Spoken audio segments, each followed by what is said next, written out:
Chapter 5.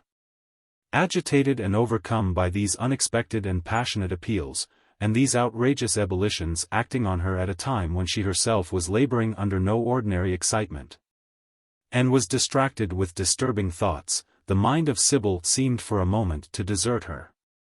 Neither by sound nor gesture did she signify her sense of Morley's last words and departure. And it was not until the loud closing of the street door echoing through the long passage recalled her to herself, that she was aware how much was at stake in that incident. She darted out of the room to recall him, to make one more effort for her father, but in vain. By the side of their house was an intricate passage leading into a labyrinth of small streets. Through this Morley had disappeared, and his name, more than once sounded in a voice of anguish in that silent and most obsolete Smith Square, received no echo. Darkness and terror came over the spirit of Sybil, a sense of confounding and confusing woe, with which it was in vain to cope. The conviction of her helplessness prostrated her. She sat her down upon the steps before the door of that dreary house, within the railings of that gloomy court, and buried her face in her hands, a wild vision of the past and the future. Without thought or feeling, coherence or consequence, sunset gleams of vanished bliss, and stormy gusts of impending doom. The clock of St. John's struck 7. It was the only thing that spoke in that still and dreary square, it was the only voice that there seemed ever to sound, but it was a voice from heaven. It was the voice of St. John. Sybil looked up, she looked up at the holy building. Sybil listened, she listened to the holy sounds. St. John told her that the danger of her father was yet so much advanced. Oh! Why are there saints in heaven if they cannot aid the saintly? The oath that Morley would have enforced came whispering in the ear of Sybil, swear by the Holy Virgin and by all the saints. And shall she not pray to the Holy Virgin and all the saints? Sybil prayed, she prayed to the Holy Virgin and all the saints, and especially to the beloved St. John, most favored among Hebrew men, on whose breast reposed the divine friend. Brightness and courage returned to the spirit of Sybil, a sense of animating and exalting faith that could move mountains, and combat without fear 1,000 perils. The conviction of celestial aid inspired her. She rose from her sad resting place and re-entered the house, only, however, to provide herself with her walking attire, and then alone and without a guide, the shades of evening already descending. This child of innocence and divine thoughts, born in a cottage and bred in a cloister, she went forth, on a great enterprise of duty and devotion, into the busiest and the wildest haunts of the greatest of modern cities. Sybil knew well her way to Palace Yard.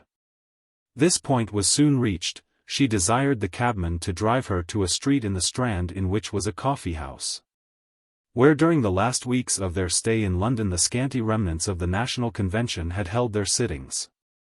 It was by a mere accident that Sybil had learnt this circumstance, for when she had attended the meetings of the convention in order to hear her father's speeches, it was in the prime of their gathering and when their numbers were great, and when they met in audacious rivalry opposite that St. Stephen's which they wished to supersede. This accidental recollection however was her only clue in the urgent adventure on which she had embarked. She cast an anxious glance at the clock of St. Martin's as she passed that church, the hand was approaching the half-hour of 7. She urged on the driver, they were in the Strand, there was an agitating stoppage. She was about to descend when the obstacle was removed, and in a few minutes they turned down the street which she sought. "What number?" "Ma'am?" asked the cabman. "'Tis a coffee-house." "I know not the number nor the name of him who keeps it." "'Tis a coffee-house." "Can you see one?" "Look, look, I pray you." "I am much pressed." "Here's a coffee-house, ma'am," said the man in a hoarse voice. "How good you are." "Yes, I will get out." "You will wait for me, I am sure." "All right," said the cabman, as Sybil entered the illumined door. "Poor young thing. She's very anxious about Summit." Sybil at once stepped into a rather capacious room, fitted up in the old-fashioned style of coffee rooms, with mahogany boxes. in several of which were men drinking coffee and reading newspapers by a painful glare of gas. There was a waiter in the middle of the room who was throwing some fresh sand upon the floor, but who stared immensely when looking up he beheld Sybil. "Now, ma'am, if you please," said the waiter inquiringly. "Is Mr. Gerard here?" said Sybil. "No. Ma'am, Mr. Gerard has not been here today, nor yesterday neither," and he went on throwing the sand. "I should like to see the master of the house," said Sybil very humbly. "Should you, ma'am?" said the waiter, but he gave no indication of assisting her in the fulfillment of her wish. Sybil repeated that wish, and this time the waiter said nothing. This vulgar and insolent neglect to which she was so little accustomed depressed her spirit. She could have encountered tyranny and oppression, and she would have tried to struggle with them. But this insolence of the insignificant made her feel her insignificance, and the absorption all this time of the guests in their newspapers aggravated her nervous sense of her utter helplessness. All her feminine reserve and modesty came over her. Alone in this room among men, she felt overpowered, and she was about to make a precipitate retreat when the clock of the coffee-room sounded the half-hour. In a paroxysm of nervous excitement she exclaimed, "Is there not one among you who will assist me?" All the newspaper readers put down their journals and stared. "Hoity-toity," said the waiter, and he left off throwing the sand. "Well, what's the matter now?" said one of the guests. "I wish to see the master of the house on business of urgency," said Sybil, to himself and to one of his friends, "and his servant here will not even reply to my inquiries." "I say, Saul, why don't you answer the young lady?" said another guest. "So I did," said Saul. "Did you call for coffee, ma'am? Here's Mr. Tanner, if you want him, my dear," said the first guest, as a lean black-looking individual, with grizzled hair and a red nose, entered the coffee-room from the interior. "Tanner, here's a lady wants you." "And a very pretty girl too," whispered one to another. "What's your pleasure?" said Mr. Tanner abruptly. "I wish to speak to you alone," said Sybil, and advancing towards him she said in a low voice, "'Tis about Walter Gerard I would speak to you." "Well, you can step in here if you like," said Tanner very discourteously.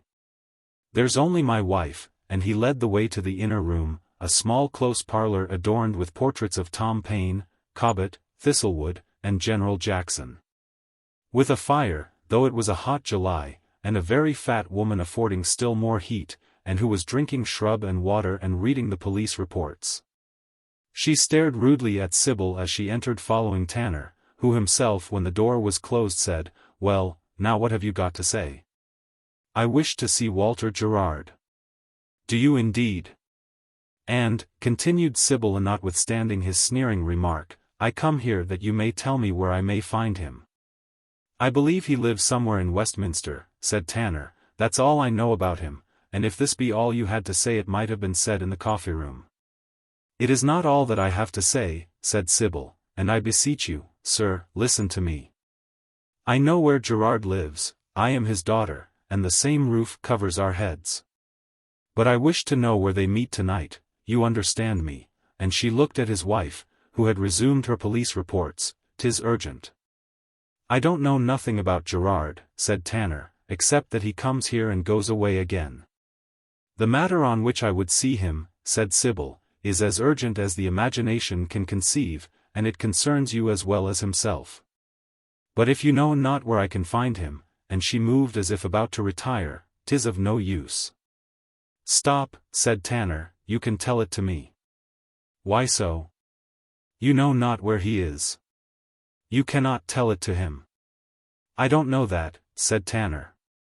"Come, let's have it out, and if it will do him any good, I'll see if we can't manage to find him." "I can impart my news to him and no one else," said Sybil. "I am solemnly bound." "You can't have a better counselor than Tanner," urged his wife, getting curious. "You had better tell us." "I want no counsel, I want that which you can give me if you choose, information. My father instructed me that if certain circumstances occurred it was a matter of the last urgency that I should see him this evening and before 9 o'clock. I was to call here and obtain from you the direction where to find him. The direction," she added in a lowered tone, and looking Tanner full in the face, "where they hold their secret council tonight." "Hem," said Tanner, "I see you're on the free list. And pray how am I to know you are Gerard's daughter?" "You do not doubt I am his daughter," said Sybil proudly. "Hem," said Tanner, "I do not know that I do very much," and he whispered to his wife. Sybil removed from them as far as she was able. "And this news is very urgent," resumed Tanner. "And concerns me, you say?" "Concerns you all," said Sybil, "and every minute is of the last importance.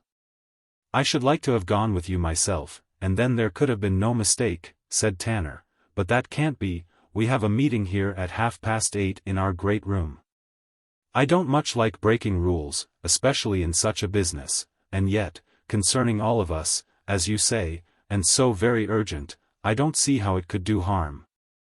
And I wish I was quite sure you were the party." "How can I satisfy you?" said Sybil, distressed. "Perhaps the young person have got her mark on her linen," suggested the wife.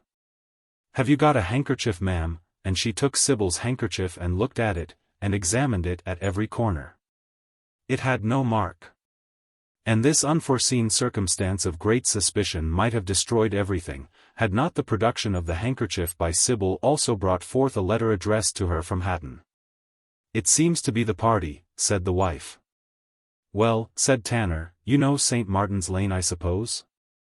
Well, you go up St. Martin's Lane to a certain point, and then you will get into 7 Dials. And then you'll go on. However, it is impossible to direct you, you must find your way. Hunt Street, going out of Silver Street, number 22. 'Tis what you call a blind street, with no thoroughfare, and then you go down an alley. Can you recollect that? Fear not. Number 22 Hunt Street, going out of Silver Street. Remember the alley. It's an ugly neighborhood, but you go of your own accord. Yes, yes. Good night." Chapter 6. Urged by Sybil's entreaties, the cab-driver hurried on. With all the skilled experience of a thorough Cockney charioteer, he tried to conquer time and space by his rare knowledge of shortcuts and fine acquaintance with unknown thoroughfares. He seemed to avoid every street which was the customary passage of mankind. The houses, the population, the costume, the manners, the language through which they whirled their way, were of a different state and nation to those with which the dwellers in the dainty quarters of this city are acquainted. Now dark streets of frippery and old stores, new marketplaces of entrails and carrion with gutters running gore, sometimes the way was enveloped in the yeasty fumes of a colossal brewery. And sometimes they plunged into a labyrinth of lanes teeming with life, and where the dog-stealer and the pickpocket, the burglar and the assassin, found a sympathetic multitude of all ages. Comrades for every enterprise, and a market for every booty. The long summer twilight was just expiring, the pale shadows of the moon were just stealing on. The gas was beginning to glare in the shops of tripe and bacon, and the paper lanterns to adorn the stall and the stand. They crossed a broad street which seemed the metropolis of the district. It flamed with gin palaces, a multitude were sauntering in the mild though tainted air. Bargaining, blaspheming, drinking, wrangling, and varying their business and their potations, their fierce strife and their impious irreverence, with flashes of rich humor, gleams of native wit, and racy phrases of idiomatic slang. Absorbed in her great mission, Sybil was almost insensible to the scenes through which she passed. And her innocence was thus spared many a sight and sound that might have startled her vision or alarmed her ear. They could not now be very distant from the spot. They were crossing this broad way, and then were about to enter another series of small obscure dingy streets, when the cab-driver giving a flank to his steed to stimulate it to a last effort. The horse sprang forward, and the wheel of the cab came off. Sybil extricated herself from the vehicle unhurt. A group immediately formed round the cab, a knot of young thieves, almost young enough for infant schools, a dustman, a woman nearly naked and very drunk, and 2 unshorn ruffians with brutality stamped on every feature, with pipes in their mouths, and their hands in their pockets. "I can take you no further," said the cabman, "my fare is 3 shillings. "What am I to do?" said Sybil, taking out her purse. "The best thing the young lady can do," said the dustman, in a hoarse voice, "is to stand something to us all." "That's your time o' day," squeaked a young thief. "I'll drink your health with very great pleasure, my dear," hiccuped the woman. "How much have you got there?" said the young thief, making a dash at the purse, but he was not quite tall enough, and failed.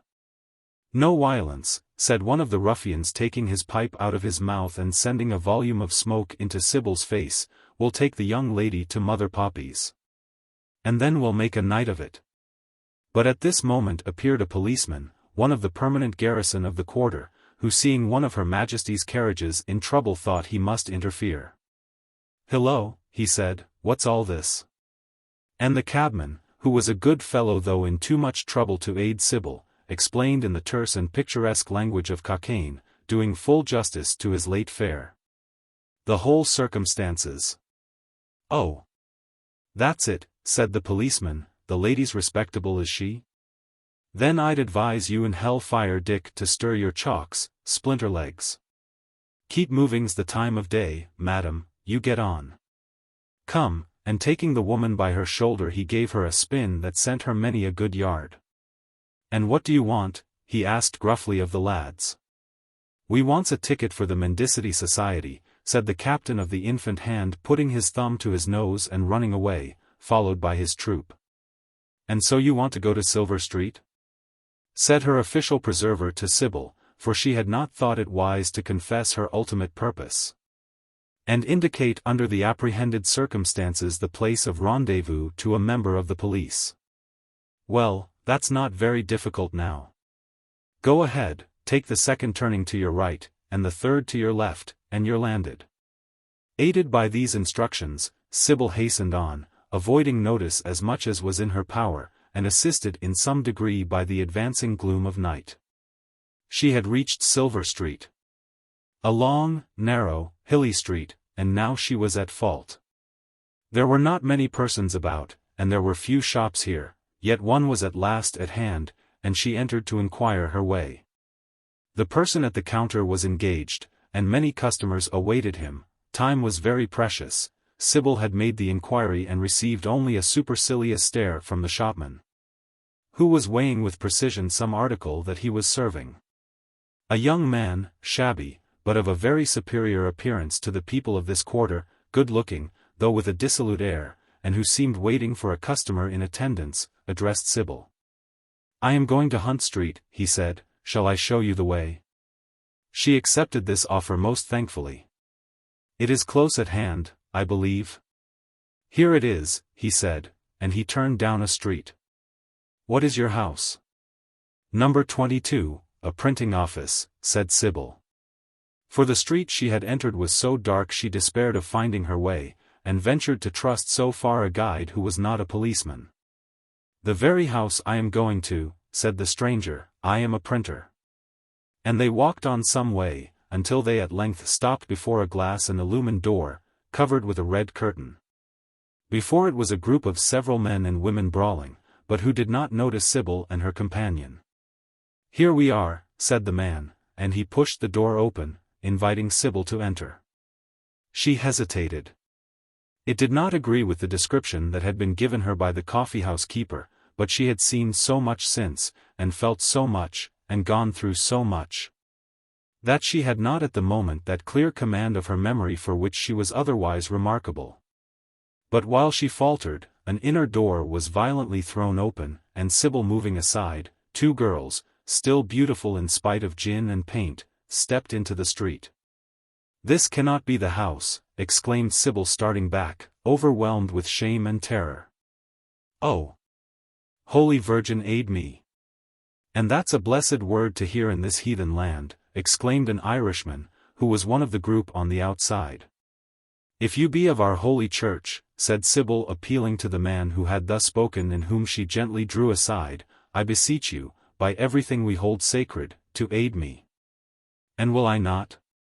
said the man, "and I should like to see the arm that would hurt you," and he looked round, but the young man had disappeared. "You are not a countrywoman, I am thinking," he added. "No, but a sister in Christ," said Sybil. "Listen to me, good friend. I hasten to my father, he is in great danger, in Hunt Street, I know not my way, every moment is precious, guide me, I beseech you, honestly and truly guide me." "Will I not? Don't you be afraid, my dear. And her poor father is ill. I wish I had such a daughter. We have not far to go. You should have taken the next turning. We must walk up this again, for 'tis a small street with no thoroughfare. Come on without fear." Nor did Sybil fear. For the description of the street which the honest man had incidentally given, tallied with her instructions. Encouraging her with many kind words, and full of rough courtesies, the good Irishman led her to the spot she had so long sought. There was the court she was told to enter. It was well lit, and descending the steps she stopped at the first door on her left, and knocked. Chapter 7. On the same night that Sybil was encountering so many dangers, the saloons of Deloraine House blazed with 1,000 lights to welcome the world of power and fashion to a festival of almost unprecedented magnificence.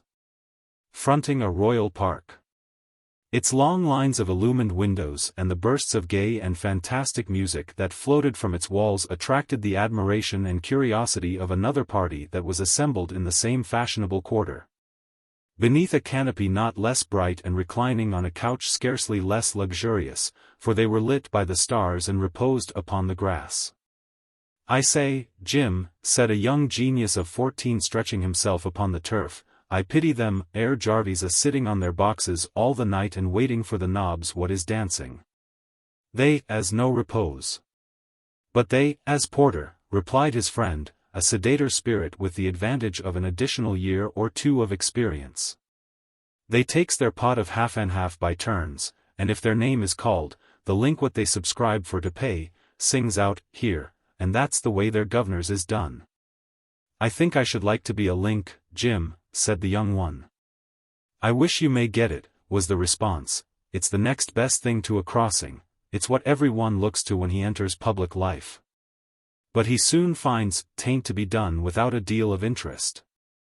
They keeps it to themselves, and never lets anyone in unless he makes himself very troublesome and gets up a party agin them." "I wonder what the nobs has for supper," said the young one pensively. "Lots of kidneys, I dare say." "Oh, no, sweets is the time of day in these here blowouts, syllabubs like blazes, and snapdragon as makes the flunkies quite pale." "I would thank you, sir, not to tread upon this child," said a widow.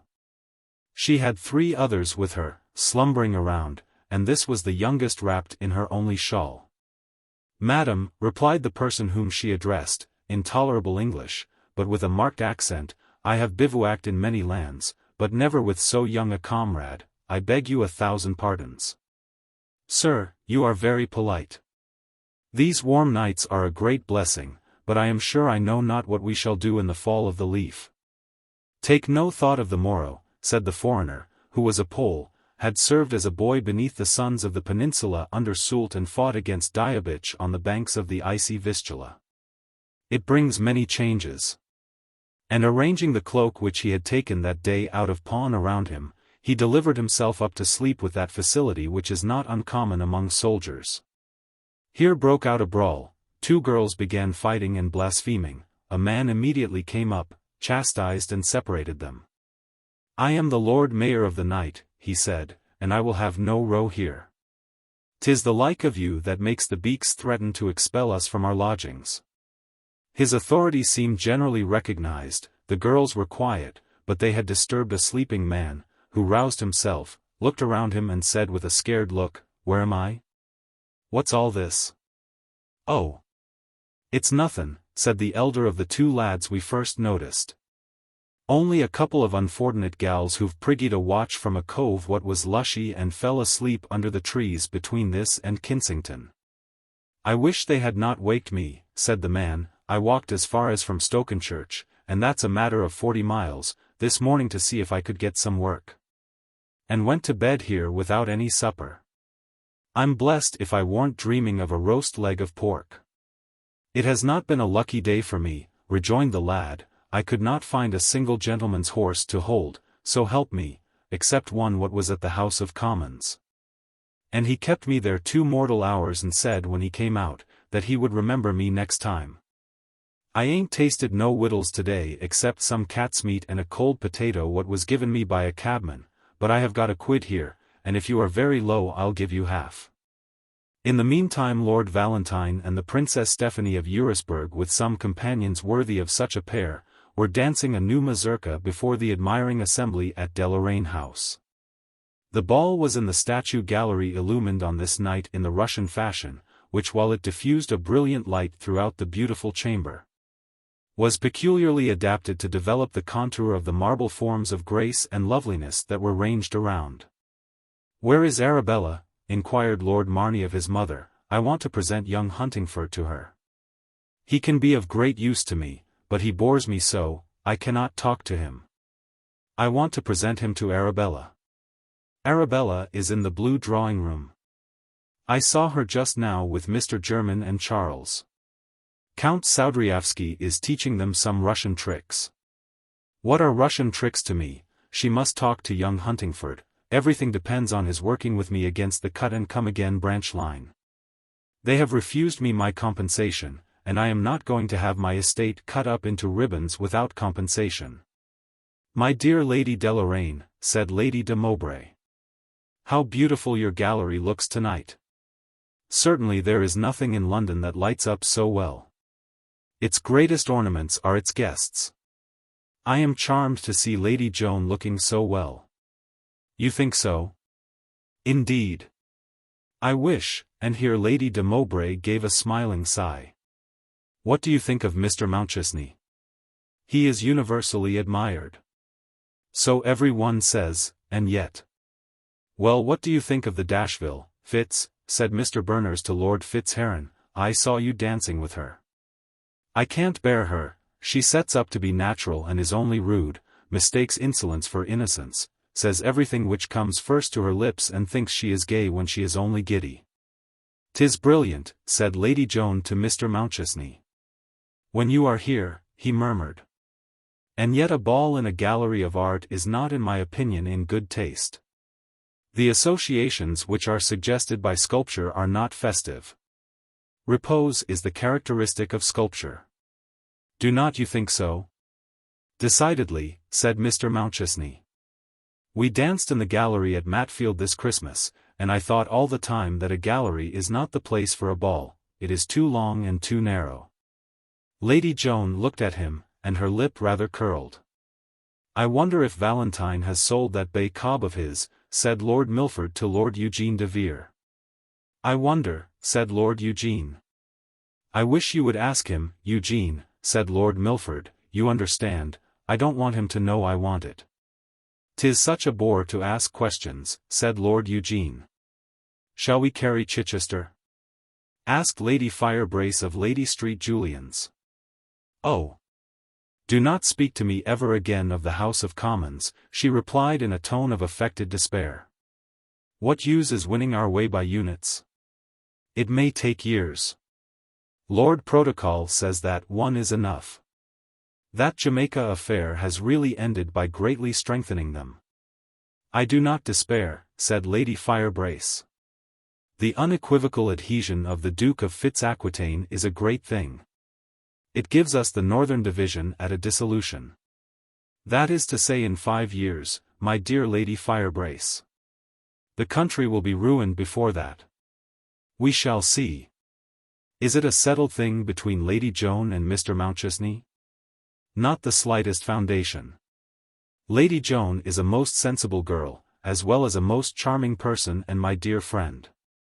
She is not in a hurry to marry, and quite right.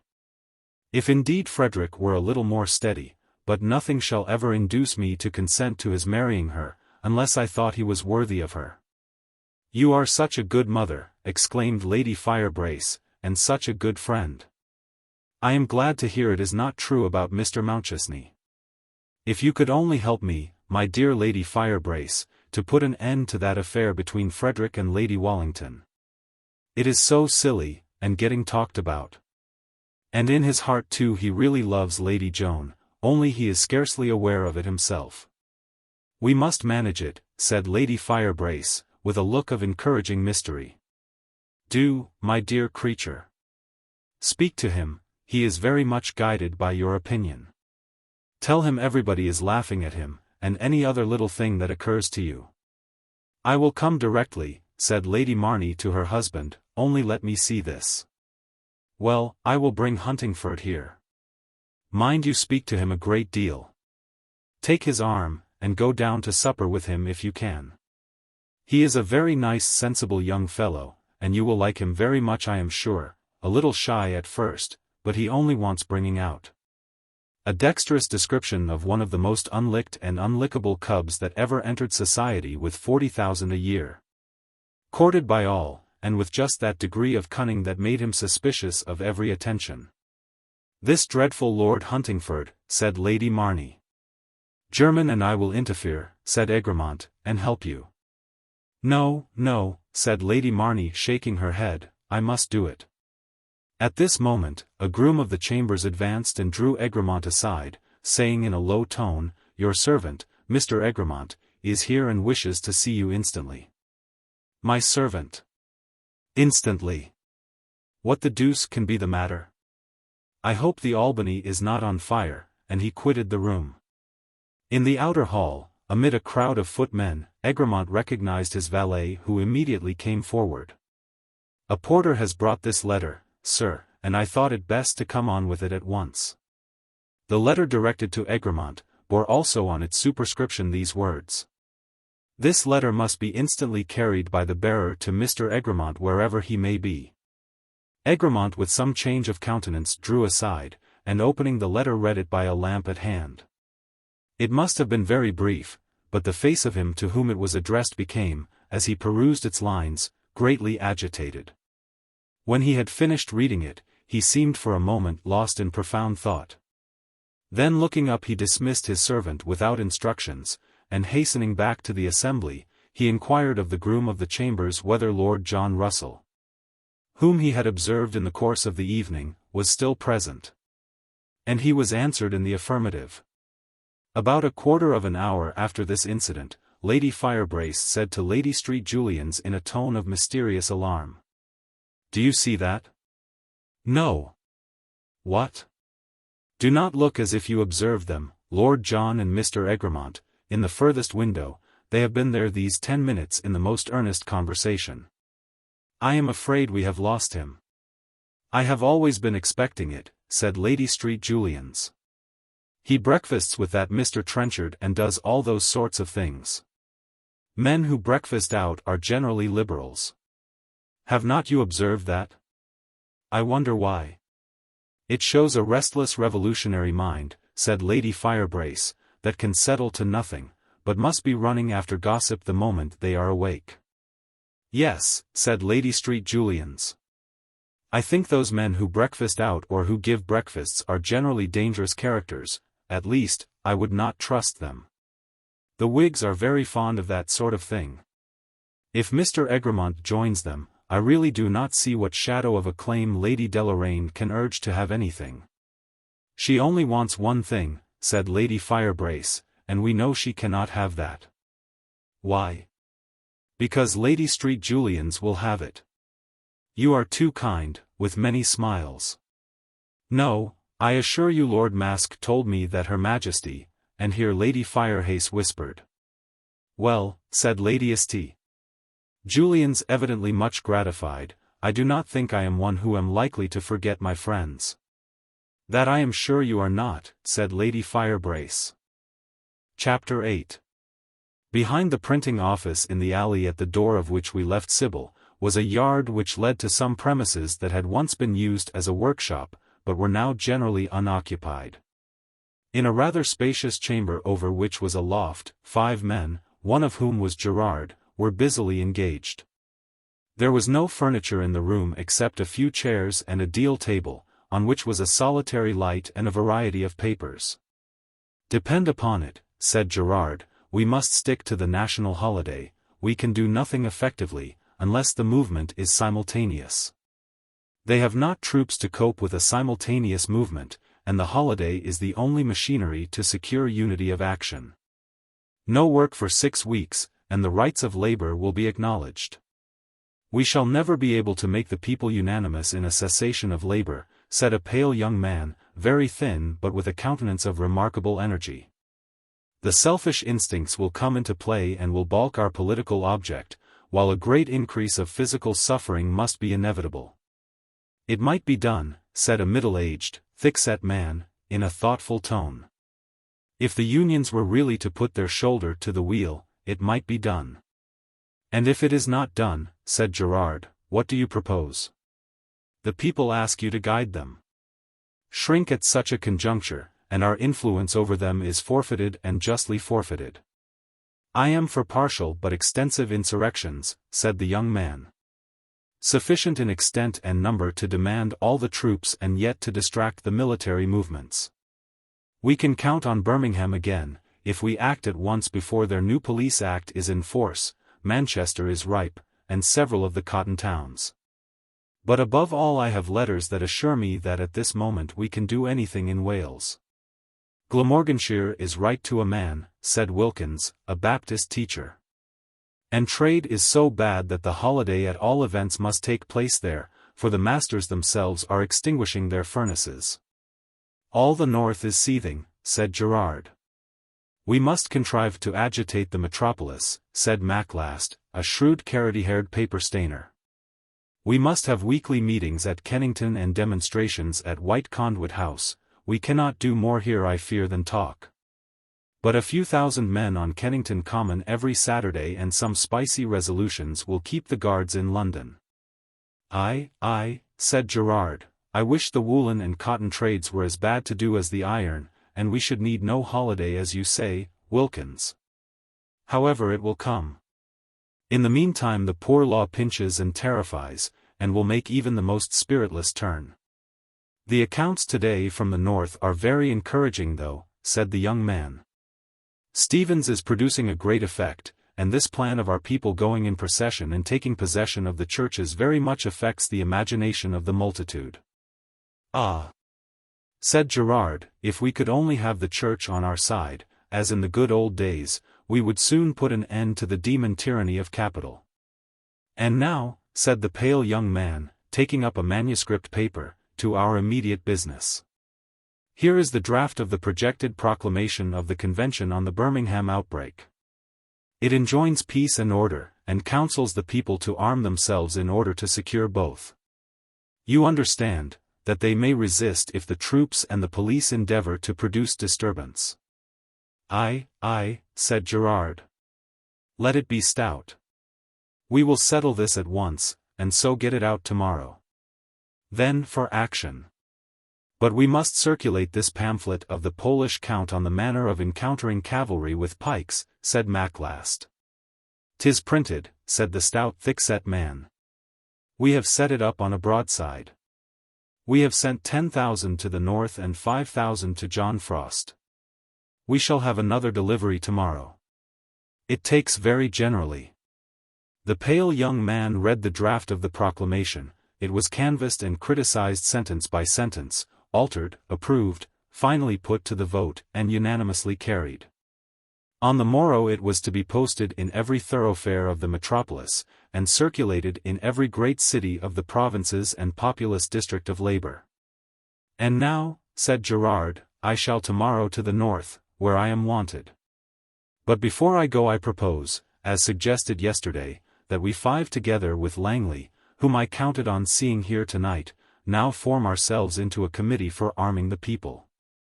3 of us are permanent in London, Wilkins and myself will aid you in the provinces. Nothing can be decided on this head till we see Langley, who will make a communication from Birmingham that cannot be trusted to writing. The 7 o'clock train must have long since arrived. He is now a good hour behind his time. I hear footsteps, said Maclast. He comes, said Gerard. The door of the chamber opened and a woman entered. Pale, agitated, exhausted, she advanced to them in the glimmering light. What is this? Said several of the council. Sybil, exclaimed the astonished Gerard, and he rose from his seat. She caught the arm of her father, and leant on him for a moment in silence. Then looking up with an expression that seemed to indicate she was rallying her last energies, she said, in a voice low yet so distinct that it reached the ear of all present. "There is not an instant to lose, fly." The men rose hastily from their seats, they approached the messenger of danger. Gerard waved them off, for he perceived his daughter was sinking. Gently he placed her in his chair. She was sensible, for she grasped his arm, and she murmured, still she murmured, "Fly." "'Tis very strange," said Maclast. "I feel queer," said the thick-set man. "Methinks she looks like a heavenly messenger," said Wilkins. "I had no idea that earth had anything so fair," said the youthful scribe of proclamations. "Hush, friends," said Gerard, and then he bent over Sybil and said in a low soothing voice, "Tell me, my child, what is it?" She looked up to her father. A glance as it were of devotion and despair, her lips moved, but they refused their office and expressed no words. There was a deep silence in the room. "She is gone," said her father. "Water," said the young man, and he hurried away to obtain some. "I feel queer," said his thick-set colleague to Maclast. "I will answer for Langley as for myself," said Maclast. "And there is not another human being aware of our purpose." "Except Morley." "Yes, except Morley. But I should as soon doubt Gerard as Stephen Morley." "Certainly." "I cannot conceive how she traced me," said Gerard. "I have never even breathed to her of our meeting. Would we had some water. Ah! Here it comes." "I arrest you in the Queen's name," said a sergeant of police. "Resistance is vain." Maclast blew out the light, and then ran up into the loft, followed by the thick-set man, who fell down the stairs. Wilkins got up the chimney. The sergeant took a lantern from his pocket, and threw a powerful light on the chamber, while his followers entered, seized and secured all the papers, and commenced their search. The light fell upon a group that did not move, the father holding the hand of his insensible child, while he extended his other arm as if to preserve her from the profanation of the touch of the invaders.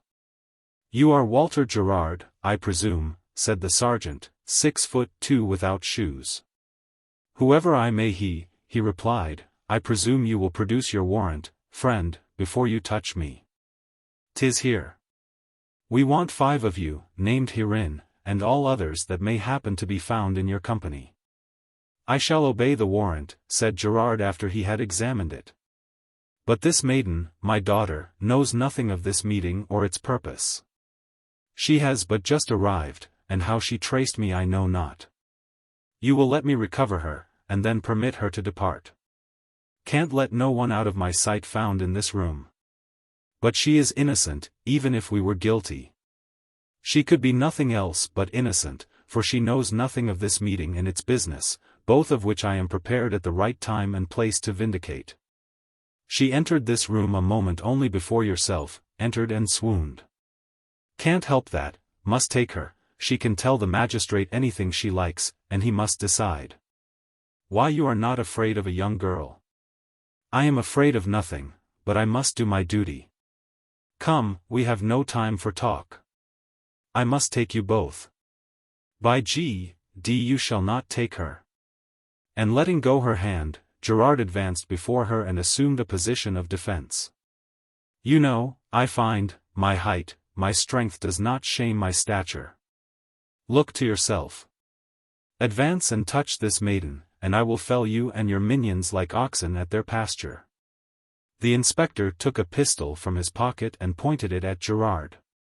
"You see," he said, "resistance is quite vain. For slaves and cravens, but not for us. I say you shall not touch her till I am dead at her feet. Now, do your worst." At this moment 2 policemen who had been searching the loft descended with Maclast, who had vainly attempted to effect his escape over a neighboring roof. The thick-set man was already secured. And Wilkins had been pulled down the chimney and made his appearance in as grimy a state as such a shelter would naturally have occasioned. The young man too, their first prisoner who had been captured before they had entered the room, was also brought in. There was now abundance of light. The 4 prisoners were ranged and well guarded at the end of the apartment. Gerard standing before Sybil still maintained his position of defense, and the sergeant was, a few yards away, in his front with his pistol in his hand. "Well, you are a queer chap," said the sergeant, "but I must do my duty. I shall give orders to my men to seize you, and if you resist them, I shall shoot you through the head." "Stop!" called out one of the prisoners, the young man who drew proclamations. "She moves. Do with us as you think fit, but you cannot be so harsh as to seize one that is senseless, and a woman." "I must do my duty," said the sergeant, rather perplexed at the situation. "Well, if you like, take steps to restore her, and when she has come to herself, she shall be moved in a hackney coach alone with her father."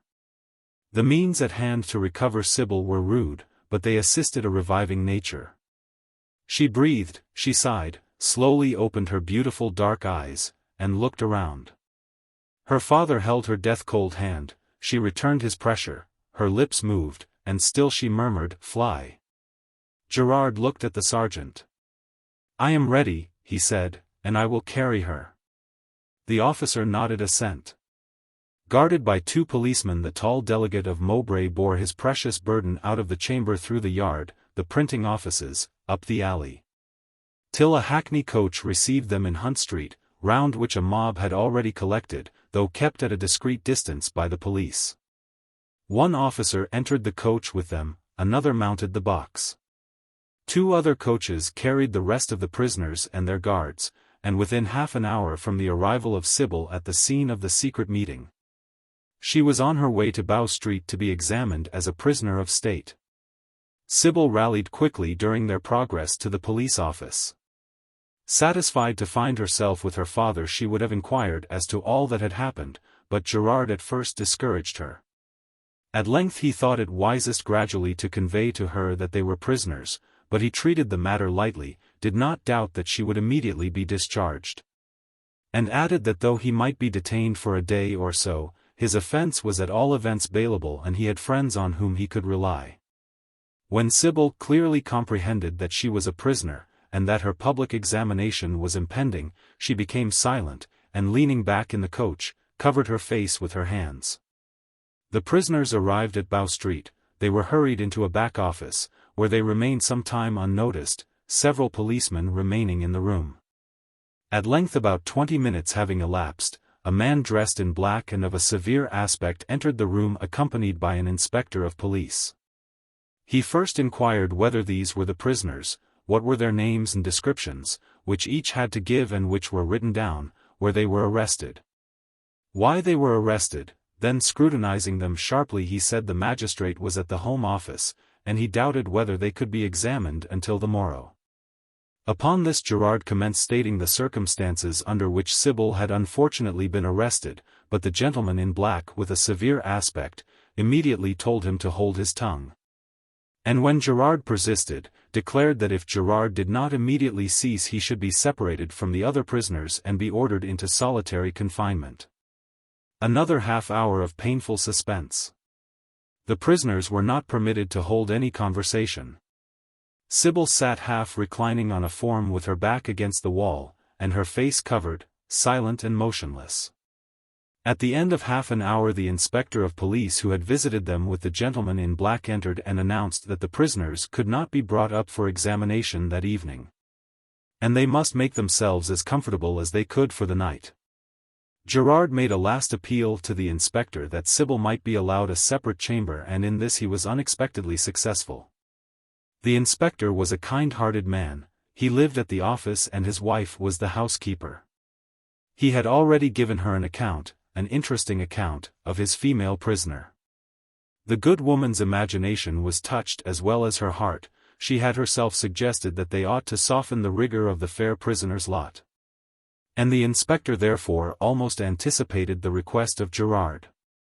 He begged Sybil to accompany him to his better half, and at once promised all the comforts and convenience which they could command. As, attended by the inspector, she took her way to the apartments of his family, they passed through a room in which there were writing materials. And Sybil, speaking for the first time and in a faint voice, inquired of the inspector whether it were permitted to apprise a friend of her situation. She was answered in the affirmative, on condition that the note was previously perused by him. "I will write it at once," she said, and taking up a pen she inscribed these words. "I followed your counsel, I entreated him to quit London this night. He pledged himself to do so on the morrow.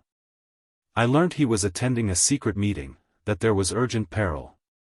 I tracked him through scenes of terror. Alas! I arrived only in time to be myself seized as a conspirator, and I have been arrested and carried a prisoner to Bow Street, where I write this. I ask you not to interfere for him, that would be vain, but if I were free, I might at least secure him justice. But I am not free, I am to be brought up for public examination tomorrow, if I survive this night. You are powerful, you know all, you know what I say is truth. None else will credit it. Save me." "And now," said Sybil to the inspector in a tone of mournful desolation and of mild sweetness, "all depends on your faith to me," and she extended him the letter, which he read. "Whoever he may be and wherever he may be," said the inspector with emotion, for the spirit of Sybil had already controlled his nature. "Provided the person to whom this letter is addressed is within possible distance, fear not it shall reach him." "I will seal and address it then," said Sybil, and she addressed the letter to the Honourable Charles Egremont MP. Adding that superscription, the sight of which had so agitated Egremont at Deloraine House. Chapter 9. Night waned, and Sybil was at length slumbering. The cold that precedes the dawn had stolen over her senses, and calmed the excitement of her nerves.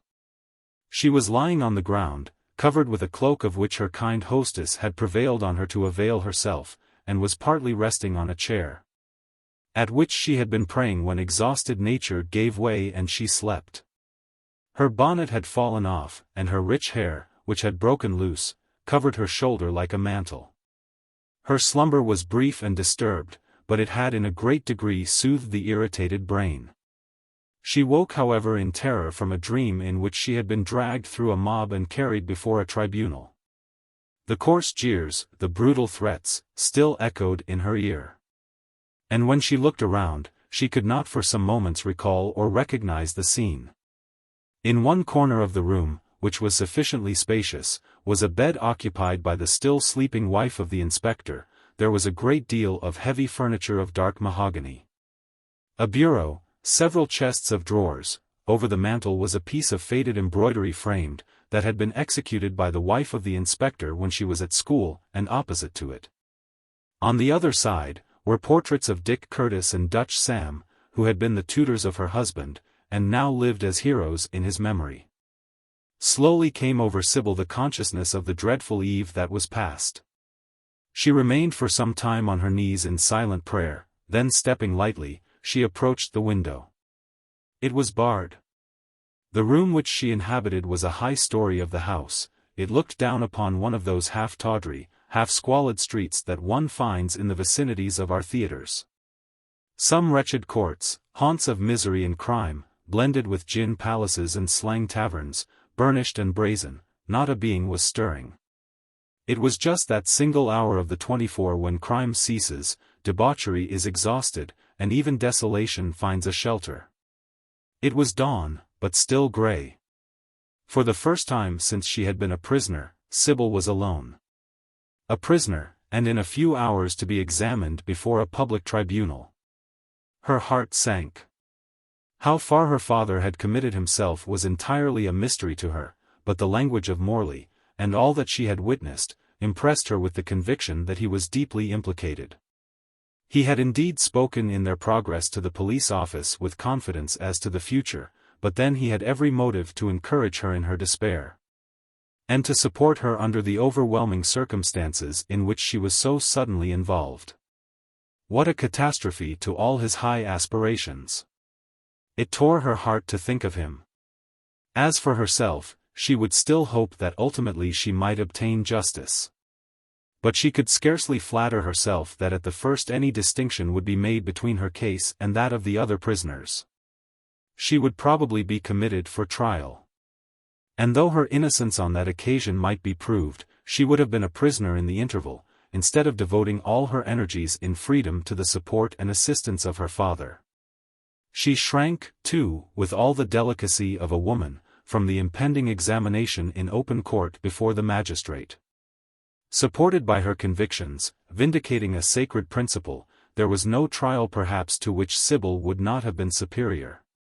And no test of her energy and faith which she would not have triumphantly encountered. But to be hurried like a criminal to the bar of a police office, suspected of the lowest arts of sedition, ignorant even of what she was accused, without a conviction to support her or the ennobling consciousness of having failed at least in a great cause. All these were circumstances which infinitely disheartened and depressed her. She felt sometimes that she should be unable to meet the occasion. Had it not been for Gerard, she could almost have wished that death might release her from its base perplexities. Was there any hope? In the agony of her soul she had confided last night in one, with scarcely a bewildering hope that he could save her. He might not have the power, the opportunity, the wish. He might shrink from mixing himself up with such characters and such transactions. He might not have received her hurried appeal in time to act upon it, even if the desire of her soul were practicable. 1,000 difficulties, 1,000 obstacles now occurred to her. And she felt her hopelessness. Yet notwithstanding her extreme sorrow, and the absence of all surrounding objects to soothe and to console her, the expanding dawn revived and even encouraged Sybil. In spite of the confined situation, she could still partially behold a sky dappled with rosy hues. A sense of freshness touched her. She could not resist endeavoring to open the window and feel the air, notwithstanding all her bars. The wife of the inspector stirred, and half slumbering, murmured, "Are you up? It cannot be more than 5 o'clock. If you open the window we shall catch cold, but I will rise and help you to dress." This woman, like her husband, was naturally kind, and at once influenced by Sybil. They both treated her as a superior being. And if, instead of the daughter of a lowly prisoner and herself a prisoner, she had been the noble child of a captive minister of state, they could not have extended to her a more humble and even delicate solicitude. It had not yet struck 7, and the wife of the inspector, suddenly stopping and listening, said, "They are stirring early," and then, after a moment's pause, she opened the door. At which she stood for some time endeavoring to catch the meaning of the mysterious sounds. She looked back at Sybil, and saying, "Hush, I shall be back directly," she withdrew, shutting the door. In little more than 2 hours, as Sybil had been informed, she would be summoned to her examination. It was a sickening thought. Hope vanished as the catastrophe advanced. She almost accused herself for having without authority sought out her father. It had been as regarded him a fruitless mission, and, by its results on her, had aggravated his present sorrows and perplexities. Her mind again recurred to him whose counsel had indirectly prompted her rash step, and to whose aid in her infinite hopelessness she had appealed. The woman who had all this time been only standing on the landing-place without the door, now re-entered with a puzzled and curious air, saying, "I cannot make it out. Someone has arrived. Someone has arrived." Simple yet agitating words. "Is it unusual," inquired Sybil in a trembling tone, "for persons to arrive at this hour?" "Yes," said the wife of the inspector. "They never bring them from the stations until the office opens. I cannot make it out." "Hush," and at this moment someone tapped at the door. The woman returned to the door and reopened it, and some words were spoken which did not reach Sybil, whose heart beat violently as a wild thought rushed over her mind. The suspense was so intolerable, her agitation so great, that she was on the point of advancing and asking if, when the door was shut and she was again left alone. She threw herself on the bed. It seemed to her that she had lost all control over her intelligence. All thought and feeling merged in that deep suspense when the order of our being seems to stop and quiver as it were upon its axis. The woman returned, her countenance was glad. Perceiving the agitation of Sybil, she said, "You may dry your eyes, my dear. There is nothing like a friend at court, there's a warrant from the Secretary of State for your release." "No, no," said Sybil, springing from her chair. "Is he here?" "What, the Secretary of State?" said the woman. "No, no. I mean, is anyone here? There is a coach waiting for you at the door with the messenger from the office, and you are to depart forthwith. My husband is here, it was he who knocked at the door. The warrant came before the office was opened. My father. I must see him." The inspector at this moment tapped again at the door and then entered. He caught the last request of Sybil, and replied to it in the negative. "You must not stay," he said, "you must be off immediately. I will tell all to your father. And take a hint. This affair may be bailable or it may not be. I can't give an opinion, but it depends on the evidence. If you have any good man you know, I mean a householder long established and well-to-do in the world, I advise you to lose no time in looking him up. That will do your father much more good than saying goodbye and all that sort of thing." Bidding farewell to his kind wife, and leaving many weeping messages for her father, Sybil descended the stairs with the inspector. The office was not opened, a couple of policemen only were in the passage, and as she appeared one of them went forth to clear the way for Sybil to the coach that was waiting for her. A milkwoman or two, a stray chimney sweep, a pieman with his smoking apparatus, and several of those nameless nothings that always congregate and make the nucleus of a mob, probably our young friends who had been passing the night in Hyde Park, had already gathered round the office door. They were dispersed, and returned again and took up their position at a more respectful distance, abusing with many racy execrations that ancient body that from a traditionary habit they still called the new police. A man in a loose white greatcoat, his countenance concealed by a shawl which was wound round his neck and by his slouched hat, assisted Sybil into the coach, and pressed her hand at the same time with great tenderness. Then he mounted the box by the driver and ordered him to make the best of his way to Smith Square. With a beating heart, Sybil leant back in the coach and clasped her hands. Her brain was too wild to think. The incidents of her life during the last 24 hours had been so strange and rapid that she seemed almost to resign any quality of intelligent control over her fortunes, and to deliver herself up to the shifting visions of the startling dream. His voice had sounded in her ear as his hand had touched hers, and on those tones her memory lingered, and that pressure had reached her heart. What tender devotion! What earnest fidelity! What brave and romantic faith! Had she breathed on some talisman, and called up some obedient genie to her aid, the spirit could not have been more loyal, nor the completion of her behest more ample and precise.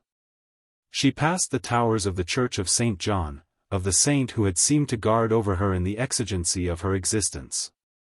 She was approaching her threshold. The blood left her cheek, her heart palpitated. The coach stopped. Trembling and timid she leant upon his arm and yet dared not look upon his face. They entered the house. They were in the room where 2 months before he had knelt to her in vain, which yesterday had been the scene of so many heartrending passions. As in some delicious dream, when the enchanted fancy has traced for a time with coherent bliss the stream of bright adventures and sweet and touching phrase, there comes at last some wild gap in the flow of fascination, and by means which we cannot trace, and by an agency which we cannot pursue, we find ourselves in some enrapturing situation that is as it were the ecstasy of our life. So it happened now, that while in clear and precise order there seemed to flit over the soul of Sybil all that had passed, all that he had done, all that she felt, by some mystical process which memory could not recall, Sybil found herself pressed to the throbbing heart of Egremont, nor shrinking from the embrace which expressed the tenderness of his devoted love. Chapter 10. Mowbray was in a state of great excitement. It was Saturday evening, the mills were closed, the news had arrived of the arrest of the delegate. "Here's a go," said Dandy Mick to Devilsdust. "What do you think of this?" "It's the beginning of the end," said Devilsdust. "The deuce," said the dandy, who did not clearly comprehend the bent of the observation of his much pondering and philosophic friend, but was touched by its oracular terseness. "We must see Warner," said Devilsdust, "and call a meeting of the people on the moor for tomorrow evening. I will draw up some resolutions. We must speak out, we must terrify the capitalists." "I am all for a strike," said Mick. "'Tisn't ripe," said Devilsdust. "But that's what you always say, Dusty," said Mick. "I watch events," said Devilsdust. "If you want to be a leader of the people you must learn to watch events." "But what do you mean by watching events? Do you see Mother Carey's stall?" said Dusty, pointing in the direction of the counter of the good-natured widow. "I should think I did, and what's more, Julia owes her a tick for herrings." "Right," said Devilsdust, "and nothing but herrings are to be seen on her board. 2 years ago it was meat." "I twig," said Mick. "Wait till it's vegetables, when the people can't buy even fish. Then we will talk about strikes. That's what I call watching events." Julia, Caroline, and Harriet came up to them. "Mick," said Julia, "we want to go to the temple." "I wish you may get it," said Mick, shaking his head. "When you have learnt to watch events, Julia, you will understand that under present circumstances the temple is no go." "And why so, Dandy?" said Julia. "Do you see Mother Carey's stall?" said Mick, pointing in that direction. "When there's a tick at Madame Carey's there is no tin for chaffing Jack. That's what I call watching events." "Oh. As for the tin," said Caroline, "in these half-time days that's quite out of fashion.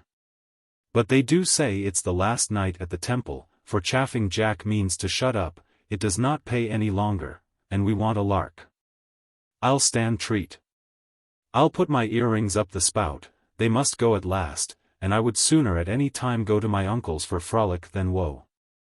I am sure I should like very much to go to the temple if anyone would pay for me," said Harriet, "but I won't pawn nothing." "If we only pay and hear them sing," said Julia in a coaxing tone. "Very like," said Mick, "there's nothing that makes one so thirsty as listening to a song, particularly if it touches the feelings. Don't you remember, Dusty, when we used to encore that German fellow in Scots Wha Ha? We always had it 5 times. Hang me if I wasn't blind drunk at the end of it." "I tell you what, young ladies," said Devilsdust, looking very solemn, "you're dancing on a volcano." "Oh. My," said Caroline. "I am sure I wish we were. Though what you mean exactly I don't quite know." "I mean that we shall all soon be slaves," said Devilsdust. "Not if we get the 10-hour bill," said Harriet. "And no cleaning of machinery in meal time," said Julia, "that is a shame." "You don't know what you are talking about," said Devilsdust. "I tell you, if the capitalists put down Gerard we're done for another 10 years, and by that time we shall be all used up." "Lor! Dusty, you quite terrify one," said Caroline. "It's a true bill though. Instead of going to the temple we must meet on the moor, and in as great numbers as possible.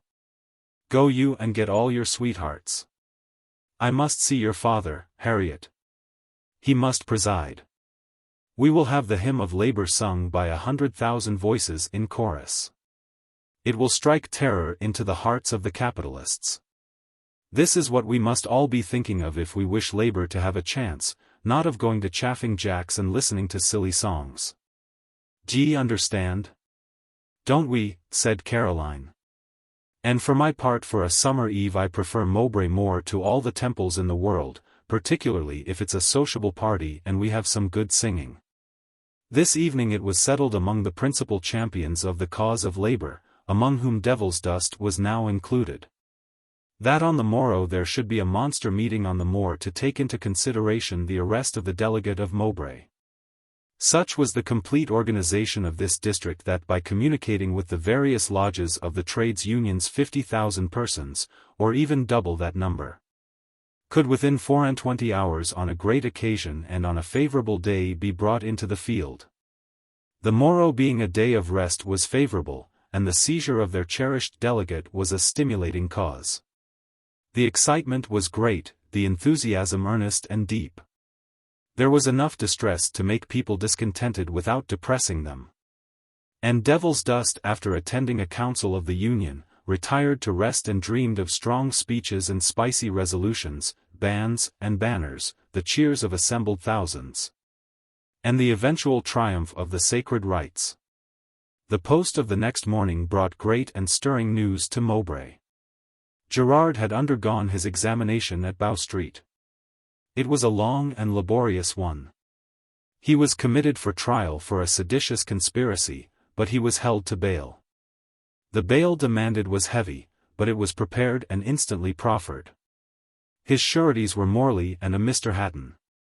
By this post Morley wrote to his friends, apprising them that both Gerard and himself intended to leave London instantly, and that they might be expected to arrive at Mowbray by the evening train. The monster meeting of the moor, it was instantly resolved, should be converted into a triumphant procession, or rather be preceded by one. Messengers on horseback were sent to all the neighboring towns to announce the great event. Every artisan felt as a Muslim summoned by the sacred standard. All went forth with their wives and their children to hail the return of the patriot and the martyr. The trades of Mowbray mustered early in the morning, and in various processions took possession of all the churches.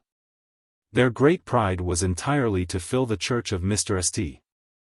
Liss, who, not daunted by their demonstration, and seizing the offered opportunity, suppressed the sermon with which he had supplied himself and preached to them an extemporary discourse on "Fear God and Honor the King." In the dissenting chapels thanksgivings were publicly offered that bail had been accepted for Walter Gerard. After the evening service, which the Unions again attended, they formed in the High Street and lined it with their ranks and banners. Every half hour a procession arrived from some neighboring town with its music and streaming flags. Each was received by Warner or some other member of the managing committee, who assigned to them their appointed position, which they took up without confusion. Nor was the general order for a moment disturbed.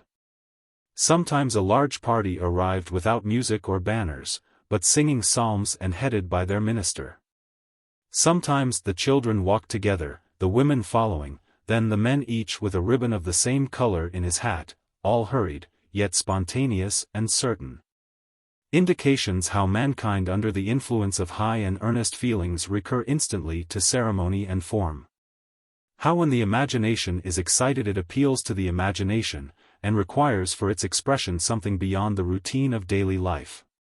It was arranged that the moment the train arrived and the presence of Gerard was ascertained, the trade in position nearest to the station should commence the hymn of labor, which was instantly to be taken up by its neighbor, and so on in succession, so that by an almost electrical agency the whole population should almost simultaneously be assured of his arrival. At 6:30 the bell announced that the train was in sight. A few minutes afterwards Dandy Mick hurried up to the leader of the nearest trade, spoke a few words, and instantly the signal was given and the hymn commenced. It was taken up as the steeples of a great city in the silence of the night take up the new hour that has just arrived. One by one the mighty voices rose till they all blended in one vast waving sea of sound. Warner and some others welcomed Gerard and Morley, and ushered them, totally unprepared for such a reception, to an open carriage drawn by 4 white horses that was awaiting them. Orders were given that there was to be no cheering or any irregular clamor. Alone was heard the hymn. As the carriage passed each trade, they followed and formed in procession behind it. Thus all had the opportunity of beholding their chosen chief, and he the proud consolation of looking on the multitude who thus enthusiastically recognized the sovereignty of his services. The interminable population, the mighty melody, the incredible order, the simple yet awful solemnity. This representation of the great cause to which she was devoted under an aspect that at once satisfied the reason, captivated the imagination, and elevated the heart, her admiration of her father. Thus ratified as it were by the sympathy of a nation, added to all the recent passages of her life teeming with such strange and trying interest, overcame Sybil. The tears fell down her cheek as the carriage bore away her father, while she remained under the care of one unknown to the people of Mowbray. But who had accompanied her from London? This was Hatton. The last light of the sun was shed over the moor when Gerard reached it, and the Druid's altar and its surrounding crags were burnished with its beam. Chapter 11. It was the night following the day after the return of Gerard to Mowbray. Morley, who had lent to him and Sybil his cottage in the Dale, was at the office of his newspaper, the Mowbray Phalanx, where he now resided. He was alone in his room writing, occasionally rising from his seat and pacing the chamber, when someone knocked at his door. Receiving a permission to come in, there entered Hatton. "I fear I am disturbing an article," said the guest. "By no means, the day of labor is not at hand. I am very pleased to see you." "My quarters are not very inviting," continued Hatton. "It is remarkable what bad accommodation you find in these great trading towns. I should have thought that the mercantile traveler had been a comfortable animal, not to say a luxurious. But I find everything mean and third-rate. The wine execrable. So I thought I would come and bestow my tediousness on you. 'Tis hardly fair. You could not have pleased me better." I was, rather from distraction than from exigency, throwing some thoughts on paper. But the voice of yesterday still lingers in my ear. What a spectacle! Yes. You see what a multitude presents who have recognized the predominance of moral power, said Morley. The spectacle was august, but the results to which such a public mind must lead are sublime. It must have been deeply gratifying to our friend, said Hatton. It will support him in his career, said Morley. And console him in his prison, added Hatton. You think that it will come to that? Said Morley inquiringly. It has that aspect, but appearances change. What should change them? Time and accident, which change everything. Time will bring the York Assizes, said Morley musingly, and as for accident I confess the future seems to me dreary. What can happen for Gerard? He might win his writ of right, said Hatton demurely, stretching out his legs and leaning back in his chair. That also may be tried at the York Assizes. His writ of right. I thought that was a feint, a mere affair of tactics to keep the chance of the field. I believe the field may be won, said Hatton very composedly. Won. Aye. The castle and manor of Mowbray and half the lordships round, to say nothing of this good town. The people are prepared to be his subjects. He must give up equality and be content with being a popular sovereign. You jest, my friend. Then I speak truth in jest, sometimes, you know, the case. What mean you? Said Morley rising and approaching Hatton, for though I have often observed you like a biting phrase, you never speak idly. Tell me what you mean. I mean, said Hatton, looking Morley earnestly in the face and speaking with great gravity, that the documents are in existence which prove the title of Walter Gerard to the proprietorship of this great district. That I know where the documents are to be found, and that it requires nothing but a resolution equal to the occasion to secure them. Should that be wanting? Said Morley. I should think not, said Hatton. It would belie our nature to believe so. And where are these documents? In the muniment room of Mowbray Castle. Ha! Exclaimed Morley in a prolonged tone. Kept closely by one who knows their value, for they are the title deeds not of his right but of his confusion. And how can we obtain them? By means more honest than those they were acquired by. They are not obvious. 200,000 human beings yesterday acknowledged the supremacy of Gerard, said Hatton. Suppose they had known that within the walls of Mowbray Castle were contained the proofs that Walter Gerard was the lawful possessor of the lands on which they live. I say suppose that had been the case. Do you think they would have contented themselves with singing psalms? What would have become of moral power then? They would have taken Mowbray Castle by storm. They would have sacked and gutted it, they would have appointed a chosen band to rifle the Round Tower. They would have taken care that every document in it, especially an iron chest painted blue and blazoned with the shield of Valence, should have been delivered to you, to me. To anyone that Gerard appointed for the office. And what could be the remedy of the Earl de Mowbray? He could scarcely bring an action against the 100 for the destruction of the castle, which we would prove was not his own. And the most he could do would be to transport some poor wretches who had got drunk in his plundered cellars and then set fire to his golden saloons. "You amaze me," said Morley, looking with an astonished expression on the person who had just delivered himself of these suggestive details with the same coolness and arid accuracy that he would have entered into the details of a pedigree. "'Tis a practical view of the case," remarked Mr. Hatton. Morley paced the chamber disturbed. Hatton remained silent and watched him with a scrutinizing eye. "Are you certain of your facts?" at length said Morley, abruptly stopping. "Quite so. Lord de Mowbray informed me of the circumstances himself before I left London, and I came down here in consequence." "You know him?" "No one better." "And these documents, some of them I suppose," said Morley with a cynical look, "were once in your own possession then?" "Possibly. Would they were now. But it is a great thing to know where they may be found." "Then they once were the property of Gerard?" "Hardly that. They were gained by my own pains, and often paid for with my own purse. Claimed by no one, I parted with them to a person to whom they were valuable. It is not merely to serve Gerard that I want them now, though I would willingly serve him. I have need of some of these papers with respect to an ancient title, a claim to which by a person in whom I am interested they would substantiate. Now listen, good friend Morley. Moral force is a fine thing, especially in speculation, and so is a community of goods, especially when a man has no property. But when you have lived as long as I have and have tasted of the world's delight, you'll comprehend the rapture of acquisition, and learn that it is generally secured by very coarse means. Come, I have a mind that you should prosper. The public spirit is inflamed here, you are a leader of the people. Let us have another meeting on the moor, a preconcerted outbreak. You can put your fingers in a trice on the men who will do our work. Mowbray Castle is in their possession, we secure our object.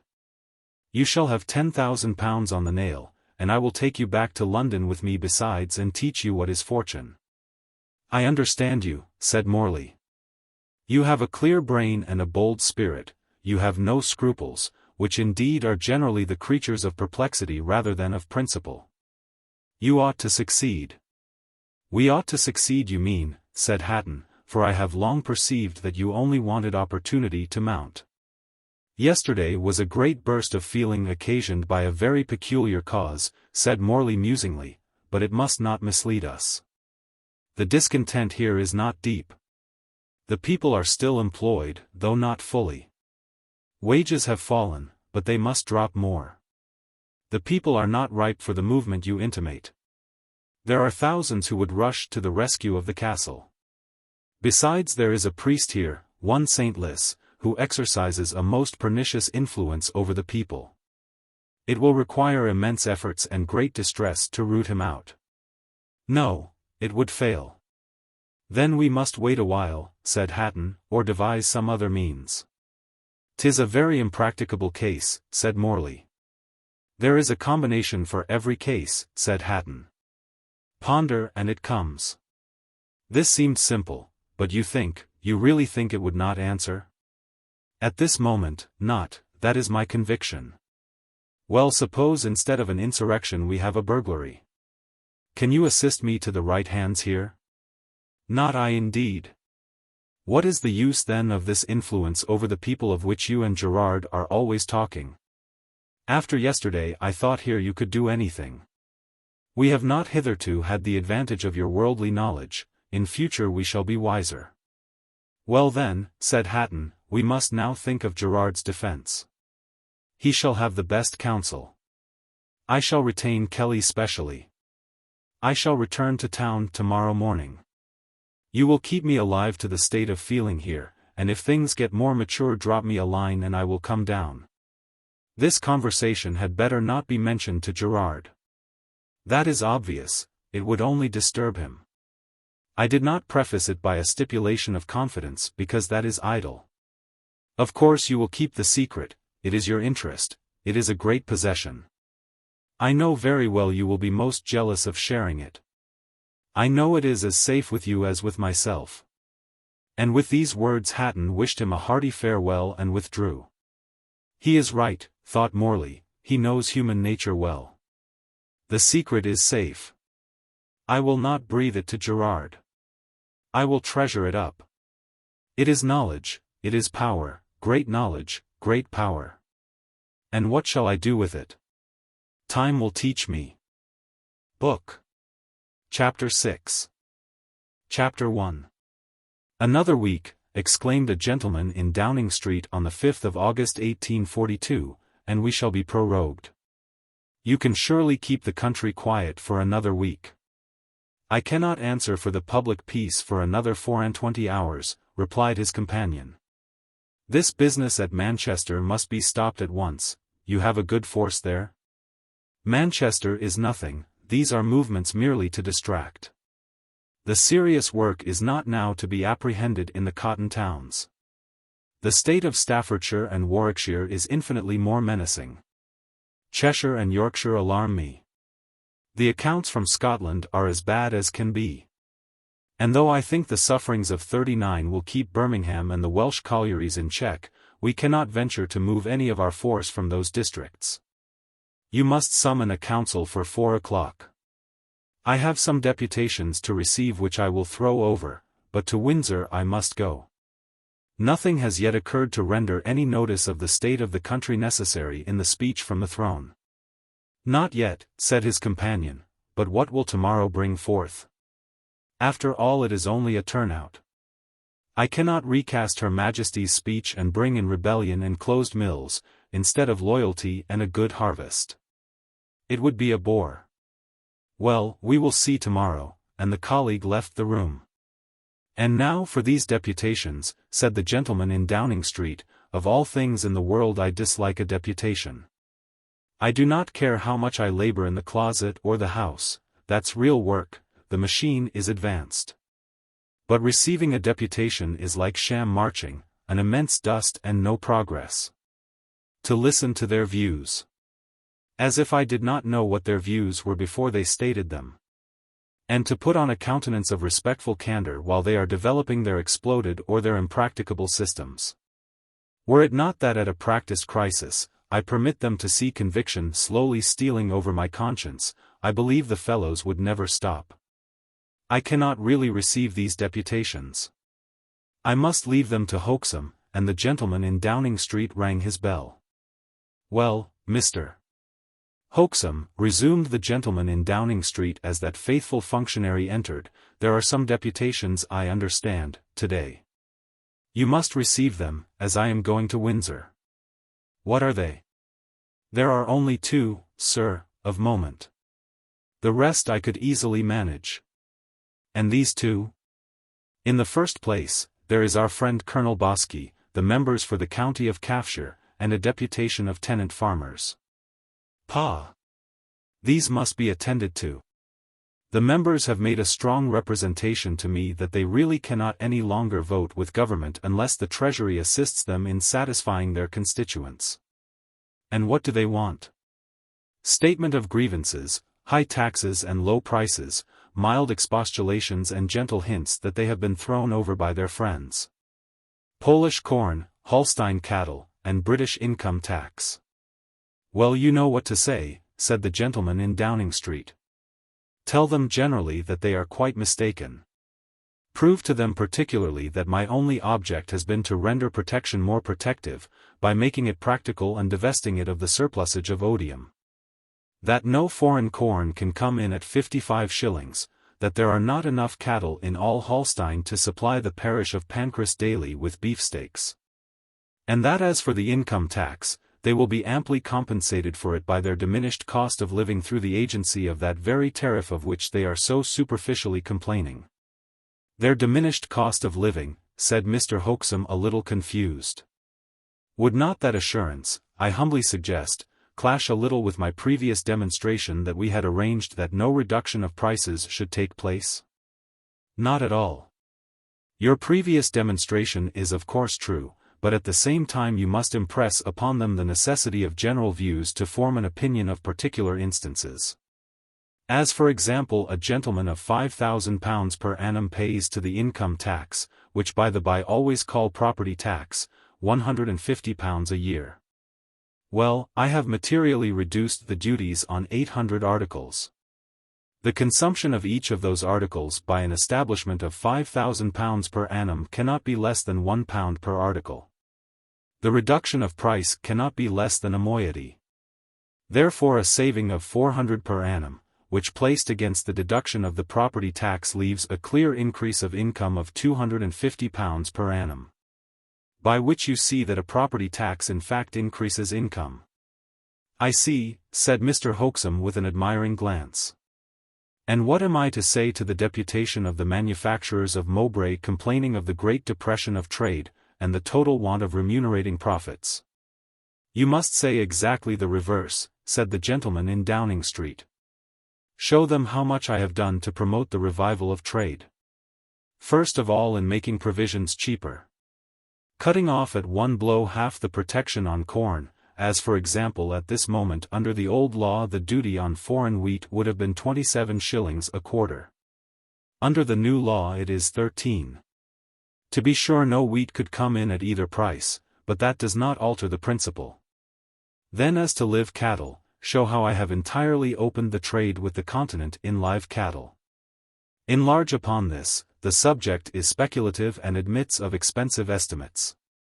If there be any dissenters on the deputation who having freed the negroes have no subject left for their foreign sympathies, hint at the tortures of the bullfight and the immense consideration to humanity that instead of being speared at Seville, the Andalusian toro will probably in future be cut up at Smithfield. This cheapness of provisions will permit them to compete with the foreigner in all neutral markets, in time beat them in their own. It is a complete compensation too for the property tax, which impress upon them is a great experiment and entirely for their interests. Ring the changes on great measures and great experiments till it is time to go down and make a house. Your official duties of course must not be interfered with. They will take the hint. I have no doubt you will get through the business very well, Mr. Hoaxem, particularly if you be frank and explicit. That is the right line to take when you wish to conceal your own mind and to confuse the minds of others. Good morning. Chapter 2. 2 days after this conversation in Downing Street, a special messenger arrived at Marney Abbey from the Lord Lieutenant of the county, the Duke of Fitz-Aquitaine. Immediately after reading the dispatch of which he was the bearer, there was a great bustle in the house. Lady Marney was sent for to her husband's library and there enjoined immediately to write various letters which were to prevent certain expected visitors from arriving. Captain Grouse was in and out the same library every 5 minutes, receiving orders and counter-orders, and finally mounting his horse was flying about the neighborhood with messages and commands. All this stir signified that the Marney regiment of yeomanry were to be called out directly. Lord Marney, who had succeeded in obtaining a place in the household and was consequently devoted to the institutions of the country, was full of determination to uphold them. But at the same time with characteristic prudence was equally resolved that the property principally protected should be his own, and that the order of his own district should chiefly engage his solicitude. I do not know what the Duke means by marching into the disturbed districts, said Lord Marney to Captain Grouse. These are disturbed districts. There have been 3 fires in 1 week, and I want to know what disturbance can be worse than that. In my opinion this is a mere anti-corn law riot to frighten the government. And suppose they do stop the mills, what then? I wish they were all stopped, and then one might live like a gentleman again. Egremont, between whom and his brother a sort of bad-tempered good understanding had of late years to a certain degree flourished, in spite of Lord Marney remaining childless, which made him hate Egremont with double distilled virulence, and chiefly by the affectionate manoeuvres of their mother, but whose annual visits to Marney had generally been limited to the Yeomanry Week, arrived from London the same day as the letter of the Lord Lieutenant, as he had learnt that his brother's regiment, in which he commanded a troop, as well as the other yeomanry corps in the north of England, must immediately take the field. 5 years had elapsed since the commencement of our history, and they had brought apparently much change to the character of the brother of Lord Marney. He had become, especially during the last 2 or 3 years, silent and reserved. He rarely entered society, even the company of those who were once his intimates had ceased to attract him. He was really a melancholy man. The change in his demeanor was observed by all. His mother and his sister-in-law were the only persons who endeavored to penetrate its cause, and sighed over the failure of their sagacity. Quit the world and the world forgets you. And Egremont would have soon been a name no longer mentioned in those brilliant saloons which he once adorned, had not occasionally a sensation, produced by an effective speech in the House of Commons, recalled his name to his old associates, who then remembered the pleasant hours passed in his society and wondered why he never went anywhere now. "I suppose he finds society a bore," said Lord Eugene de Vere. "I am sure I do, but then what is a fellow to do? I am not in Parliament like Egremont. I believe, after all, that's the thing. For I have tried everything else and everything else is a bore." "I think one should marry like Alfred Mountchesney," said Lord Milford. "But what is the use of marrying if you do not marry a rich woman, and the heiresses of the present age will not marry? What can be more unnatural? It alone ought to produce a revolution. Why, Alfred is the only fellow who has made a coup, and then he has not got it down. She behaved in a most unprincipled manner to me, that Fitzwaring," said Lord Milford, "always took my bouquets and once made me write some verses." "By Jove!" said Lord Eugene, "should like to see them. What a bore it must have been to write verses. I only copied them out of Mina Blake's album, but I sent them in my own handwriting." Baffled sympathy was the cause of Egremont's gloom. It is the secret spring of most melancholy. He loved and loved in vain. The conviction that his passion, though hopeless, was not looked upon with disfavor, only made him the more wretched, for the disappointment is more acute in proportion as the chance is better. He had never seen Sybil since the morning he quitted her in Smith Square, immediately before her departure for the north. The trial of Gerard had taken place at the assizes of that year. He had been found guilty and sentenced to 18 months' imprisonment in York Castle. The interference of Egremont both in the House of Commons and with the government saved him from the felon confinement with which he was at first threatened, and from which assuredly state prisoners should be exempt. During this effort some correspondence had taken place between Egremont and Sybil, which he would willingly have encouraged and maintained, but it ceased nevertheless with its subject. Sybil, through the influential interference of Ursula Trafford, lived at the convent at York during the imprisonment of her father, and visited him daily. The anxiety to take the veil which had once characterized Sybil had certainly waned. Perhaps her experience of life had impressed her with the importance of fulfilling vital duties. Her father, though he had never opposed her wish, had never encouraged it, and he had now increased and interesting claims on her devotion. He had endured great trials, and had fallen on adverse fortunes. Sybil would look at him, and though his noble frame was still erect and his countenance still displayed that mixture of frankness and decision which had distinguished it of yore, she could not conceal from herself that there were ravages which time could not have produced. A year and a half of imprisonment had shaken to its center a frame born for action, and shrinking at all times from the resources of sedentary life. The disappointment of high hopes had jarred and tangled even the sweetness of his noble disposition. He needed solicitude and solace, and Sybil resolved that if vigilance and sympathy could soothe an existence that would otherwise be embittered, these guardian angels should at least hover over the life of her father. When the term of his imprisonment had ceased, Gerard had returned with his daughter to Mowbray. Had he deigned to accept the offers of his friends, he need not have been anxious as to his future. A public subscription for his service had been collected. Morley, who was well-to-do in the world, for the circulation of the Mowbray phalanx daily increased with the increasing sufferings of the people, offered his friend to share his house and purse. Hatton was munificent. There was no limit either to his offers or his proffered services. But all were declined. Gerard would live by labor.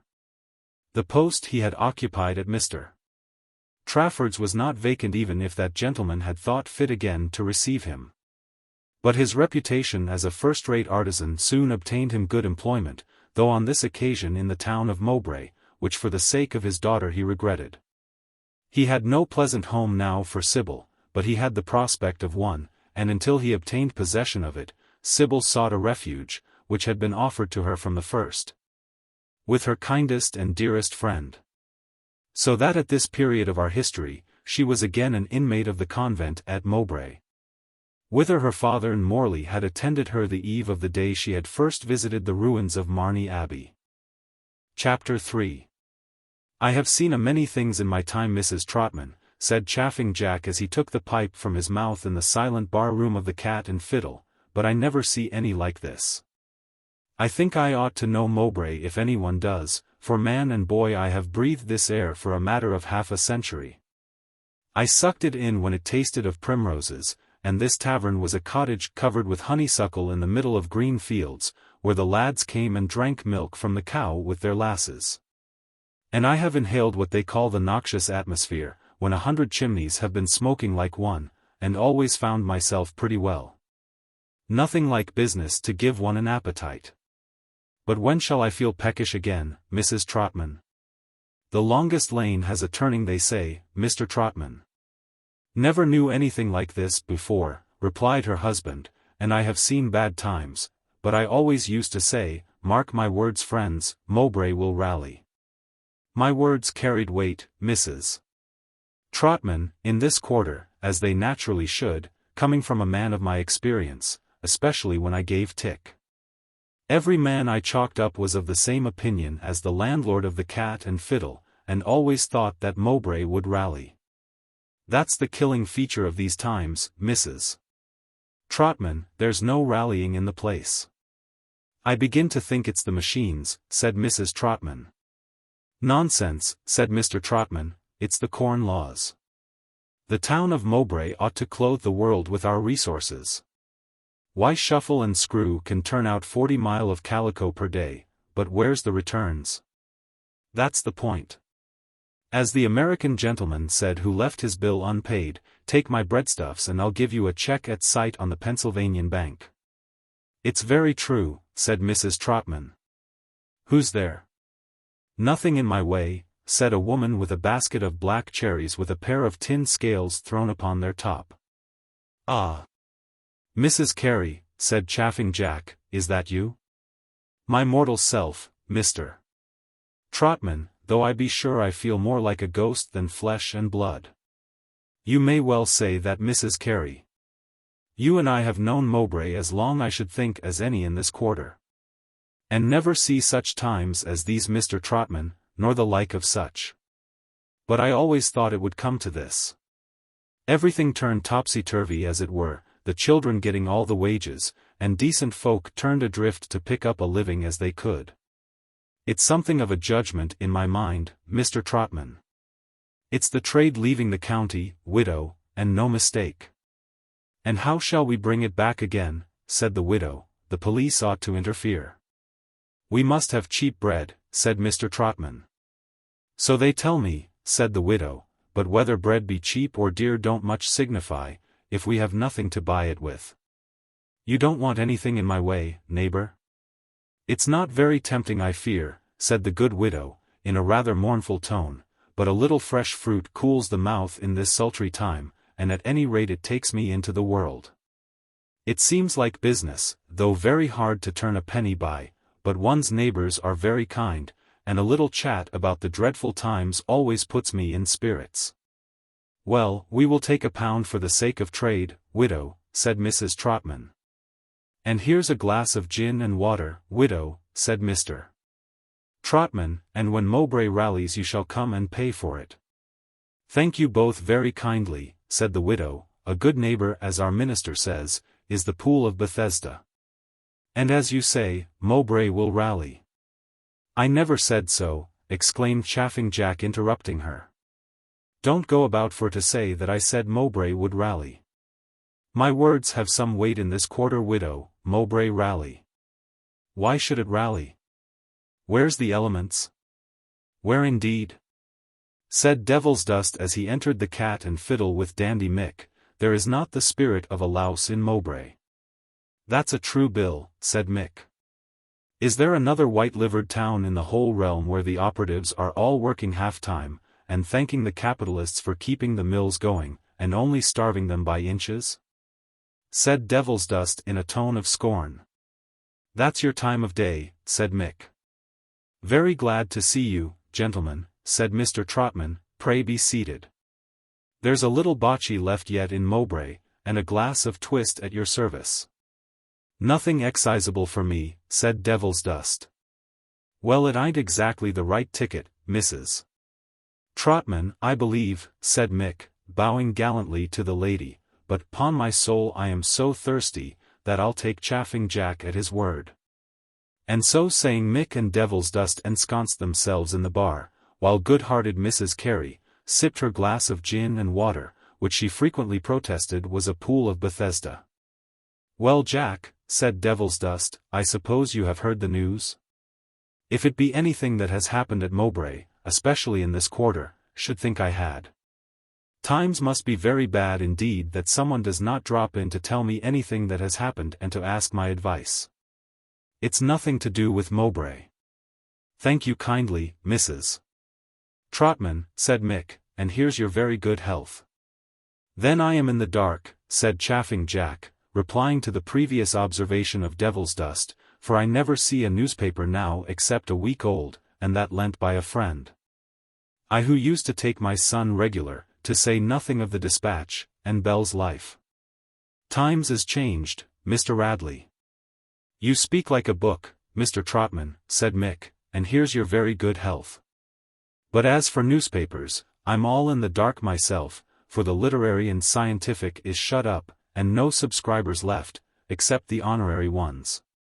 And not a journal to be had except the Moral World, and that's gratis." "As bad as the Temple," said Chaffing Jack, "it's all up with the institutions of the country." "And what then is the news?" "Labour is triumphant in Lancashire," said Devilsdust with bitter solemnity. "The deuce it is," said Chaffing Jack. "What, have they raised wages?" "No," said Devilsdust, "but they have stopped the mills." "That won't mend matters much," said Jack with a puff. "Won't it? The working classes will have less to spend than ever."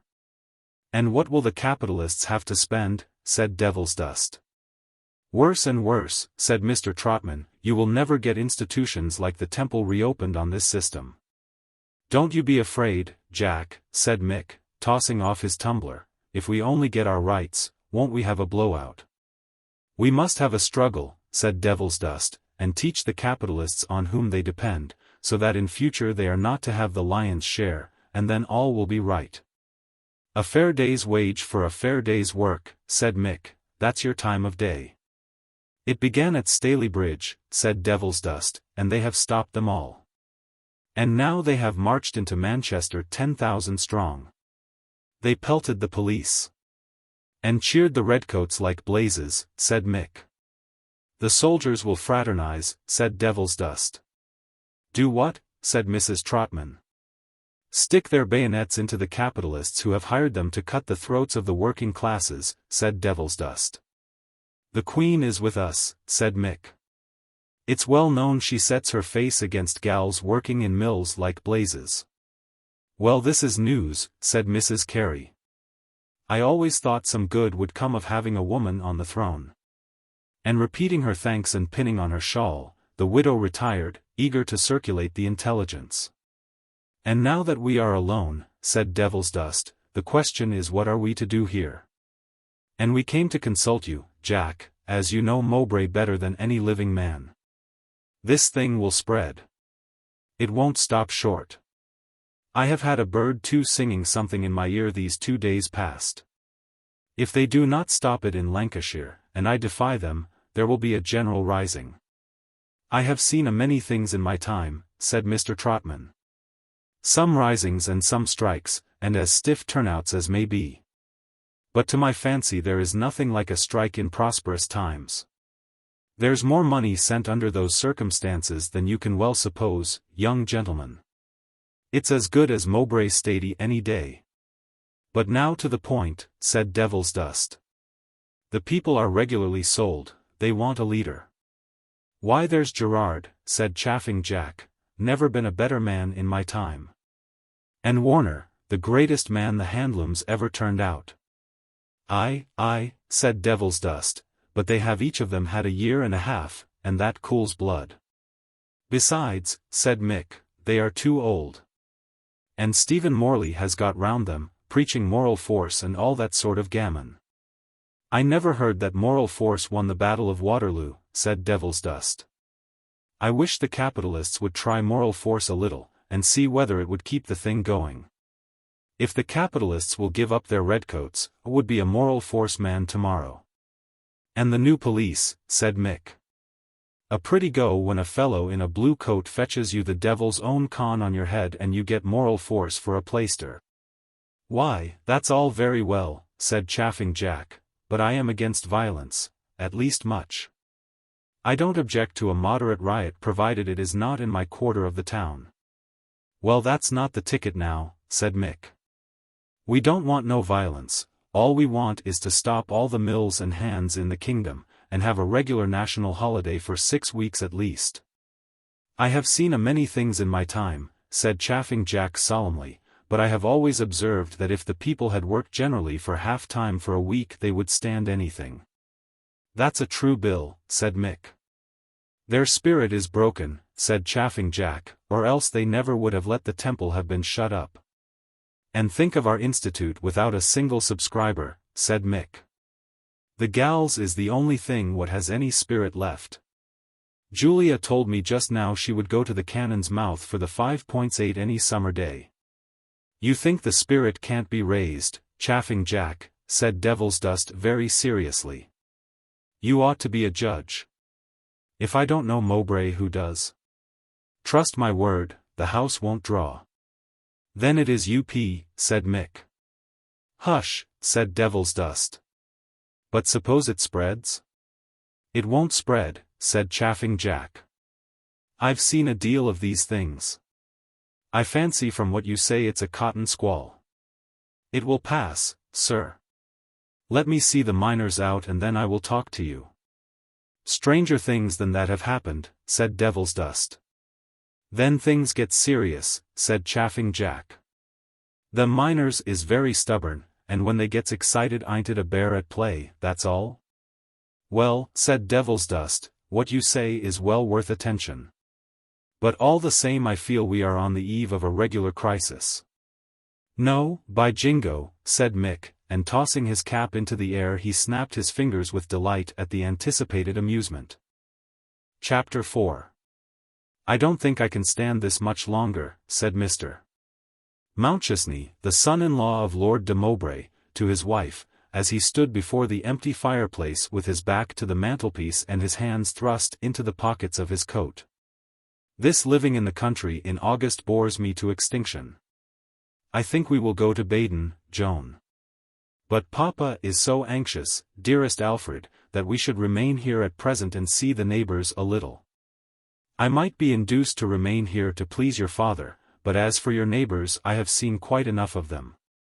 They are not a sort of people that I ever met before, or that I wish to meet again. I do not know what to say to them, nor can I annex an idea to what they say to me. Hego. Certainly the country in August is a thing of which no one who has not tried it has the most remote conception. But you always used to say you doted on the country, Alfred, said Lady Joan in a tone of tender reproach. So I do. I never was happier than when I was at Melton, and even enjoyed the country in August when I was on the moors. But I cannot well go to Melton, said Lady Joan. I don't see why you can't. Mrs. Sheldrake goes with her husband to Melton, and so does Lady D with Barham, and a very pleasant life it is. Well, at any rate we cannot go to Melton now, said Lady Joan, mortified. And it is impossible for me to go to the moors. No, but I could go, said Mr. Mountchesney, and leave you here. I might have gone with Eugene de Vere and Milford and Fitzheron. They wanted me very much. What a capital party it would have been, and what capital sport we should have had. And I need not have been away for more than a month or perhaps 6 weeks, and I could have written to you every day and all that sort of thing. Lady Joan sighed and affected to recur to the opened volume which during this conversation she had held in her hand. "I wonder where Maud is," said Mr. Mountchesney. "I shall want her to ride with me today. She is a capital horsewoman, and always amuses me. As you cannot ride now, Joan, I wish you would let Maud have Sunbeam." "As you please. Well, I am going to the stables and will tell them." "Who is this?" "Mr. Mountchesney exclaimed, and then walked to the window that looking over the park showed at a distance the advance of a very showy equipage. Lady Joan looked up. "Come here, Joan, and tell me who this is," and Lady Joan was at his side in a moment. "It is the livery of the Bardolphs," said Lady Joan. "I always call them Firebrace." "I cannot get out of it," said Mr. Mountchesney. "Well, I am glad it is they. I thought it might be an eruption of barbarians. Lady Bardolph will bring us some news." Lord and Lady Bardolph were not alone. They were accompanied by a gentleman who had been staying on a visit at Firebrace, and who, being acquainted with Lord de Mowbray, had paid his respects to the castle in his way to London. This gentleman was the individual who had elevated them to the peerage, Mr. Hatton. A considerable intimacy had sprung up between him and his successful clients. Firebrace was an old place rebuilt in the times of the Tudors, but with something of its more ancient portions remaining, and with a storehouse of muniments that had escaped the civil wars. Hatton revelled in them, and in pursuing his researches, had already made discoveries which might perhaps place the coronet of the earldom of Lovell on the brow of the former champion of the baronetage, who now however never mentioned the order. Lord de Mowbray was well content to see Mr. Hatton, a gentleman in whom he did not repose the less confidence, because his advice given him 3 years ago, respecting the writ of right and the claim upon his estate had proved so discreet and correct. Acting on that advice, Lord de Mowbray had instructed his lawyers to appear to the action without entering into any unnecessary explanation of the merits of his case. He counted on the accuracy of Mr. Hatton's judgment, that the claim would not be pursued, and he was right. After some fencing and preliminary maneuvering, the claim had not been pursued. Lord de Mowbray therefore, always gracious, was disposed to accord a very distinguished reception to his confidential counsellor. He pressed very much his guests to remain with him some days, and though that was not practicable, Mr. Hatton promised that he would not leave the neighbourhood without paying another visit to the castle. "And you continue quiet here," said Mr. Hatton to Lord de Mowbray. "And I am told we shall keep so," said Lord de Mowbray. "The mills are mostly at work, and the men take the reduced wages in a good spirit.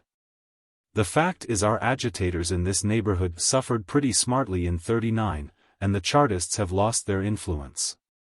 I am sorry for poor Lady St. Julian's," said Lady Bardolph to Lady de Mowbray. "It must be such a disappointment, and she has had so many, but I understand there is nobody to blame but herself. If she had only left the prince alone, but she would not be quiet. And where are the Deloraines? They are at Munich, with which they are delighted. And Lady Deloraine writes me that Mr. Egremont has promised to join them there. If he do, they mean to winter at Rome." "Somebody said he was going to be married," said Lady de Mowbray. "His mother wishes him to marry," said Lady Bardolph, "but I have heard nothing." Mr. Mountchesney came in and greeted the Bardolphs with some warmth. "How delightful in the country in August to meet somebody that you have seen in London in June," he exclaimed. "Now, dear Lady Bardolph, do tell me something, for you can conceive nothing so triste as we are here. We never get a letter. Joan only corresponds with philosophers and Maud with clergymen. And none of my friends ever write to me. Perhaps you never write to them?" "Well, I never have been a letter writer, because really I never wanted to write or to be written to. I always knew what was going on because I was on the spot. I was doing the things that people were writing letters about, but now not being in the world any longer, doing nothing. Living in the country, and the country in August, I should like to receive letters every day, but I do not know who to fix upon as a correspondent." Eugene de Vere will not write, Milford cannot, and as for Fitzheron he is so very selfish, he always wants his letters answered. That is very unreasonable, said Lady Bardolph. Besides, what can they tell me at this moment? They have gone to the moors and are enjoying themselves. They asked me to go with them, but I could not go, because you see I could not leave Joan. Though why I could not leave her, I really cannot understand, because Egerton has got some moors this year, and he leaves Lady Augusta with her father. Lady Maud entered the room in her bonnet, returning from an airing. She was all animation, charmed to see everybody. She had been to Mowbray to hear some singing at the Roman Catholic chapel in that town. A service had been performed and a collection made for the suffering workpeople of the place. She had been apprised of it for some days, was told that she would hear the most beautiful voice that she had ever listened to, but it had far exceeded her expectations. A female voice it seemed. No tones could be conceived more tender and yet more thrilling, in short seraphic. Mr. Mountchesney blamed her for not taking him. He liked music, singing, especially female singing. When there was so little to amuse him, he was surprised that Lady Maud had not been careful that he should have been present. His sister-in-law reminded him that she had particularly requested him to drive her over to Mowbray, and he had declined the honor as a bore. Yes, said Mr. Mountchesney, but I thought Joan was going with you, and that you would be shopping. It was a good thing our house was adjourned before these disturbances in Lancashire, said Lord Bardolph to Lord de Mowbray. The best thing we can all do is to be on our estates, I believe, said Lord de Mowbray. My neighbour Marney is in a great state of excitement, said Lord Bardolph, all his yeomanry out. But he is quiet at Marney? In a way, but these fires puzzle us. Marney will not believe that the condition of the labourer has anything to do with them, and he certainly is a very acute man. But still I don't know what to say to it. The poor law is very unpopular in my parish. Marney will have it, that the incendiaries are all strangers hired by the Anti-Corn Law League. Ah! Here is Lady Joan, exclaimed Lady Bardolph, as the wife of Mr. Mountchesney entered the room, my dearest Lady Joan. Why Joan, said Mr. Mountchesney, Maud has been to Mowbray, and heard the most delicious singing. Why did we not go? I did mention it to you, Alfred. I remember you said something about going to Mowbray, and that you wanted to go to several places. But there is nothing I hate so much as shopping. It bores me more than anything. And you are so peculiarly long when you are shopping. But singing, and beautiful singing in a Catholic chapel by a woman. Perhaps a beautiful woman, that is quite a different thing, and I should have been amused, which nobody seems ever to think of here. I do not know how you find it, Lady Bardolph, but the country to me in August is a something, and not finishing his sentence, Mr. Mountchesney gave a look of inexpressible despair. And you did not see this singer, said Mr. Hatton, sidling up to Lady Maud, and speaking in a subdued tone. I did not, but they tell me she is most beautiful, something extraordinary. I tried to see her, but it was impossible. Is she a professional singer? I should imagine not, a daughter of one of the Mowbray people I believe. Let us have her over to the castle, Lady de Mowbray, said Mr. Mountchesney. If you like, replied Lady de Mowbray, with a languid smile. Well, at last I have got something to do, said Mr. Mountchesney. I will ride over to Mowbray, find out the beautiful singer, and bring her to the castle. Chapter 5. The beam of the declining sun, softened by the stained panes of a small Gothic window, suffused the chamber of the Lady Superior of the convent of Mowbray. The vaulted room, of very moderate dimensions, was furnished with great simplicity and opened into a small oratory. On a table were several volumes, an ebon cross was fixed in a niche, and leaning in a high-backed chair, sat Ursula Trafford. Her pale and refined complexion that in her youth had been distinguished for its luster, became her spiritual office. And indeed her whole countenance, the delicate brow, the serene glance, the small aquiline nose, and the well-shaped mouth, firm and yet benignant. betokened the celestial soul that habited that gracious frame. The Lady Superior was not alone. On a low seat by her side, holding her hand, and looking up into her face with a glance of reverential sympathy, was a maiden over whose head 5 summers have revolved since first her girlhood broke upon our sight amid the ruins of Marney Abbey. 5 summers that have realized the matchless promise of her charms, and while they have added something to her stature have robbed it of nothing of its grace, and have rather steadied the blaze of her beauty than diminished its radiance. Yes, I mourn over them, said Sybil, the deep convictions that made me look forward to the cloister as my home. Is it that the world has assoiled my soul? Yet I have not tasted of worldly joys. All that I have known of it has been suffering and tears. They will return, these visions of my sacred youth, dear friend, tell me that they will return. I too have had visions in my youth, Sybil, and not of the cloister, yet am I here. And what should I infer, said Sybil inquiringly. That my visions were of the world, and brought me to the cloister, and that yours were of the cloister and have brought you to the world. My heart is sad, said Sybil, and the sad should seek the shade. It is troubled, my child, rather than sorrowful. Sybil shook her head. Yes, my child, said Ursula, the world has taught you that there are affections which the cloister can neither satisfy nor supply. Ah! Sybil, I too have loved. The blood rose to the cheek of Sybil, and then returned as quickly to the heart. Her trembling hand pressed that of Ursula as she sighed and murmured, No, no, no. Yes, it is his spirit that hovers over your life, Sybil, and in vain you would forget what haunts your heart. One not less gifted than him, as good, as gentle, as gracious. Once too breathed in my ear the accents of joy. He was, like myself, the child of an old house, and nature had invested him with every quality that can dazzle and can charm. But his heart was as pure, and his soul as lofty, as his intellect and frame were bright, and Ursula paused. Sybil pressed the hand of Ursula to her lips and whispered, Speak on. The dreams of bygone days, continued Ursula in a voice of emotion, the wild sorrows than I can recall, and yet feel that I was wisely chastened. He was stricken in his virtuous pride, the day before he was to have led me to that altar where alone I found the consolation that never fails. And thus closed some years of human love, my Sybil, said Ursula, bending forward and embracing her. The world for a season crossed their fair current, and a power greater than the world forbade their bands, but they are hallowed, memory is my sympathy.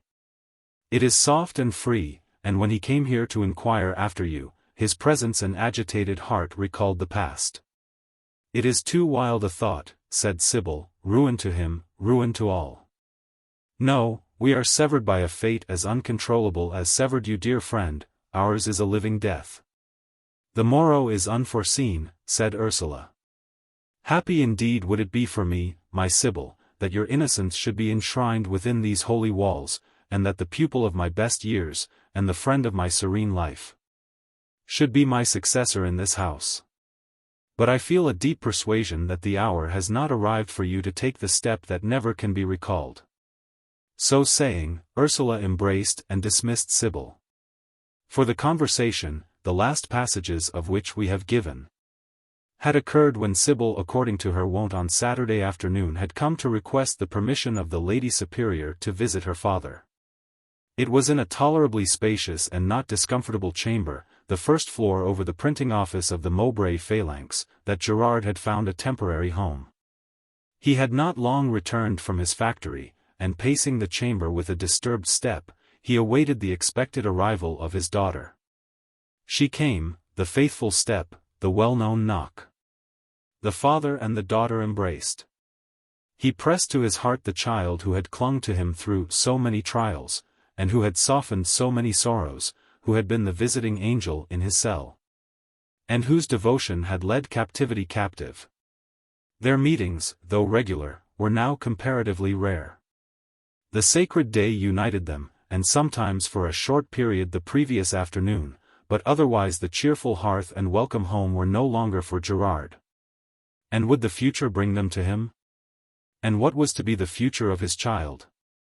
His mind vacillated between the convent of which she now seldom spoke, and which with him was never a cherished idea, and those dreams of restored and splendid fortunes which his sanguine temperament still whispered him, in spite of hopes so long deferred and expectations so often balked, might yet be realized. And sometimes between these opposing visions, there rose a third and more practical, though less picturesque result, the idea of her marriage. And with whom? It was impossible that one so rarely gifted and educated with so much daintiness, could ever make a wife of the people. Hatton offered wealth, but Sybil had never seemed to comprehend his hopes, and Gerard felt that their ill-assorted ages was a great barrier. There was of all the men of his own order but one, who from his years, his great qualities, his sympathy, and the nature of his toil and means, seemed not unfitted to be the husband of his daughter. And often had Gerard mused over the possibility of these intimate ties with Morley. Sybil had been, as it were, bred up under his eye. An affection had always subsisted between them, and he knew well that in former days Sybil had appreciated and admired the great talents and acquirements of their friend. At one period he almost suspected that Morley was attached to her. And yet, from causes which he had never attempted to penetrate, probably from a combination of unintentional circumstances, Sybil and Morley had for the last 2 or 3 years been thrown little together, and their intimacy had entirely died away. To Gerard it seemed that Morley had ever proved his faithful friend. Morley had originally dissuaded him with energy against that course which had led to his discomfiture and punishment. When arrested, his former colleague was his bail, was his companion and adviser during his trial, had endeavored to alleviate his imprisonment, and on his release had offered to share his means with Gerard, and when these were refused, he at least supplied Gerard with a roof.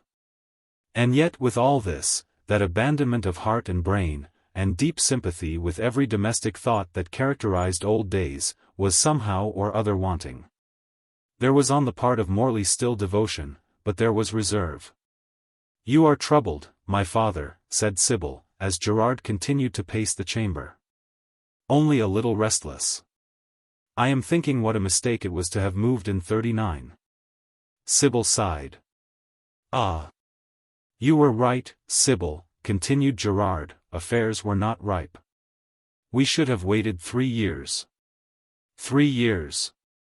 exclaimed Sybil, starting. "Are affairs riper now?"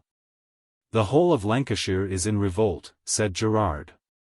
"There is not a sufficient force to keep them in check. If the miners and colliers rise, and I have cause to believe that it is more than probable they will move before many days are past, the game is up." "You terrify me," said Sybil. "On the contrary," said Gerard, smiling, "the news is good enough.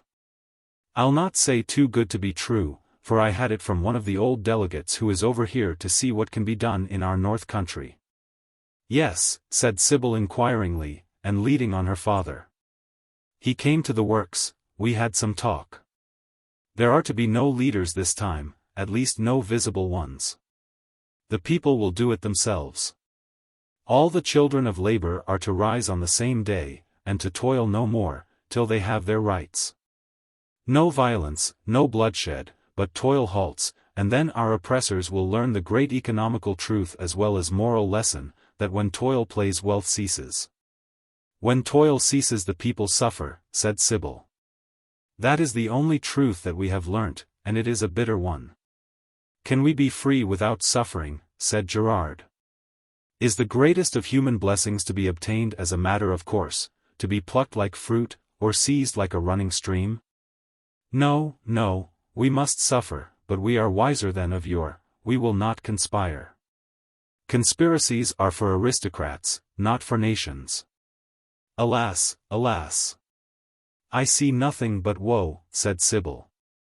"I cannot believe that after all that has passed, the people here will move. I cannot believe that after all that has passed, all that you, that we, have endured, that you, my father, will counsel them to move." "I counsel nothing," said Gerard. "It must be a great national instinct that does it, but if all England, if Wales, if Scotland won't work, is Mowbray to have a monopoly? "Ah! That's a bitter jest," said Sybil. "England, Wales, Scotland will be forced to work as they were forced before. How can they subsist without labor? And if they could, there is an organized power that will subdue them. The benefit societies, the sick and burial clubs, have money in the banks that would maintain the whole working classes, with aid in kind that will come, for 6 weeks. And that will do the business. And as for force, why there are not 5 soldiers to each town in the kingdom. It's a glittering bugbear, this fear of the military. Simultaneous strikes would baffle all the armies in Europe." "I'll go back and pray that all this is wild talk," said Sybil earnestly.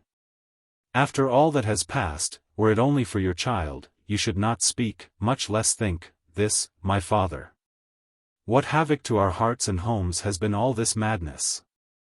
It has separated us, it has destroyed our happy home, it has done more than this," and here she wept. "Nay, nay, my child," said Gerard, coming up and soothing her, "one cannot weigh one's words before those we love. I can't hear of the people moving with coldness, that's out of nature. But I promise you I'll not stimulate the lads here. I am told they are little inclined to stir. You found me in a moment of what I must call, I suppose, elation. But I hear they beat the redcoats and police at Staley Bridge, and that pricked my blood a bit. I have been ridden down before this when I was a lad, Sybil, by yeomanry hoofs. You must allow a little for my feelings." She extended her lips to the proffered embrace of her father. He blessed her and pressed her to his heart, and soothed her apprehensions with many words of softness. There was a knock at the door. "Come in," said Gerard. And there came in Mr. Hatton. They had not met since Gerard's release from York Castle. Their Hatton had visited him, had exercised his influence to remedy his grievances, and had more than once offered him the means of maintenance on receiving his freedom. There were moments of despondency when Gerard had almost wished that the esteem and regard with which Sybil looked upon Hatton might have matured into sentiments of a deeper nature. But on this subject the father had never breathed a word. Nor had Hatton, except to Gerard, ever intimated his wishes, for we could scarcely call them hopes. He was a silent suitor of Sybil, watching opportunities and ready to avail himself of circumstances which he worshipped. His sanguine disposition, fed by a very suggestive and inventive mind, and stimulated by success and a prosperous life, sustained him always to the last. Hatton always believed that everything desirable must happen if a man had energy and watched circumstances. He had confidence too in the influence of his really insinuating manner. His fine taste, his tender tone, his ready sympathy, all which masked his daring courage and absolute recklessness of means. There were general greetings of the greatest warmth. The eyes of Hatton were suffused with tears as he congratulated Gerard on his restored health, and pressed Sybil's hand with the affection of an old friend between both his own. "I was down in this part of the world on business," said Hatton, "and thought I would come over here for a day to find you all out." And then after some general conversation he said, "And where do you think I accidentally paid a visit a day or 2 back?" "At Mowbray Castle." "I see you are surprised. I saw all your friends. I did not ask his lordship how the writ of right went on. I dare say he thinks 'tis all hushed. But he is mistaken. I have learnt something which may help us over the stile yet." "Well-a-day," said Gerard, "I once thought if I could get back the lands the people would at last have a friend, but that's past. I have been a dreamer of dreams often when I was overlooking them at work. And so we all have, I suppose. I would willingly give up my claim if I could be sure the Lancashire lads will not come to harm this bout." "'Tis a more serious business," said Hatton, "than anything of the kind that has yet happened. The government are much alarmed. They talk of sending the guards down into the north, and bringing over troops from Ireland." "Poor Ireland," said Gerard. "Well, I think the Friescoats might give us a helping hand now, and employ the troops at least." "No, my dear father, say not such things. Sybil will not let me think of these matters, friend Hatton," said Gerard smiling. "Well, I suppose it's not in my way, at least I certainly did not make the best hand of it in 39. But it was London that got me into that scrape. I cannot help fancying that were I on our moors here a bit with some good lads it might be different, and I must say so, I must indeed, Sybil. But you are very quiet here I hope, said Hatton. Oh. Yes, said Gerard, I believe our spirit is sufficiently broken at Mowbray. Wages weekly dropping, and just work enough to hinder sheer idleness, that sort of thing keeps the people in very humble trim. But wait a bit, and when they have reached the starvation point I fancy we shall hear a murmur. I remember our friend Morley in 39, when we returned from London, gave me a very good character of the disposition of the people here, said Hatton. I hope it continues the same. He feared no outbreak then, and the distress in 39 was severe. Well, said Gerard, the wages have been dropping ever since. The people exist, but you can scarcely say they live. But they are cowed I fancy. An empty belly is sometimes as apt to dull the heart as inflame the courage. And then they have lost their leaders, for I was away you see, and have been quiet enough since I came out, and Warner is broken, he has suffered more from his time than I did. Which is strange, for he had his pursuits. Whereas I was restless enough, and that's the truth, and had it not been for Sybil's daily visit I think, though I may never be allowed to live in a castle, I should certainly have died in one. And how is Morley? Right well, the same as you left him, I saw not a straw's change when I came out. His paper spreads.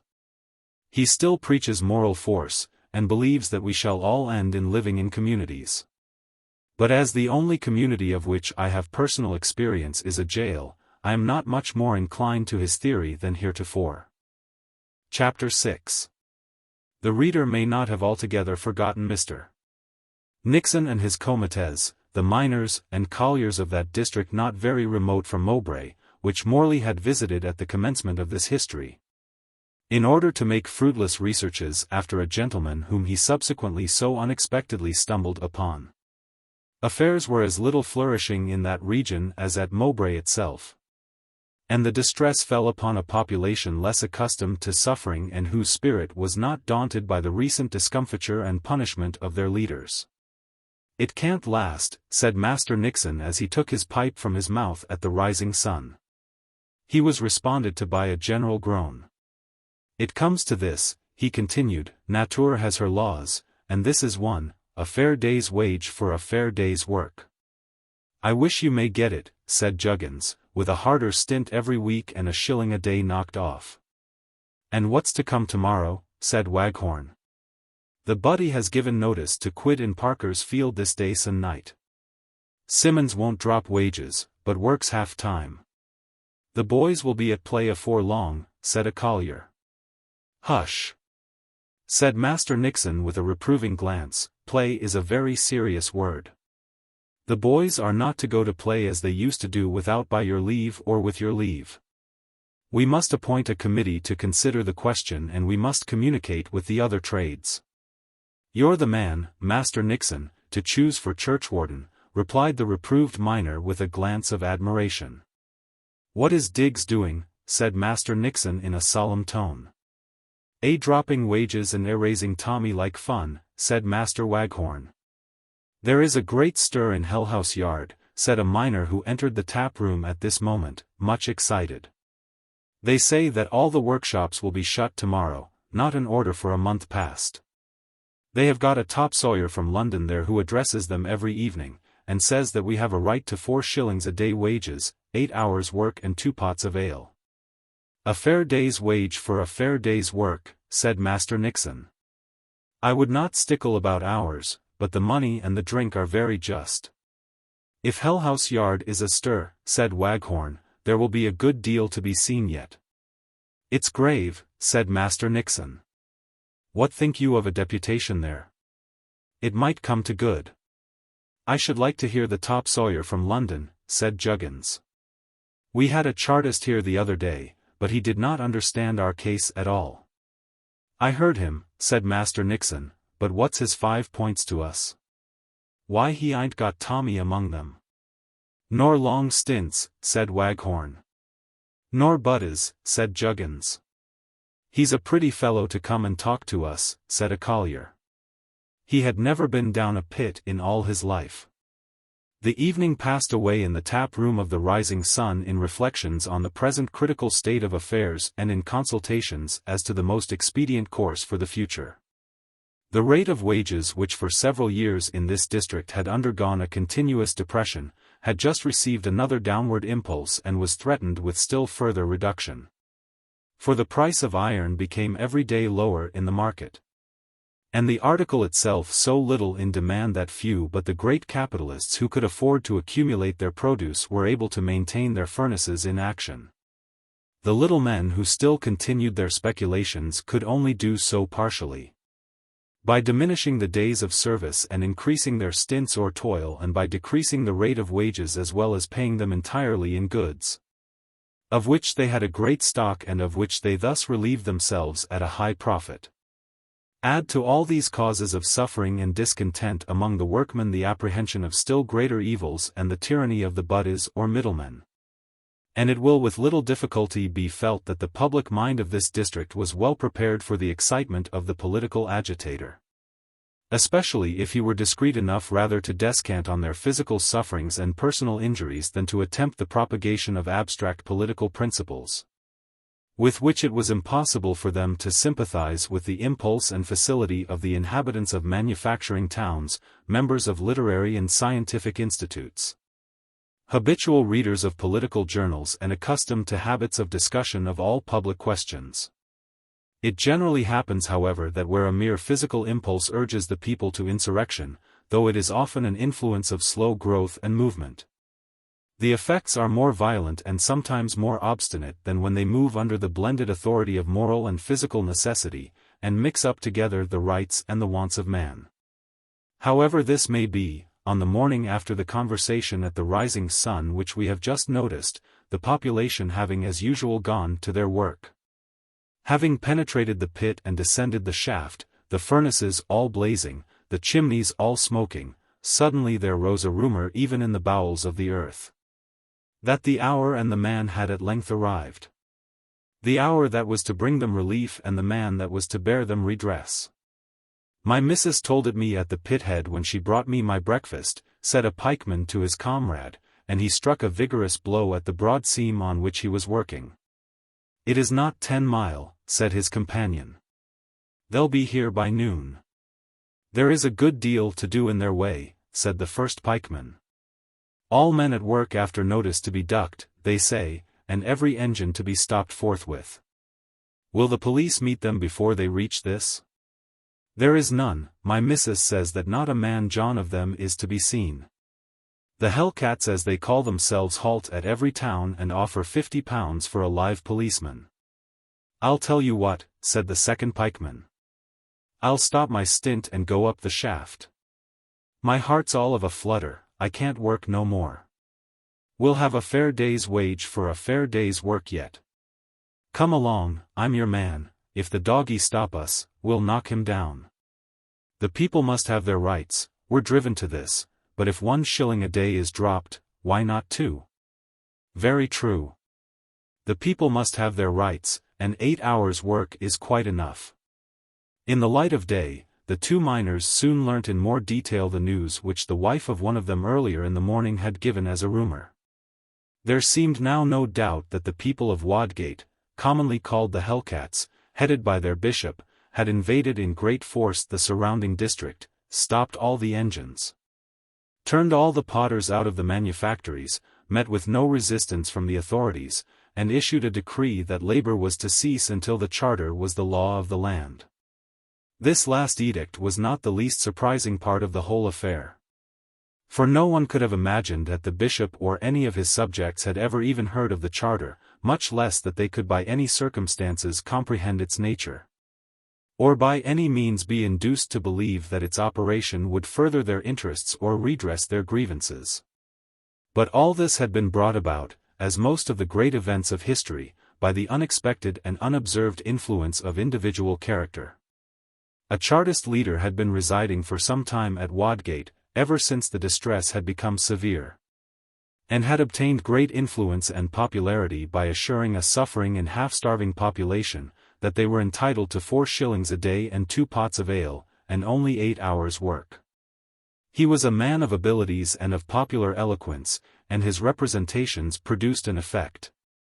Their reception invested him with influence, and as he addressed a population who required excitement, being very slightly employed and with few resources for their vacant hours. The Chartist who was careful never to speak of the Charter became an important personage at Wadgate, and was much patronized by Bishop Hatton and his lady, whose good offices he was sedulous to conciliate. At the right moment, everything being ripe and well prepared, the bishop being very drunk and harassed by the complaints of his subjects, the Chartist revealed to him the mysteries of the Charter, and persuaded him not only that the 5 points would cure everything, but that he was the only man who could carry the 5 points. The bishop had nothing to do, he was making a lock merely for amusement, he required action. He embraced the Charter, without having a definite idea what it meant, but he embraced it fervently, and he determined to march into the country at the head of the population of Wadgate, and establish the faith. Since the conversion of Constantine, a more important adoption had never occurred. The whole of the north of England, and a great part of the Midland counties were in a state of disaffection. The entire country was suffering, hope had deserted the laboring classes, they had no confidence in any future of the existing system. Their organization, independent of the political system of the Chartists, was complete. Every trade had its union, and every union its lodge in every town, and its central committee in every district. All that was required was the first move, and the Chartist emissary had long fixed upon Wadgate as the spring of the explosion. When the news of the strike in Lancashire determined him to precipitate the event. The march of Bishop Hatton at the head of the Hellcats into the mining districts was perhaps the most striking popular movement since the Pilgrimage of Grace. Mounted on a white mule, wallied and of hideous form, the bishop brandished a huge hammer with which he had announced he would destroy the enemies of the people, all butters, doggies, dealers and truck and tommy, middle masters and main masters. Some 1,000 Hellcats followed him brandishing bludgeons, or armed with bars of iron, pick handles, and hammers. On each side of the bishop, on a donkey, was one of his little sons, as demure and earnest as if he were handling his file. A flowing standard of silk inscribed with the Charter, and which had been presented to him by the delegate, was borne before him like the oriflamme. Never was such a gaunt, grim crew. As they advanced their numbers continually increased, for they arrested all labor in their progress. Every engine was stopped, the plug was driven out of every boiler, every fire was extinguished, every man was turned out. The decree went forth that labor was to cease until the Charter was the law of the land, the mine and the mill. The foundry and the loom shop were until that consummation to be idle, nor was the mighty pause to be confined to these great enterprises. Every trade of every kind and description was to be stopped, tailor and cobbler, brushmaker and sweep, tinker and carter, mason and builder, all. For all an enormous Sabbath that was to compensate for any incidental suffering that it induced by the increased means and the elevated condition it ultimately would ensure, that paradise of artisans. That utopia of toil, embalmed in those ringing words, sounds cheerful to the Saxon race, a fair day's wage for a fair day's work. Chapter 7. During the strike in Lancashire the people had never plundered, except a few provision shops, chiefly rifled by boys.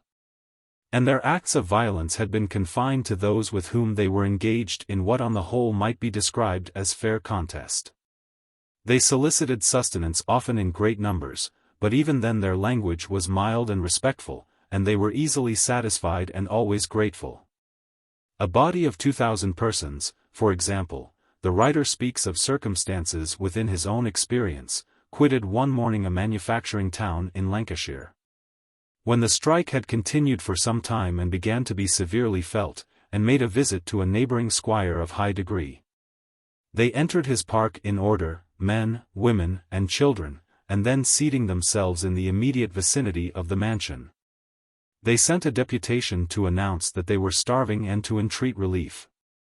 In the instance in question, the lord of the domain was absent in the fulfillment of those public duties which the disturbed state of the country devolved on him. His wife, who had a spirit equal to the occasion, notwithstanding the presence of her young children who might well have aggravated feminine fears, received the deputation herself. Told them that of course she was unprepared to feed so many, but that, if they promised to maintain order and conduct themselves with decorum, she would take measures to satisfy their need. They gave their pledge and remained tranquilly encamped while preparations were making to satisfy them. Carts were sent to a neighboring town for provisions.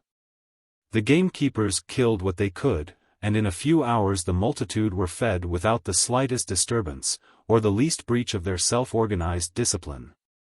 When all was over, the deputation waited again on the lady to express to her their gratitude, and the gardens of this house being of celebrity in the neighborhood, they requested permission that the people might be allowed to walk through them, pledging themselves that no flower should be plucked and no fruit touched. The permission was granted, the multitude in order, each file under a chief and each commander of the files obedient to a superior officer. Then made a progress through the beautiful gardens of their beautiful hostess. They even passed through the forcing houses and vineries. Not a border was trampled on, not a grape plucked, and when they quitted the domain, they gave 3 cheers for the fair castellan. The Hellcats and their following were of a different temper to these gentle Lancashire insurgents. They destroyed and ravaged, sacked and gutted houses, plundered cellars, proscribed bakers as enemies of the people, sequestrated the universal stores of all truck and tommy shops, burst open doors, broke windows, destroyed the gas works, that the towns at night might be in darkness, took union workhouses by storm, burned rate books in the marketplace, and ordered public distribution of loaves of bread and flitches of bacon to a mob, cheering and laughing amid flames and rapine. In short, they robbed and rioted. The police could make no head against them, there was no military force. The whole district was in their possession, and hearing that a battalion of the Coldstreams were coming down by a train, the bishop ordered all railroads to be destroyed. And if the Hellcats had not been too drunk to do his bidding and he too tipsy to repeat it, it is probable that a great destruction of these public ways might have taken place. Does the reader remember Diggs' Tommy shop?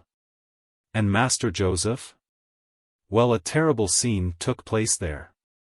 The Wadgate girl, with a back like a grasshopper, of the Baptist school religion, who had married Thomas, once a pupil of the bishop and still his fervent follower, although he had cut open his pupil's head, was the daughter of a man who had worked many years in Diggs' field, had suffered much under his intolerable yoke, and at the present moment was deep in his awful ledger. She had heard from her first years of the oppression of Diggs and had impressed it on her husband, who was intolerant of any tyranny except at Wadgate. Thomas and his wife, and a few chosen friends, therefore went out one morning to settle the Tommy book of her father with Mr. Diggs. A whisper of their intention had got about among those interested in the subject. It was a fine summer morning, some 3 hours from noon. The shop was shut, indeed it had not been opened since the riots, and all the lower windows of the dwelling were closed, barred, and bolted. A crowd of women had collected. There was Mistress Page and Mistress Prance, old Dame Toddles and Mrs. Mullins, Liza Gray and the comely dame who was so fond of society that she liked even a riot. Master Joseph, they say, has gone to the north, said the comely dame. I wonder if old Diggs is at home, said Mrs. Mullins. He won't show, I'll be sworn, said old Dame Toddles. Here are the Hellcats, said the comely dame. Well, I do declare they march like Regulars, 2, 4, 6, 12, a good score at the least. The Hellcats briskly marched up to the elm trees that shaded the canal before the house, and then formed in line opposite to it. They were armed with bludgeons, crowbars, and hammers. Thomas was at the head and by his side his Wadgate wife. Stepping forth alone, amid the cheering of the crowd of women, the pupil of the bishop advanced to the door of Diggs' house, gave a loud knock and a louder ring. He waited patiently for several minutes, there was no reply from the interior, and then Thomas knocked and rang again. It's very awful, said the comely dame. It's what I always dreamt would come to pass, said Liza Gray, ever since Master Joseph cut my poor baby over the eye with his 3-foot rule. I think there can be nobody within, said Mrs. Prance. Old Diggs would never leave the Tommy without a guard, said Mrs. Page.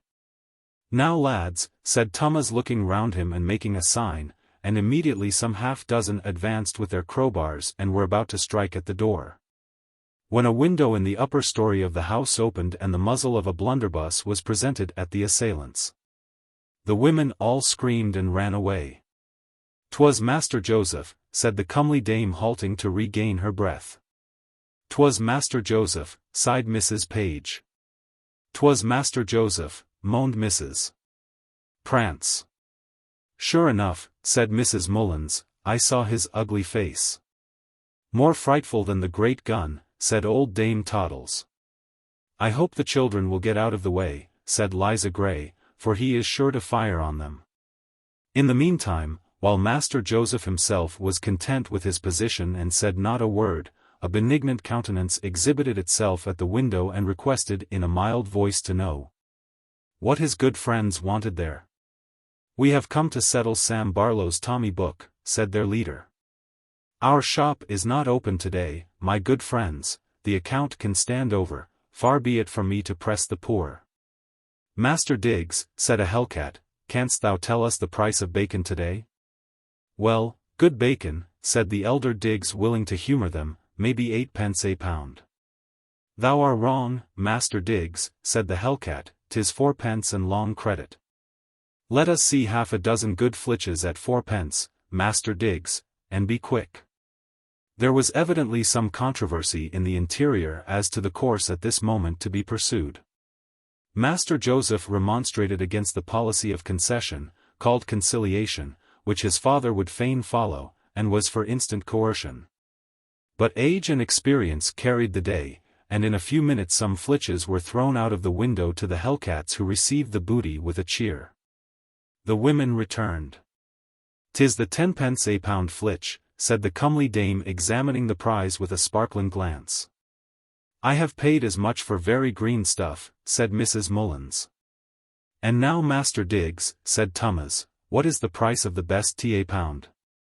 We be good customers, and mean to treat our wives and sweethearts here. I think we must order half a chest." This time there was a greater delay in complying with the gentle hint, but the hellcats getting obstreperous, the tea was at length furnished and divided among the women. This gracious office devolved on the wife of Thomas, who soon found herself assisted by a spontaneous committee of which the comely dame was the most prominent and active member. Nothing could be more considerate, good-natured, and officious, than the mode and spirit with which she divided the stores. The flitches were cut up and apportioned in like manner. The scene was as gay and hustling as a fair. "It's as good as a grand Tommy day," said the comely dame with a self-complacent smile as she strutted about smiling and dispensing patronage. The orders for bacon and tea were followed by a very popular demand for cheese.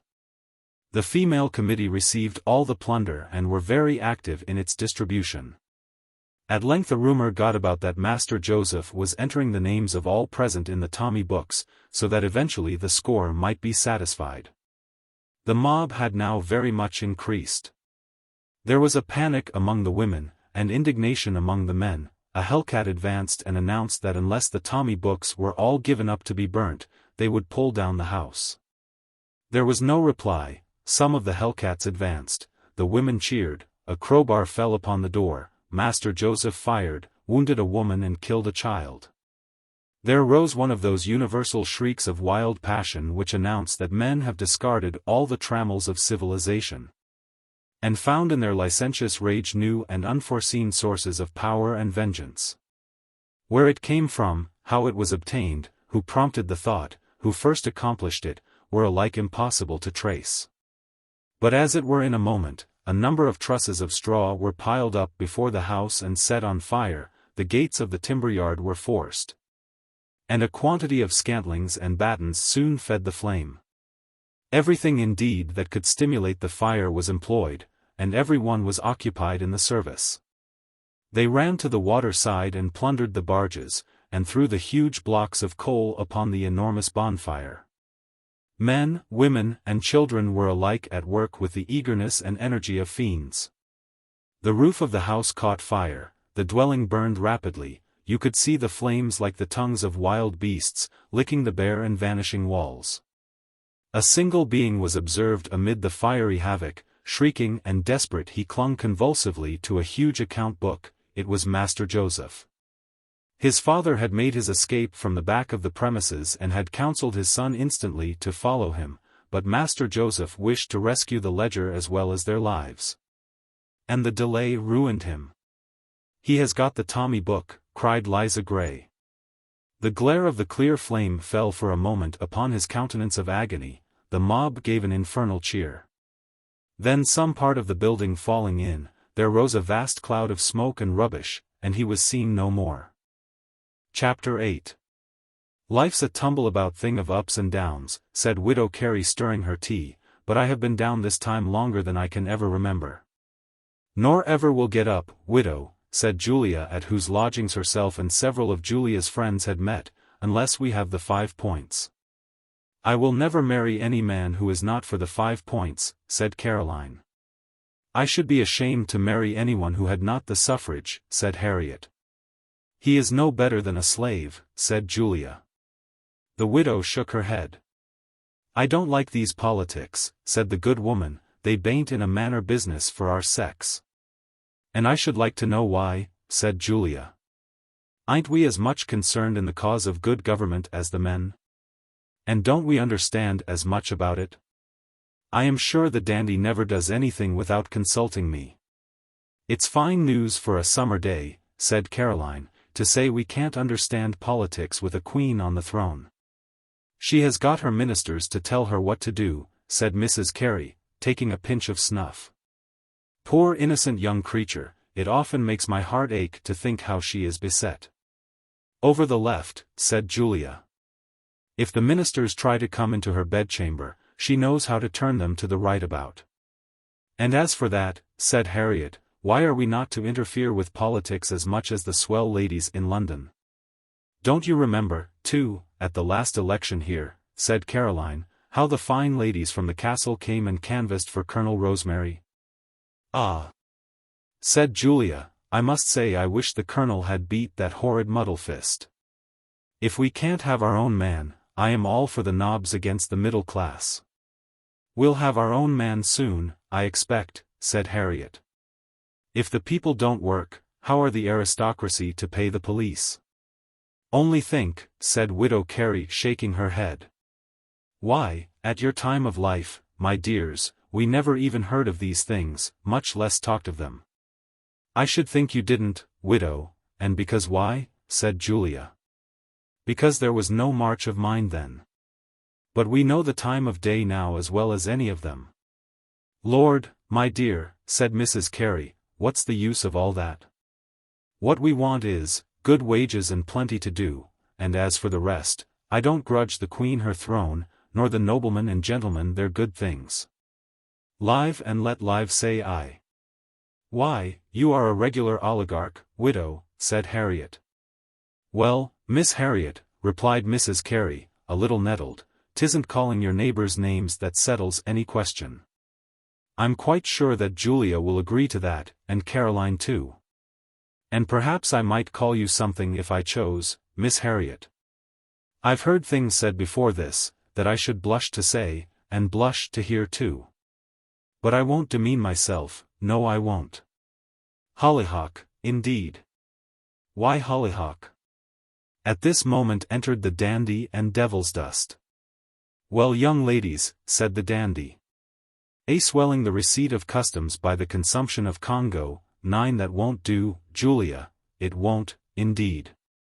Ask Dusty. If you want to beat the enemy, you must knock up the revenue. How d'ye do, widow? The same to you, Dandy Mick. We is deploring the evils of the times here in a neighborly way." "Oh, the times will soon mend," said the dandy gaily.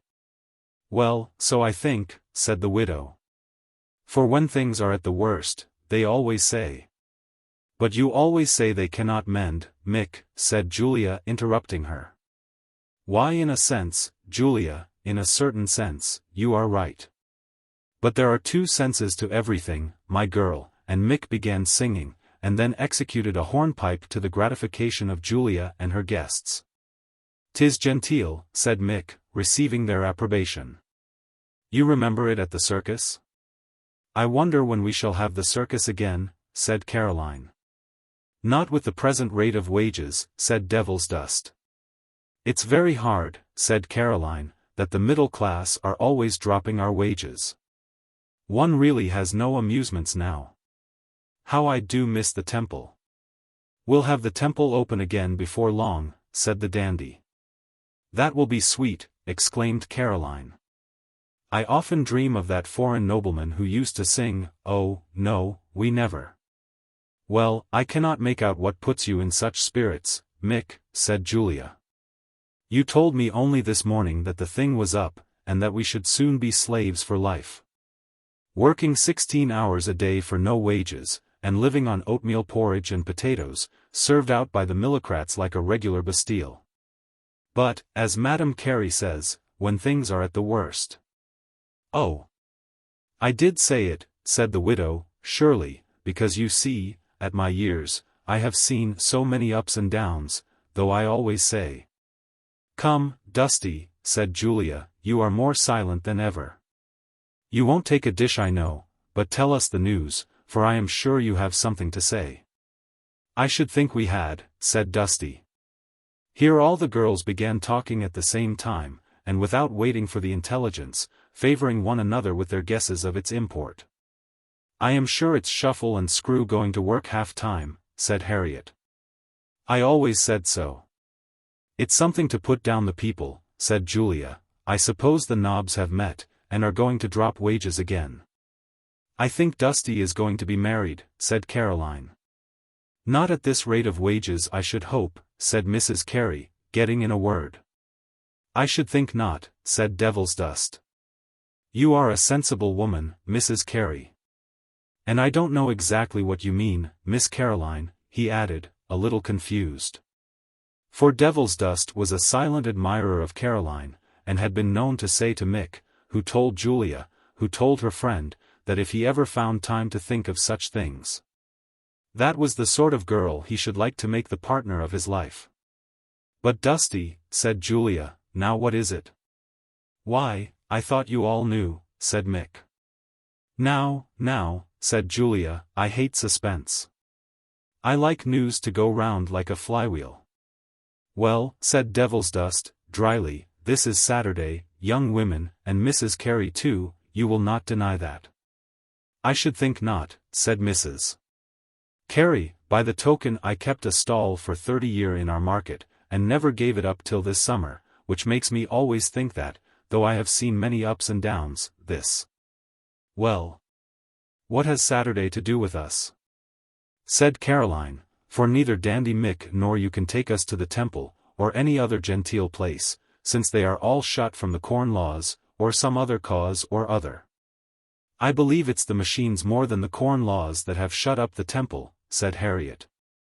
"Machines, indeed! Fancy preferring a piece of iron or wood to your own flesh and blood. And they call that Christian-like." "It is Saturday," said Julia, "sure enough, and if I don't lie in bed tomorrow till sunset, may I get a bait ticket for every day for a week to come." "Well, go it, my hearty," said Mick to Devilsdust. "It is Saturday, that they have all agreed." "And tomorrow is Sunday," said Devilsdust solemnly. "And the next day is the blackest day in all the week," said Julia. "When I hear the factory bell on Monday morning, I feel just the same as I did when I crossed with my uncle from Liverpool to Seaton to eat shrimps. Wasn't I sick coming home, that's all." "You won't hear that bell sound next Monday," said Devilsdust solemnly. "You don't mean that?" said Julia. "Why, what's the matter?" said Caroline. "Is the Queen dead?" "No bell on Monday morning," said Mrs. Carey, incredulously. "Not a single ring if all the capitalists in Mowbray were to pull together at the same rope," said Devilsdust. "What can it be?" said Julia. Come, Mick, Dusty is always so long telling us anything. Why, we are going to have the devil's own strike, said Mick, unable any longer to contain himself and dancing with glee. A strike, said Julia. I hope they will destroy the machines, said Harriet. And open the temple, said Caroline, or else it will be very dull. I have seen a many strikes, said the widow, but as Chaffing Jack was saying to me the other day. Chaffing Jack be hanged, said Mick. Such a slow coach won't do in these high-pressure times. We are going to do the trick and no mistake. There shan't be a capitalist in England who can get a day's work out of us, even if he makes the operatives his junior partners. I never heard of such things, said Mrs. Carey in amazement. It's all booked, though, said Devilsdust. We'll clean out the savings banks, the benefits and burials we'll shell out. I am treasurer of the Ancient Shepherds, and we passed a resolution yesterday unanimously. That we would devote all our funds to the sustenance of labor in this its last and triumphant struggle against capital. Lor, said Caroline, I think it will be very jolly. As long as you can give us money, I don't care, for my part, how long we stick out, said Julia. Well, said Mrs. Carey, I didn't think there was so much spirit in the place. As Chaffing Jack was saying the other day. There is no spirit in the place, said Devilsdust, but we mean to infuse some. Some of our friends are going to pay you a visit tomorrow. And who may they be? Said Caroline. Tomorrow is Sunday, said Devilsdust, and the miners mean to say their prayers in Mowbray Church. Well, that will be a shindy, said Caroline. It's a true bill, though, said Mick. This time tomorrow you will have 10,000 of them in this town, and if every mill and work in it and 10-mile round is not stopped, my name is not Mick Radley. Chapter 9. It was Monday morning. Hatton, enveloped in his chamber robe and wearing his velvet cap, was lounging in the best room of the principal commercial inn of Mowbray. Over a breakfast table covered with all the delicacies of which a northern matin meal may justly boast. There were pies of spiced meat and trout fresh from the stream, hams that Westphalia never equalled, pyramids of bread of every form and flavor adapted to the surrounding fruits. Some conserved with curious art, and some just gathered from the bed or from the tree. It's very odd, said Hatton to his companion Morley, you can't get coffee anywhere.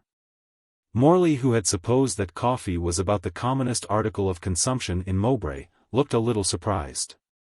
But at this moment Hatton's servant entered with a mysterious yet somewhat triumphant air, and ushering in a travelling big in 10 of their own fuming like one of the springs of geyser. Now try that, said Hatton to Morley, as the servant poured him out a cup, you won't find that so bad. Does the town continue pretty quiet? Inquired Morley of the servant as he was leaving the room. Quite quiet, I believe, sir, but a great many people in the streets. All the mills are stopped. Well, this is a strange business, said Hatton when they were once more alone. You had no idea of it when I met you on Saturday? None. On the contrary, I felt convinced that there were no elements of general disturbance in this district. I thought from the first that the movement would be confined to Lancashire and would easily be arrested. But the feebleness of the government, the want of decision, perhaps the want of means, have permitted a flame to spread the extinction of which will not soon be witnessed. Do you mean that? Whenever the mining population is disturbed, the disorder is obstinate. On the whole they endure less physical suffering than most of the working classes, their wages being considerable. And they are so brutalized that they are more difficult to operate on than our reading and thinking population of the factories. But when they do stir there is always violence and a determined course. When I heard of their insurrection on Saturday I was prepared for great disturbances in their district, but that they should suddenly resolve to invade another country as it were.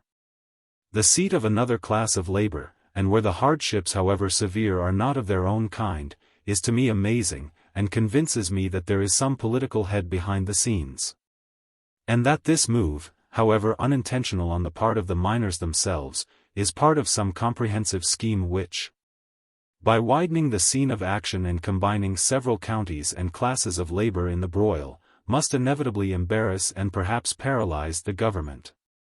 There is a good deal in what you say, said Hatton, taking a strawberry with a rather absent air, and then he added, you remember a conversation we once had. The eve of my departure from Mowbray in '39? I do, said Morley reddening. The miners were not so ready then, said Hatton. They were not, said Morley speaking with some confusion. Well, they are here now, said Hatton. They are, said Morley thoughtfully, but more collected. You saw them enter yesterday, said Hatton. I was sorry I missed it, but I was taking a walk with the Gerards up Dale to see the cottage where they once lived, and which they used to talk of so much. Was it a strong body? I should say about 2,000 men, and as far as bludgeons and iron staves go, armed. A formidable force with no military to encounter them. Irresistible, especially with a favorable population. You think the people were not grieved to see them? Certainly. Left alone they might have remained quiet, but they only wanted the spark. We have a number of young men here who have for a long time been murmuring against our inaction and what they call want of spirit. The Lancashire strike set them all agog. And had any popular leader, Gerard for example or Warner, resolved to move, they were ready. The times are critical, said Hatton wheeling his armchair from the table and resting his feet on the empty fireplace. Lord de Mowbray had no idea of all this. I was with him on my way here, and found him quite tranquil. I suppose the invasion of yesterday has opened his eyes a little. What can he do? Said Morley. It is useless to apply to the government. They have no force to spare. Look at Lancashire, a few dragoons and rifles hurried about from place to place and harassed by night service. Always arriving too late, and generally attacking the wrong point, some diversion from the main scheme. Now we had a week ago some of the 17th Lancers here. They have been marched into Lancashire. Had they remained the invasion would never have occurred. You haven't a soldier at hand? Not a man. They have actually sent for a party of the 73rd from Ireland to guard us. Mowbray may be burnt before they land. And the castle too, said Hatton quietly. These are indeed critical times, Mr. Morley. I was thinking when walking with our friend Gerard yesterday, and hearing him and his charming daughter dilate upon the beauties of the residence which they had forfeited. I was thinking what a strange thing life is, and that the fact of a box of papers belonging to him being in the possession of another person who only lives close by. For we were walking through Mowbray Woods. But at this moment a waiter entered and said there was one without who wished to speak with Mr. Morley. Let him come up, said Hatton, he will give us some news perhaps. And there was accordingly shown up a young man who had been a member of the convention in '39 with Morley, afterwards of the secret council with Gerard. The same young man who had been the first arrested on the night that Sybil was made a prisoner, having left the scene of their deliberations for a moment in order to fetch her some water. He too had been tried, convicted, and imprisoned, though for a shorter time than Gerard. And he was the Chartist apostle who had gone and resided at Wadgate, preached the faith to the barbarians, converted them, and was thus the primary cause of the present invasion of Mowbray. Ah! Field, said Morley, is it you? You are surprised to see me, and then the young man looked at Hatton. A friend, said Morley, speak as you like. Our great man, the leader and liberator of the people, said Field with a smile, who has carried all before him, and who I verily believe will carry all before him. For Providence has given him those superhuman energies which can alone emancipate a race, wishes to confer with you on the state of this town and neighborhood. It has been represented to him that no one is more knowing and experienced than yourself in this respect. Besides, as the head of our most influential organ in the press, it is in every way expedient that you should see him. He is at this moment below giving instructions and receiving reports of the stoppage of all the country works, but if you like I will bring him up here, we shall be less disturbed. By all means, said Hatton, who seemed to apprehend that Morley would make some difficulties. By all means. "Stop," said Morley, "have you seen Gerard?" "No," said Field. "I wrote to him some time back, but his reply was not encouraging. I thought his spirit was perhaps broken." "You know that he is here?" "I concluded so, but we have not seen him. Though to be sure, we have seen so many, and done so much since our arrival yesterday, it is not wonderful. By the by, who is this black coat you have here, this saintless? We took possession of the church yesterday on our arrival, for it's a sort of thing that pleases the miners and colliers wonderfully, and I always humor them. This is Liss preached us such a sermon that I was almost afraid at one time the game would be spoiled. Our great man was alarmingly taken by it, was saying his prayers all day and had nearly marched back again, had it not been for the excellence of the rum and water at our quarters. The champion of the charter would have proved a pious recreant." "St. Liss will trouble you," said Morley. "Alas! For poor human nature, when violence can only be arrested by superstition." "Come, don't you preach," said the Chartist.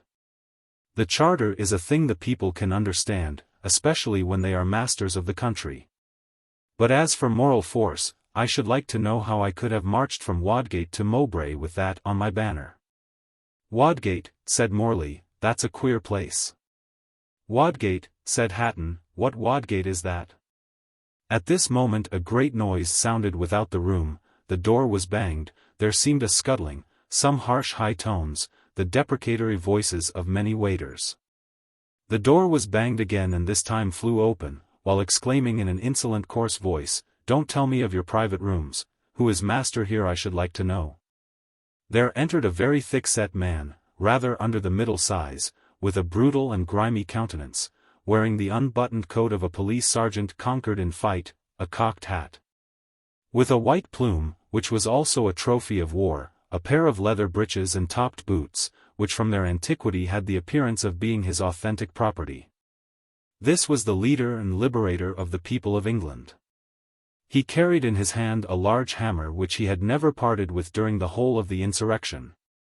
And stopping when he had entered the room, and surveying its inmates with an air at once stupid and arrogant, recognizing Field the Chartist, he hallooed out, "I tell you I want him. He's my Lord Chancellor and Prime Minister, my head and principal doggy, I can't go on without him." "Well, what do you think?" he said advancing to Field, "here's a pretty go. They won't stop the works at the big country mill you were talking of. They won't they? Is my word the law of the land or is it not? Have I given my commands that all labor shall cease till the Queen sends me a message that the charter is established, and is a man who has a mill to shut his gates upon my forces, and pump upon my people with engines? There shall be fire for this water," and so saying the Liberator sent his hammer with such force upon the table, that the plate and porcelain and accumulated luxuries of Mr. Hatton's breakfast perilously vibrated. "We will inquire into this, sir," said Field, "and we will take the necessary steps." "We will inquire into this and we will take the necessary steps," said the Liberator, looking round with an air of pompous stupidity, and then taking up some peaches. He began devouring them with considerable zest. "Would the Liberator like to take some breakfast?" said Mr. Hatton. The Liberator looked at his host with a glance of senseless intimidation, and then as if not condescending to communicate directly with ordinary men, he uttered in a more subdued tone to the Chartist these words, "Glass of ale." Ale was instantly ordered for the Liberator, who after a copious draught assumed a less menacing air, and smacking his lips, pushed aside the dishes, and sat down on the table swinging his legs. "This is my friend of whom I spoke and whom you wished to see, sir," said the Chartist, "the most distinguished advocate of popular rights we possess, the editor of the Mowbray Phalanx, Mr. Morley." Morley slightly advanced, he caught the Liberator's eye, who scrutinized him with extreme earnestness, and then jumping from the table shouted, "Why, this is the muff that called on me in Hellhouse Yard 3 years ago."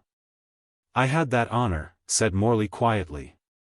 "Honor be hanged," said the Bishop, "you know something about somebody. I couldn't squeeze you then, but by G, I will have it out of you now. Now, cut it short, have you seen him, and where does he live?" "I came then to gain information, not to give it," said Morley. "I had a friend who wished much to see this gentleman."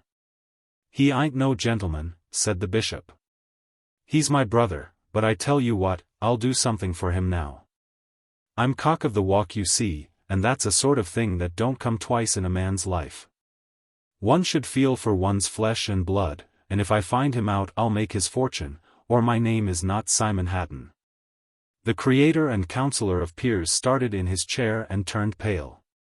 A look was interchanged between him and Morley which revealed their mutual thoughts.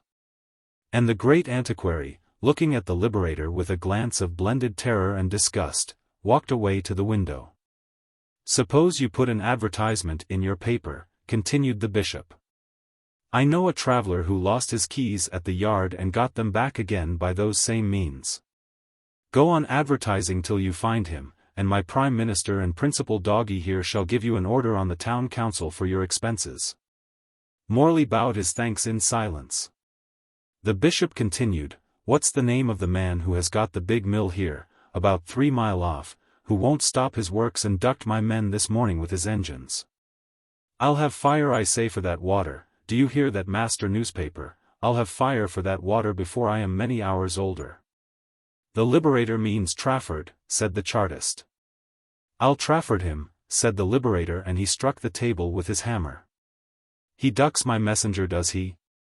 I tell you I'll have fire for that water," and he looked around him as if he courted some remonstrance in order that he might crush it. "Trafford is a humane man," said Morley in a quiet tone, "and behaves well to his people." "A man with a big mill humane," exclaimed the bishop. "With 2,000 or 3,000 slaves working under the same roof, and he doing nothing but eating their vitals. I'll have no big mills where I'm main master. Let him look to it. Here goes," and he jumped off the table. "Before an hour I'll pay this same Trafford a visit and I'll see whether he'll duck me. Come on, my prime doggy," and nodding to the Chartist to follow him, the Liberator left the room. Hatton turned his head from the window, and advanced quickly to Morley. "To business, friend Morley. This savage cannot be quiet for a moment, he exists only in destruction and rapine. If it were not Trafford's mill it would be something else. I am sorry for the Traffords. They have old blood in their veins.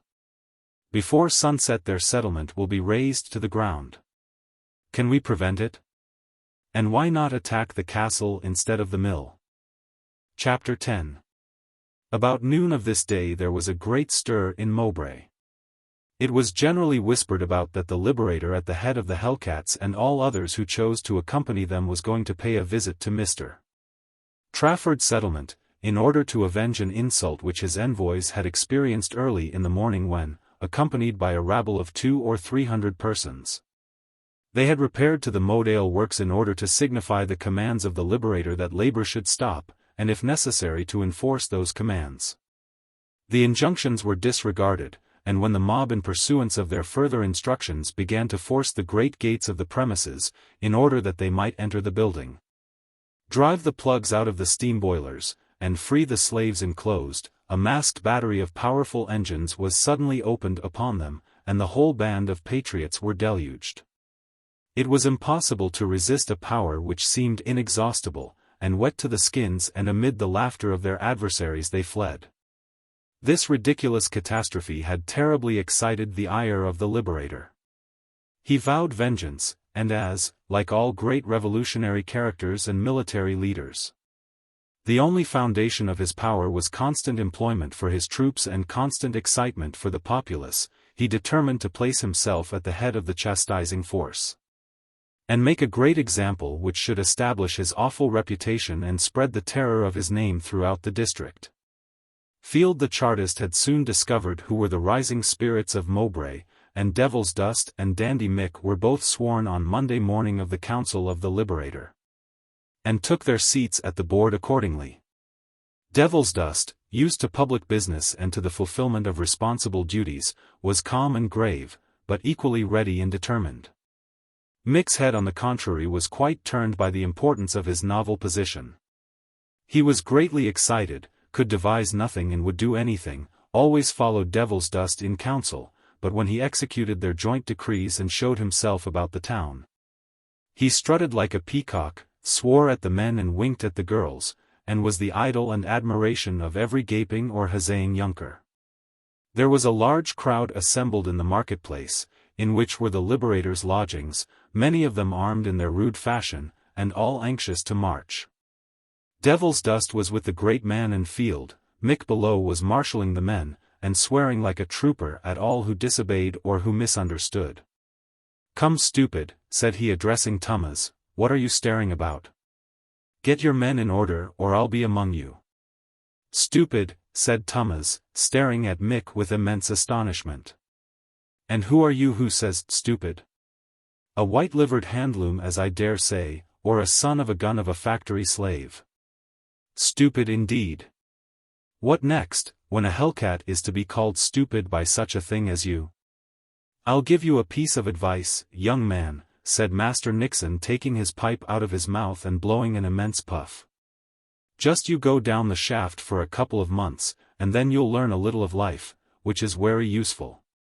The lively temperament of the dandy would here probably have involved him in an inconvenient embroilment had not someone at this moment touched him on the shoulder. And looking round he recognized Mr. Morley. Notwithstanding the difference of their political schools, Mick had a profound respect for Morley, though why he could not perhaps precisely express. But he had heard Devil's Dust for years declare that Stephen Morley was the deepest head in Mowbray.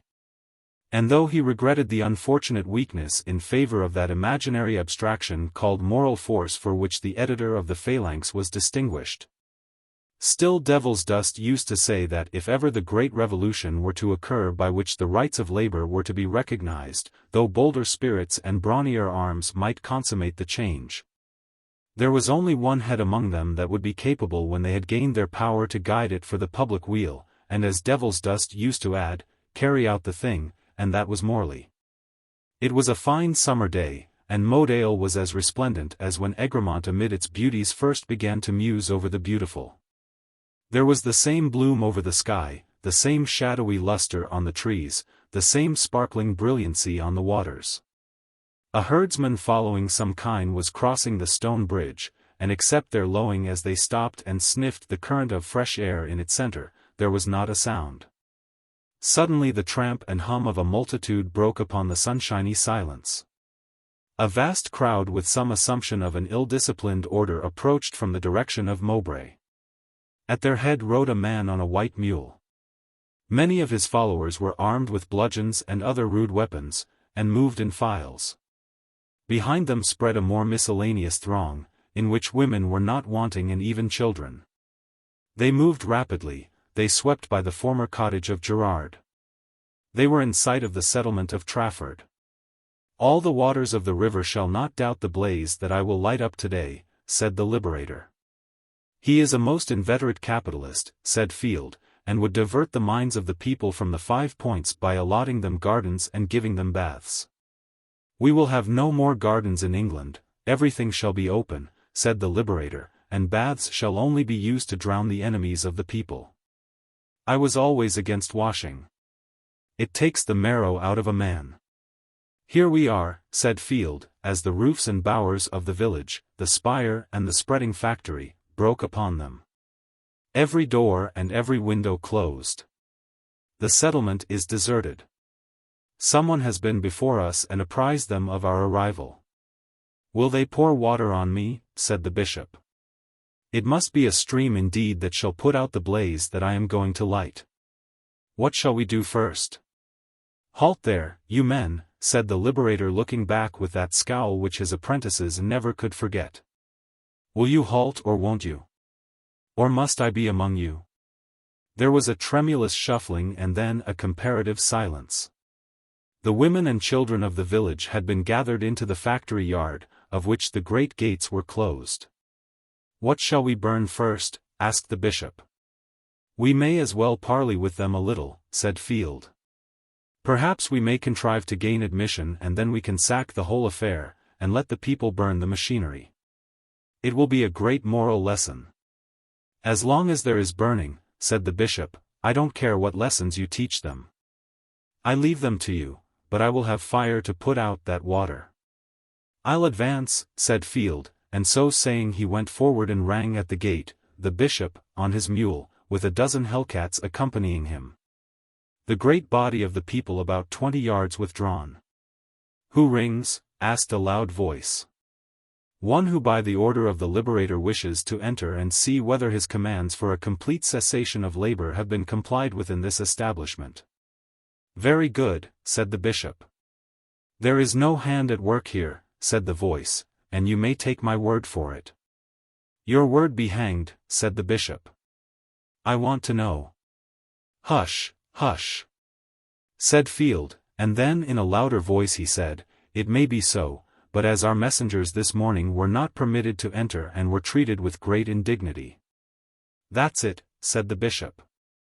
With great indignity, continued Field, we must have ocular experience of the state of affairs, and I beg and recommend you therefore at once to let the Liberator enter. None shall enter here, replied the unseen guardian of the gate. That's enough, cried the bishop. Beware, said Field. Whether you let us in or not, 'tis all the same, said the bishop. I will have fire for your water, and I have come for that. Now lads. Stop, said the voice of the unseen. I will speak to you. He is going to let us in, whispered Field to the bishop. And suddenly there appeared on the flat roof of the lodge that was on one side of the gates, Gerard. His air, his figure, his position were alike commanding, and at the sight of him a loud and spontaneous cheer burst from the assembled thousands. It was the sight of one who was after all the most popular leader of the people that had ever figured in these parts, whose eloquence charmed and commanded, whose disinterestedness was acknowledged, whose sufferings had created sympathy, whose courage, manly bearing, and famous feats of strength were a source to them of pride. There was not a Mowbray man whose heart did not throb with emotion, and whose memory did not recall the orations from the Druids' altar and the famous meetings on the moor. Gerard forever, was the universal shout. The bishop, who liked no one to be cheered except himself, like many great men, was much disgusted, a little perplexed. What does all this mean? He whispered to Field. I came here to burn down the place. Wait a while, said Field, we must humor the Mowbray men a bit. This is their favorite leader, at least was in old days. I know him well, he is a bold and honest man. Is this the man who ducked my people? Asked the bishop fiercely. Hush, said Field, he is going to speak. My friends, said Gerard, for if we are not friends who should be? Loud cheers and cries of very true, if you come here to learn whether the Modale works are stopped. I give you my word there is not a machine or man that stirs here at this moment, great cheering. I believe you'll take my word, cheers, and cries of we will. I believe I'm known at Mowbray, Gerard forever, and on Mowbray Moor too, tumultuous cheering. We have met together before this, that we have, and shall meet again yet, great cheering. The people haven't so many friends that they should quarrel with well-wishers. The master here has done his best to soften your lots. He is not one of those who deny that labor has rights, loud cheers. I say that Mr. Trafford has always acknowledged the rights of labor, prolonged cheers and cries of, so he has. Well, is he the man that we should injure? No, no.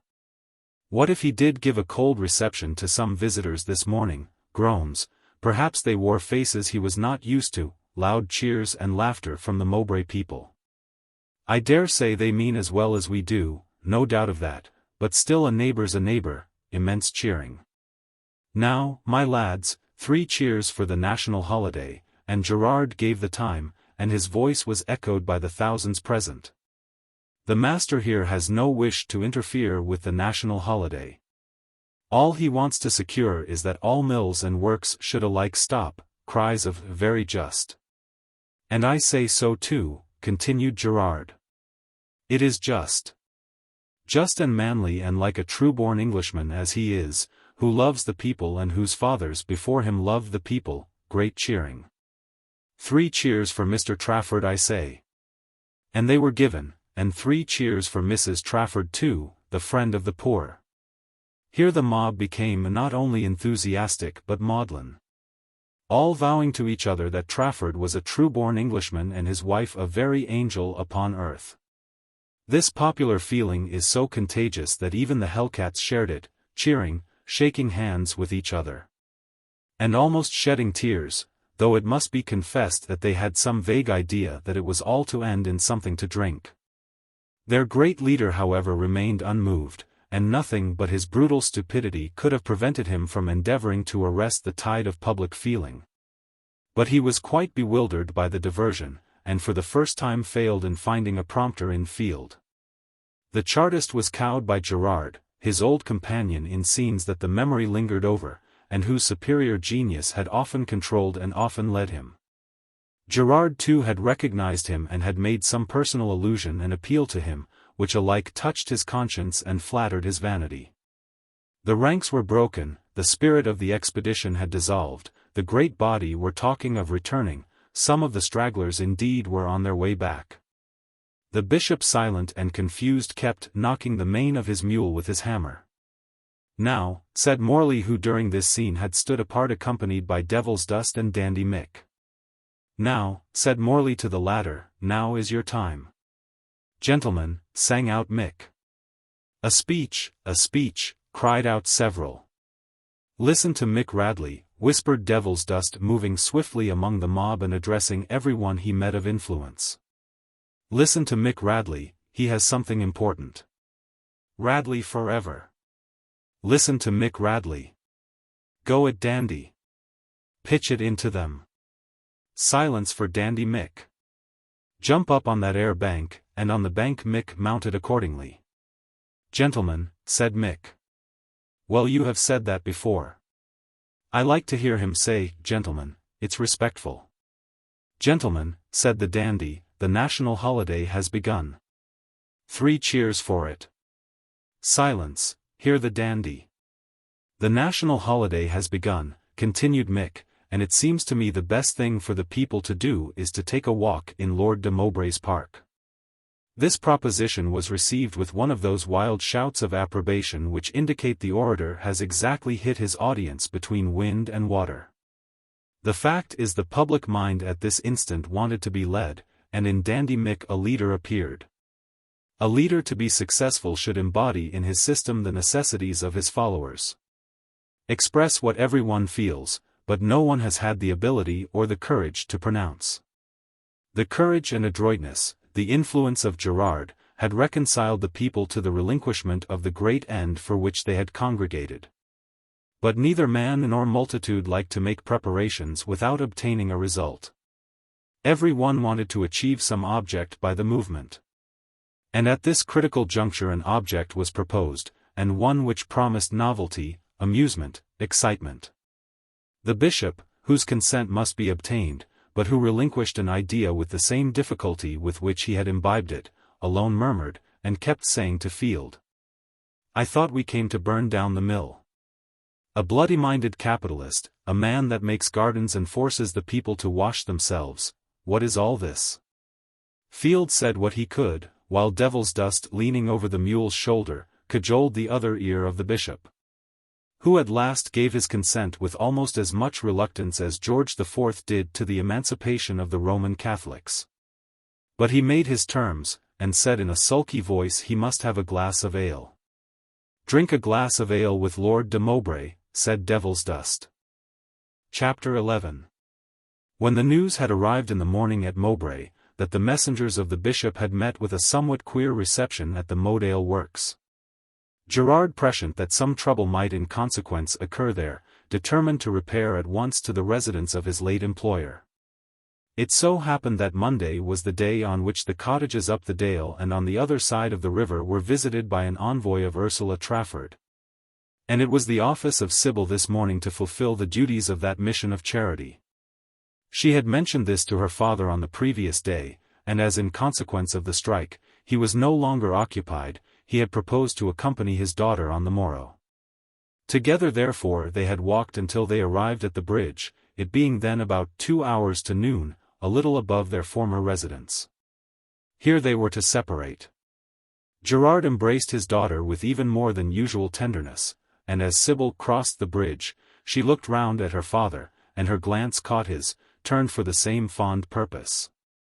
Sybil was not alone. Harold, who had ceased to gambol, but who had gained in stature, majesty and weight what he had lost of lithe and frolic grace, was by her side.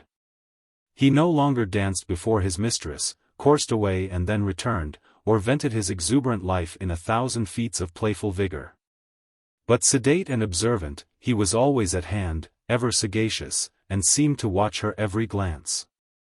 The day was beautiful, the scene was fair, the spot indeed was one which rendered the performance of gracious offices to Sybil doubly sweet. She ever begged of the Lady Superior that she might be her minister to the cottages up Dale. They were full of familiar faces. It was a region endeared to Sybil by many memories of content and tenderness. And as she moved along today her heart was light, and the natural joyousness of her disposition, which so many adverse circumstances had tended to repress, was visible in her sunny face. She was happy about her father. The invasion of the miners, instead of prompting him as she had feared to some rash conduct, appeared to have filled him only with disgust. Even now he was occupied in a pursuit of order and peace, counseling prudence and protecting the benevolent. She passed through a copse which skirted those woods of Mowbray wherein she had once so often rambled with one whose image now hovered over her spirit. Ah! What scenes and changes, dazzling and dark, had occurred since the careless though thoughtful days of her early girlhood. Sybil mused. She recalled the moonlit hour when Mr. Franklin first paid a visit to their cottage, their walks and wanderings, the expeditions which she planned and the explanations which she so artlessly gave him. Her memory wandered to their meeting in Westminster, and all the scenes of sorrow and of softness of which it was the herald. Her imagination raised before her in colors of light and life the morning, the terrible morning when he came to her desperate rescue. His voice sounded in her ear. Her cheek glowed as she recalled their tender farewell. It was past noon. Sybil had reached the term of her expedition, had visited her last charge. She was emerging from the hills into the open country, and about to regain the river road that would in time have conducted her to the bridge. On one side of her was the moor, on the other a wood that was the boundary of Mowbray Park. And now a number of women met her, some of whom she recognized, and had indeed visited earlier in the morning. Their movements were disordered, distress and panic were expressed on their countenances. Sybil stopped, she spoke to some, the rest gathered around her. The Hellcats were coming, they said. They were on the other side of the river, burning mills, destroying all they could put their hands on, man, woman and child. Sybil, alarmed for her father, put to them some questions, to which they gave incoherent answers.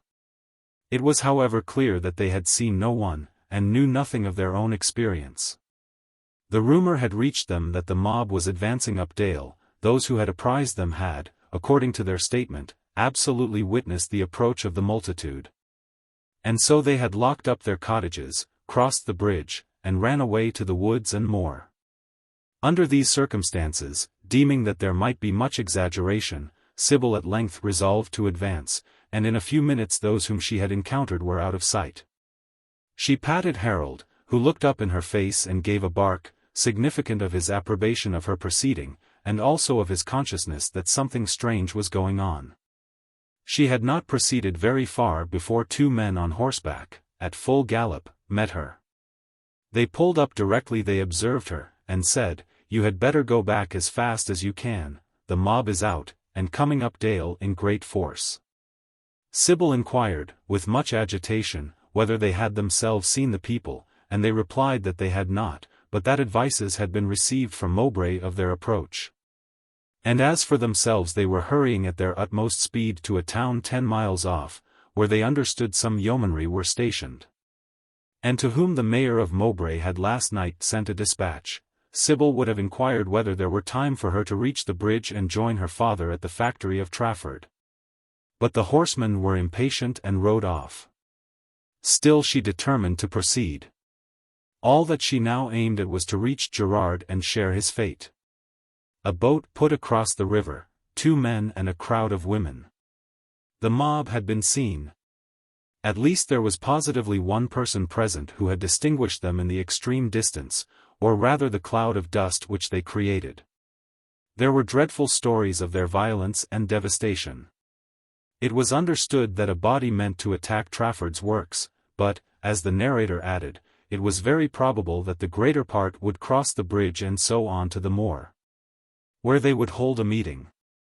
Sybil would fain have crossed in the boat, but there was no one to assist her. They had escaped, and meant to lose no time in finding a place of refuge for the moment. They were sure if they recrossed now, they must meet the mob. They were about to leave her, Sybil in infinite distress, when a lady driving herself in a pony carriage, with a couple of grooms behind her mounted also on ponies of the same form and color, came up from the direction of the moor, and observing the group and Sybil much agitated, pulled up and inquired the cause. One of the men, frequently interrupted by all the women, immediately entered into a narrative of the state of affairs for which the lady was evidently quite unprepared. For her alarm was considerable. "And this young person will persist in crossing over," continued the man. "It's nothing less than madness. I tell her she will meet instant death or worse." "It seems to me very rash," said the lady in a kind tone, and who seemed to recognize her. "Alas! What am I to do?" exclaimed Sybil. "I left my father at Mr. Trafford's." "Well, we have no time to lose," said the man, whose companion had now fastened the boat to the bank, and so wishing them good morning, and followed by the whole of his cargo, they went on their way. But just at this moment a gentleman, mounted on a very knowing little cob, came cantering up, exclaiming, as he reached the pony carriage, "My dear Joan, I am looking after you. I have been in the greatest alarm for you. There are riots on the other side of the river, and I was afraid you might have crossed the bridge." Upon this, Lady Joan related to Mr.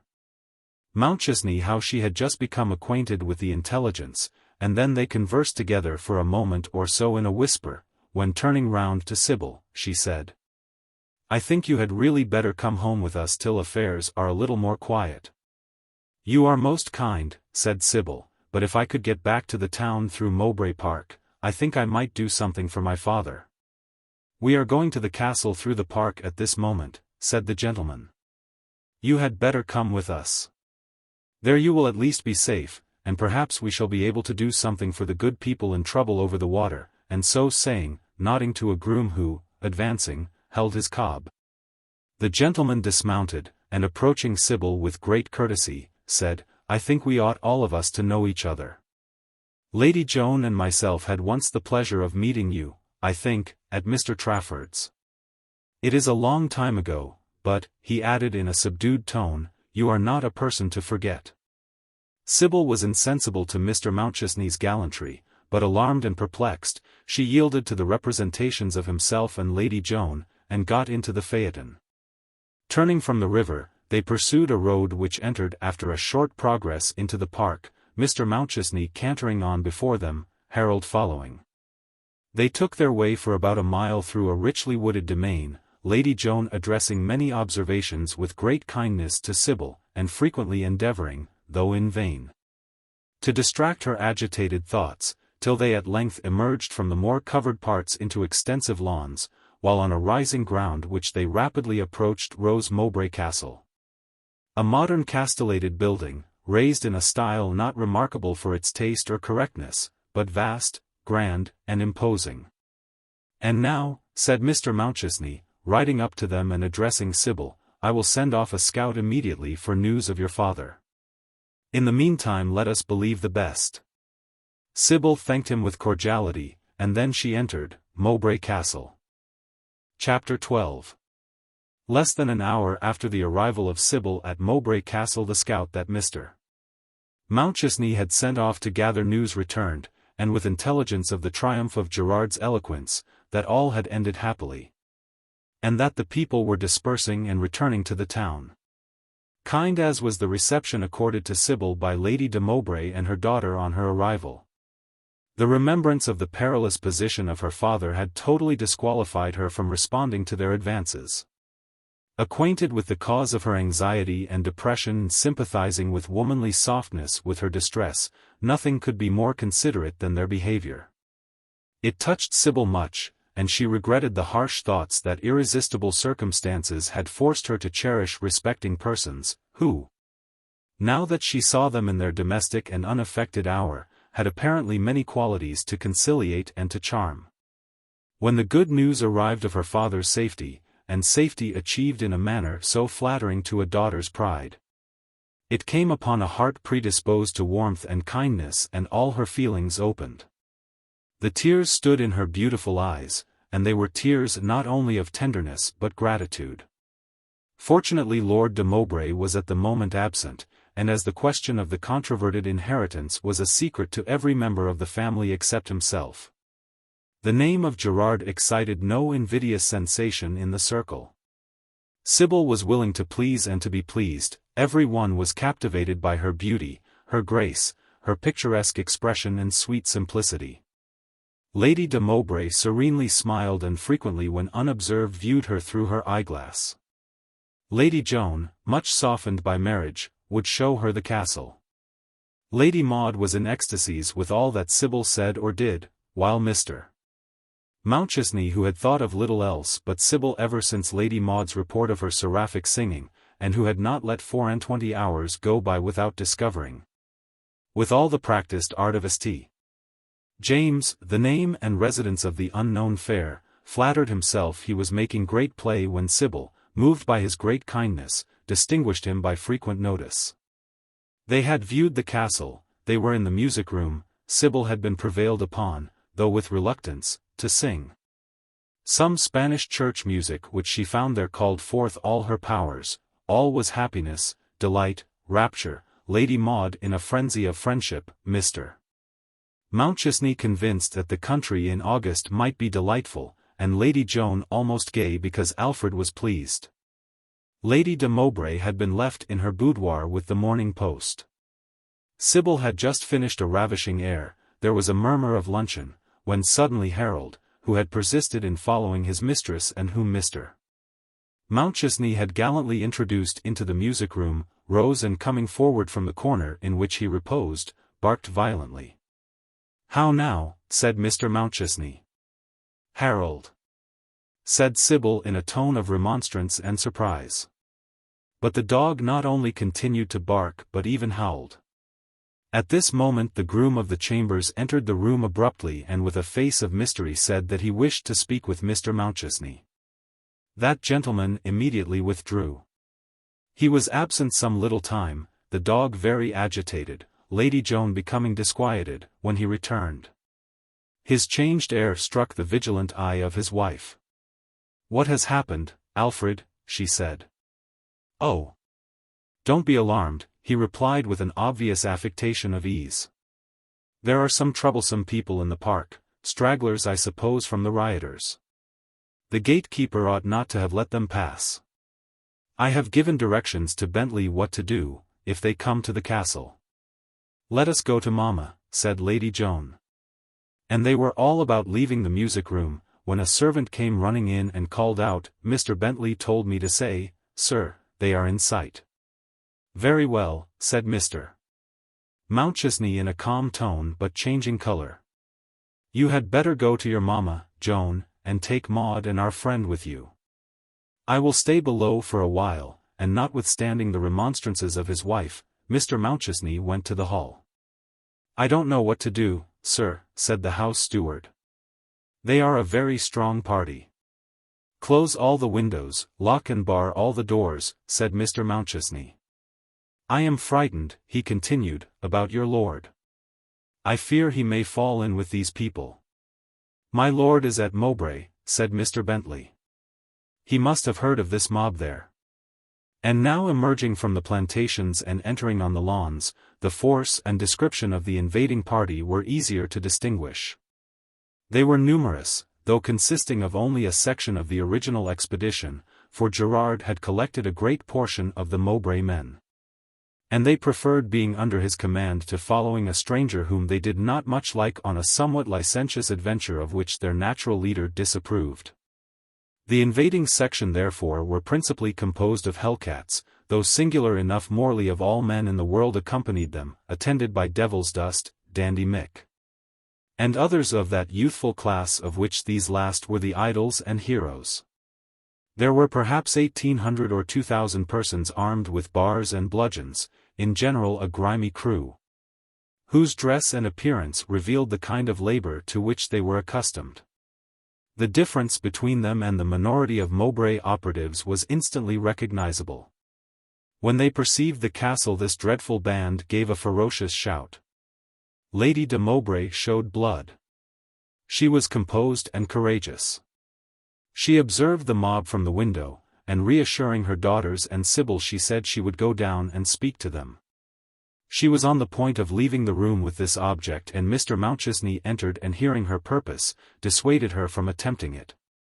"Leave all to me," he said, "and make yourselves quite easy. They will go away, I am certain they will go away," and he again quitted them. In the meantime Lady de Mowbray and her friends observed the proceedings below.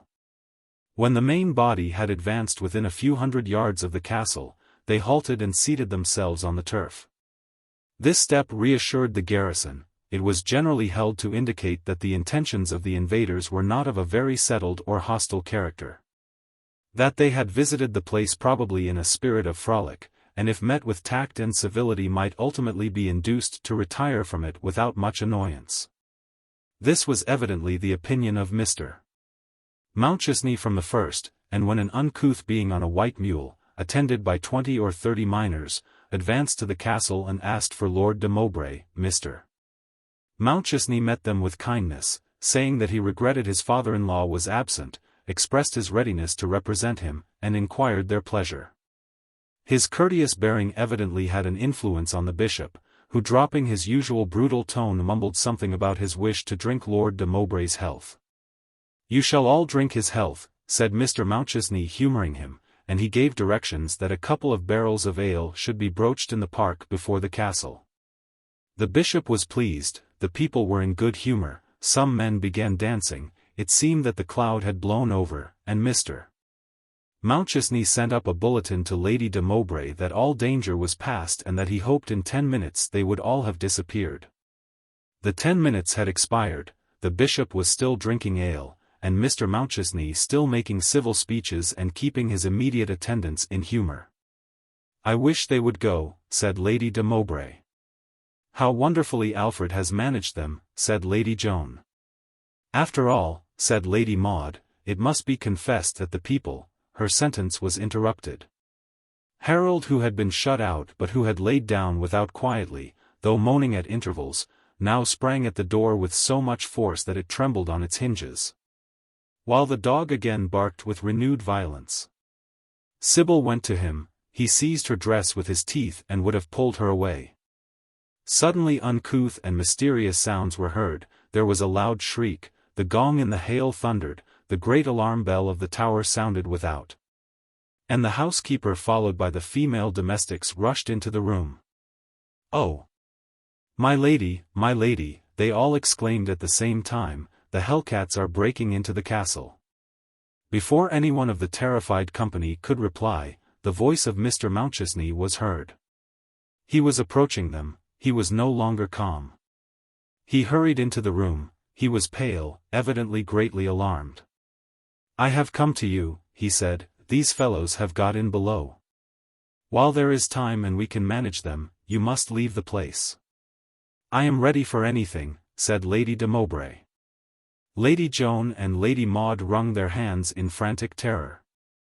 Sybil, very pale, said, "Let me go down, I may know some of these men." "No, no," said Mr. Mountchesney. "They are not Mowbray people. It would not be safe." Dreadful sounds were now heard. A blending of shouts and oaths and hideous merriment. Their hearts trembled. "The mob are in the house, sir," called out Mr. Bentley, rushing up to them. "They say they will see everything." "Let them see everything," said Lady de Mowbray, "but make a condition that they first let us go.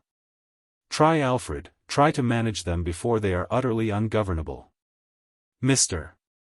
Mountchesney again left them on this desperate mission. Lady de Mowbray and all the women remained in the chamber. Not a word was spoken, the silence was complete. Even the maidservants had ceased to sigh and sob. A feeling something like desperation was stealing over them. The dreadful sounds continued increased. They seemed to approach nearer. It was impossible to distinguish a word, and yet their import was frightful and ferocious.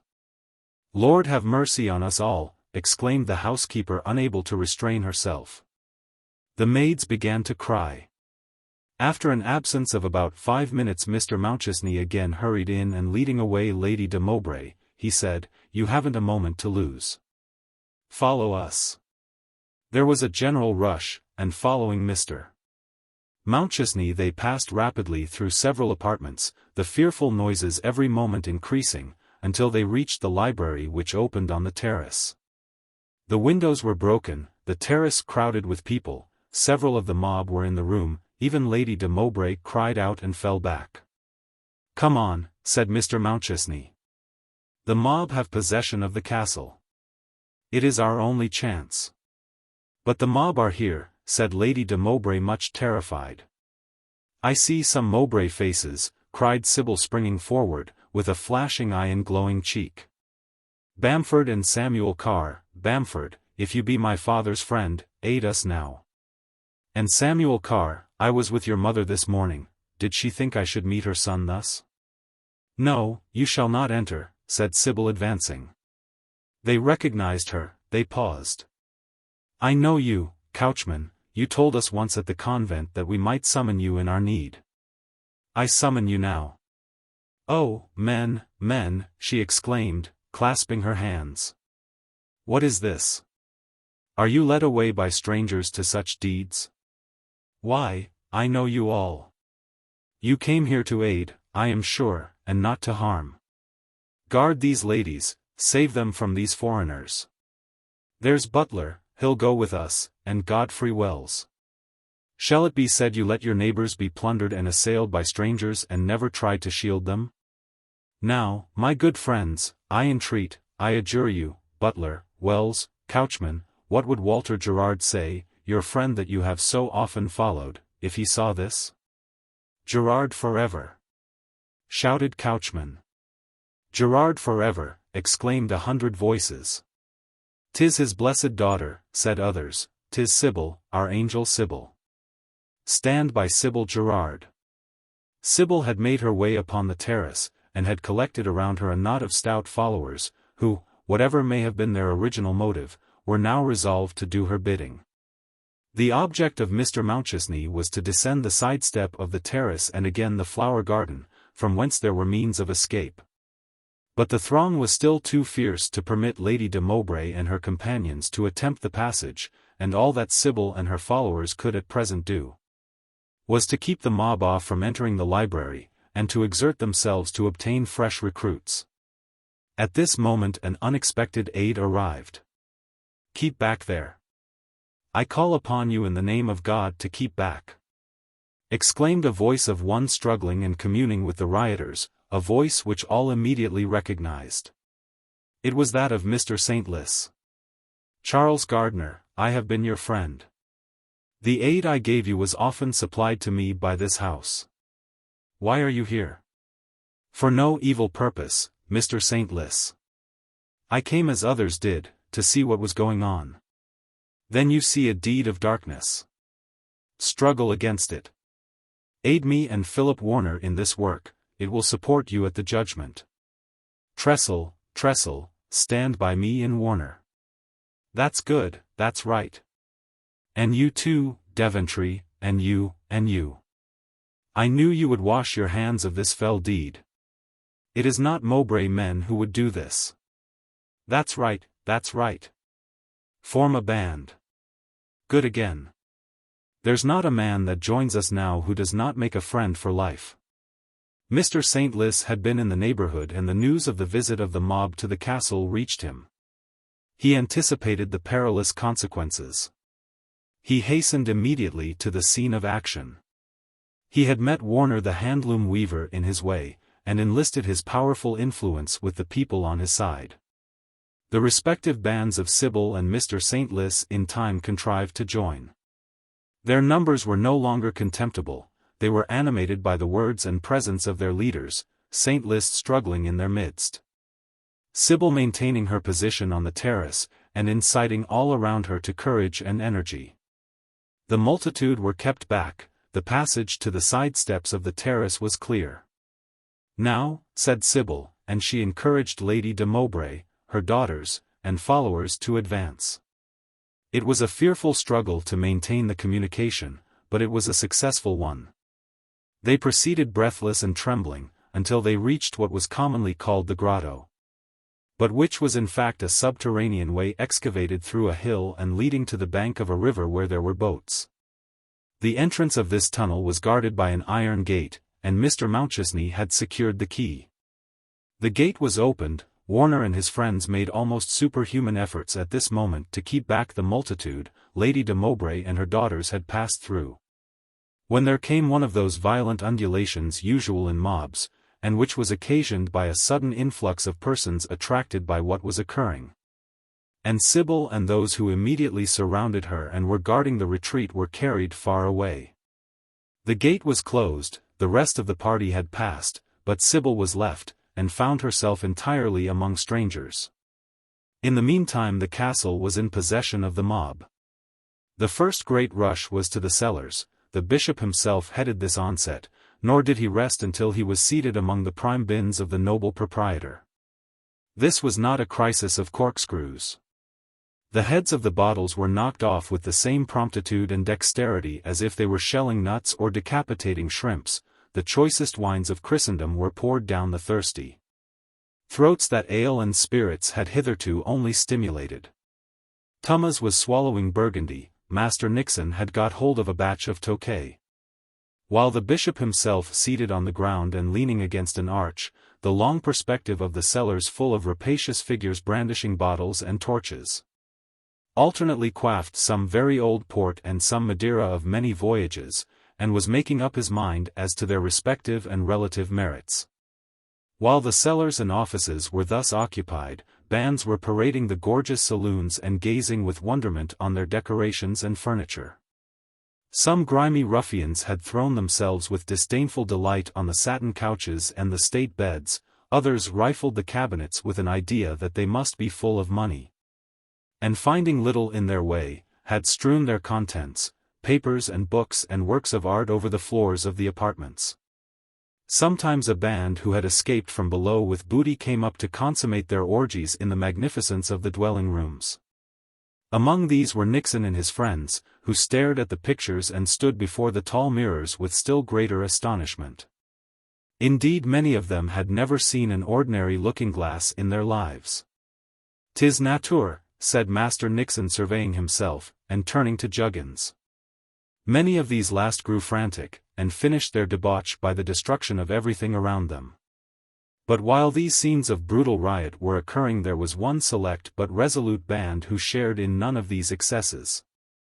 Morley, followed by half a dozen Mowbray lads and 2 chosen hellcats, leaving all the confusion below, had ascended the great staircase, traced his way down a corridor to the winding steps of the Round Tower, and supplied with the necessary instruments had forced his entrance into the muniment room of the castle. It was a circular chamber lined with tall fireproof cases. These might have presented invincible obstacles to any other than the pupils of Bishop Hatton.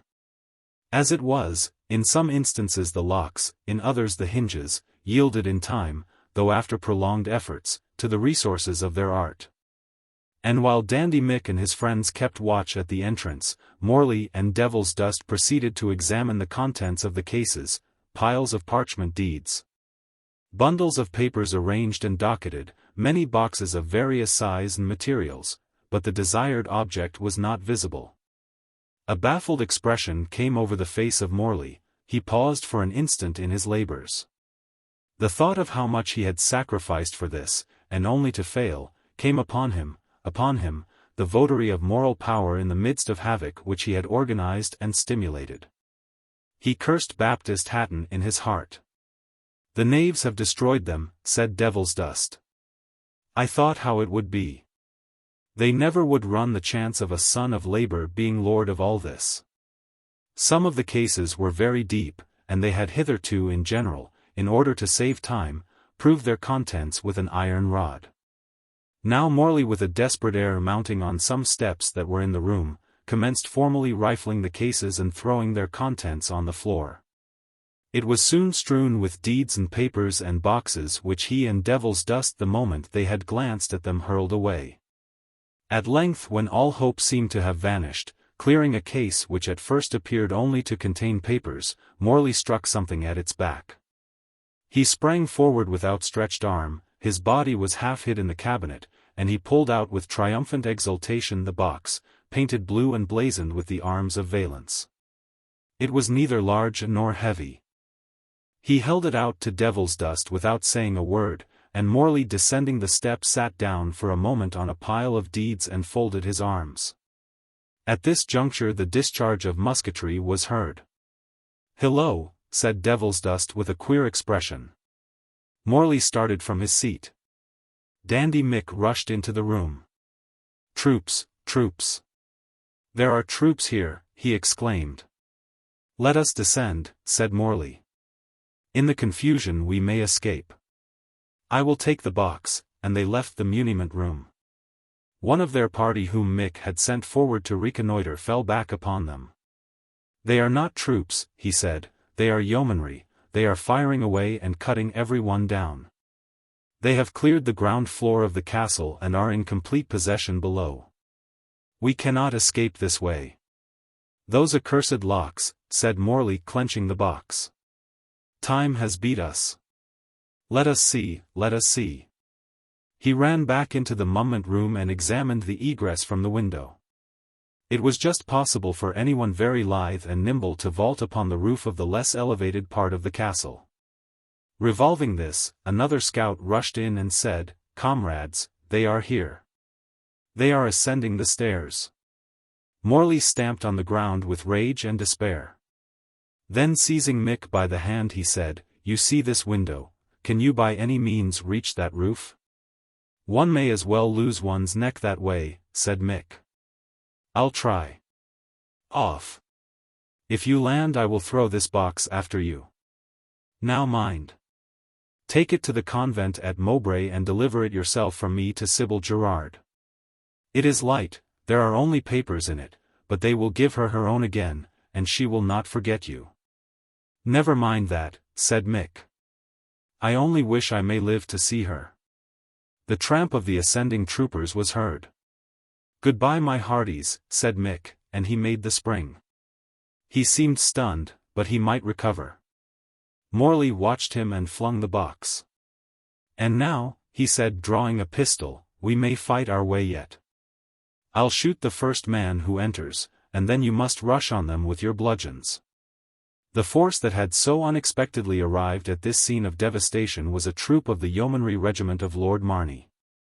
The strike in Lancashire and the revolt in the mining districts had so completely drained this county of military, that the Lord Lieutenant had insisted on Lord Marney quitting his agricultural neighbourhood and quartering himself in the region of factories. Within the last 2 days he had fixed his headquarters at a large manufacturing town within 10 miles of Mowbray, and a dispatch on Sunday evening from the mayor of that town having reached him, apprising him of the invasion of the miners, Egremont had received orders to march with his troop there on the following morning. Egremont had not departed more than 2 hours when the horseman whom Sybil had met arrived at Lord Marney's headquarters, bringing a most alarming and exaggerated report of the insurrection and of the havoc that was probably impending.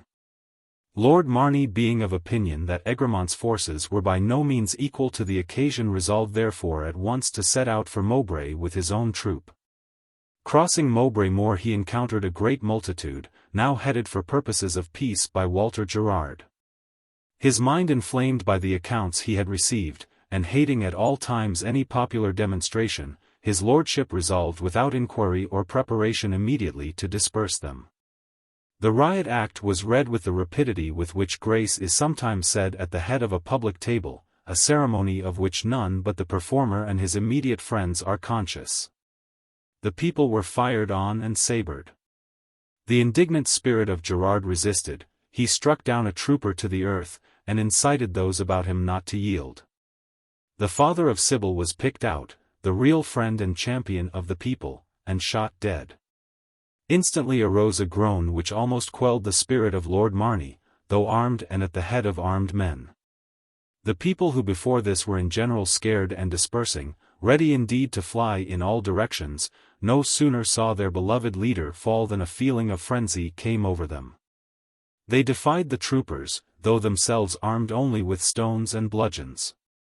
They rushed at the horsemen and tore them from their saddles, while a shower of stones rattled on the helmet of Lord Marney and seemed never to cease. In vain the men around him charged the infuriated throng, the people returned to their prey, nor did they rest until Lord Marney fell lifeless on Mowbray Moor, literally stoned to death. These disastrous events of course occurred at a subsequent period of the day to that on which half a dozen troopers were ascending the staircase of the round tower of Mowbray Castle. The distracted house steward of Lord de Mowbray had met and impressed upon them, now that the castle was once more in their possession, of securing the muniment room, for Mr. Bentley had witnessed the ominous ascent of Morley and his companions to that important chamber. Morley and his companions had taken up an advantageous position at the head of the staircase. "Surrender," said the commander of the yeomanry. "Resistance is useless." Morley presented his pistol, but before he could pull the trigger a shot from a trooper in the rear, and who from his position could well observe the intention of Morley, struck Stephen in the breast. Still he fired, but aimless and without effect. The troopers pushed on. Morley fainting fell back with his friends who were frightened, except Devilsdust, who had struck hard and well, and who in turn had been slightly sabred. The yeomanry entered the muniment room almost at the same time as their foes, leaving Devilsdust behind them, who had fallen, and who cursing the capitalist who had wounded him, managed to escape. Morley fell when he had regained the room. The rest surrendered. "Morley! Stephen Morley!" exclaimed the commander of the yeomanry. You hear?" "Yes. I am sped," he said in a faint voice. No succor. It is useless and I desire none. Why I am here is a mystery, let it remain so. The world will misjudge me, the man of peace they will say was a hypocrite. The world will be wrong, as it always is. Death is bitter, he said with a deep sigh, and speaking with great difficulty, more bitter from you, but just. We have struggled together before, Egremont. I thought I had scotched you then, but you escaped. Our lives have been a struggle since we first met. Your star has controlled mine. And now I feel I have sacrificed life and fame, dying men prophesy, for your profit and honor. O Sybil! And with this name half sighed upon his lips the votary of moral power and the apostle of community ceased to exist. Meanwhile Sybil, separated from her friends who had made their escape through the grotto, was left with only Harold for her protector, for she had lost even Warner in the crush. She looked around in vain for some Mowbray face that she could recognize, but after some fruitless research, a loud shouting in the distance, followed by the firing of musketry, so terrified all around her, that the mob in her immediate neighborhood dispersed as if by magic, and she remained alone crouching in a corner of the flower garden. While dreadful shouts and shrieks and yells resounded from the distance, occasionally firing, the smoke floating to her retreat. She could see from where she stood the multitude flying about the park in all directions, and therefore she thought it best to remain in her present position and await the terrible events. She concluded that some military force had arrived, and that if she could maintain her present post, she hoped that the extreme danger might pass. But while she indulged in these hopes, a dark cloud of smoke came descending in the garden. It could not be produced by musket or carbine, its volume was too heavy even for ordnance, and in a moment there were sparks mingled with its black form. And then the shouting and shrieking which had in some degree subsided, suddenly broke out again with increased force and wildness. The castle was on fire. Whether from heedlessness or from insane intention, for the deed sealed their own doom, the drunken hellcats brandishing their torches. While they rifled the cellars and examined every closet and corner of the offices, had set fire to the lower part of the building, and the flames that had for some time burnt unseen had now gained the principal chambers. The bishop was lying senseless in the main cellar, surrounded by his chief officers in the same state. Indeed, the whole of the basement was covered with the recumbent figures of hellcats, as black and thick as torpid flies during the last days of their career. The funeral pile of the children of Woden was a sumptuous one. It was prepared and lighted by themselves. And the flame that, rising from the keep of Mowbray, announced to the startled country that in a short hour the splendid mimicry of Norman rule would cease to exist, told also the pitiless fate of the ruthless savage, who, with analogous pretension, had presumed to style himself the liberator of the people. The clouds of smoke, the tongues of flame, that now began to mingle with them, the multitude whom this new incident and impending catastrophe summoned hack to the scene, forced Sybil to leave the garden and enter the park. It was in vain she endeavored to gain some part less frequented than the rest, and to make her way unobserved. Suddenly a band of drunken ruffians, with shouts and oaths, surrounded her. She shrieked in frantic terror. Harold sprung at the throat of the foremost, another advanced. Harold left his present prey and attacked the new assailant. The brave dog did wonders, but the odds were fearful, and the men had bludgeons, were enraged, and had already wounded him. One ruffian had grasped the arm of Sybil, another had clenched her garments, when an officer covered with dust and gore, sabre in hand, jumped from the terrace, and hurried to the rescue. He cut down one man, thrust away another, and placing his left arm round Sybil, he defended her with his sword, while Harold, now become furious, flew from man to man, and protected her on the other side. Her assailants were routed, they made a staggering flight. The officer turned round and pressed Sybil to his heart. "We will never part again," said Egremont. "Never," murmured Sybil. Chapter 13. It was the spring of last year, and Lady Bardolph was making a morning visit to Lady Street Julian's. "I heard they were to be at Lady Palmerston's last night," said Lady Street Julian's. "No," said Lady Bardolph, shaking his head, "they make their first appearance at Deloraine House. We meet there on Thursday, I know." "Well, I must say," said Lady St. Julian's, "that I am curious to see her. Lord Valentine met them last year at Naples. And what does he say of her? Oh! He raves. What a romantic history! And what a fortunate man is Lord Marney!" "If one could only have foreseen events," exclaimed Lady Street Julian's. "He was always a favourite of mine though. But still I thought his brother was the very last person who ever would die. He was so very hard." "I fear Lord Marney is entirely lost to us," said Lady Bardolph, looking very solemn. "Ah! He always had a twist," said Lady Street Julian's, "and used to breakfast with that horrid Mr. Trenchard, and do those sort of things.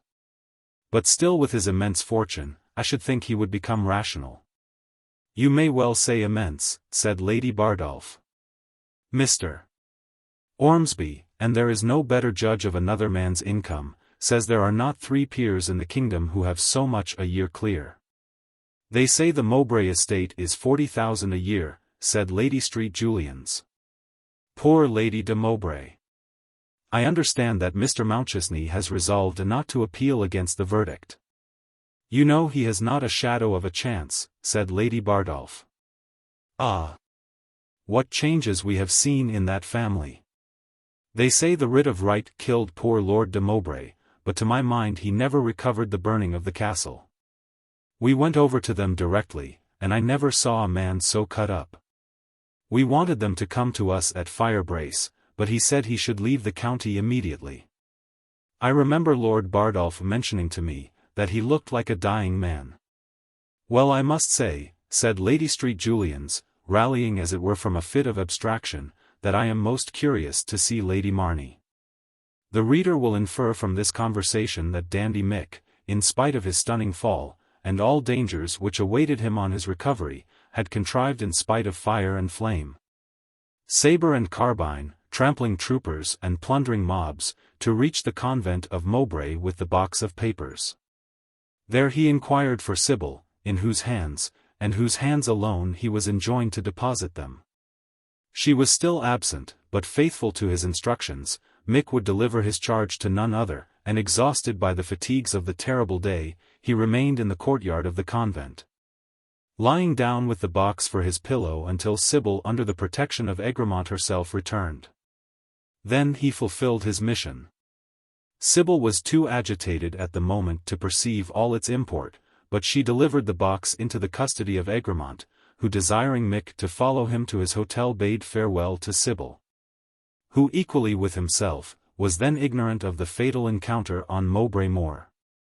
We must drop a veil over the anguish which its inevitable and speedy revelation brought to the daughter of Gerard. Her love for her father was one of those profound emotions which seemed to form a constituent part of her existence. She remained for a long period in helpless woe, soothed only by the sacred cares of Ursula. There was another mourner in this season of sorrow who must not be forgotten, and that was Lady Marney.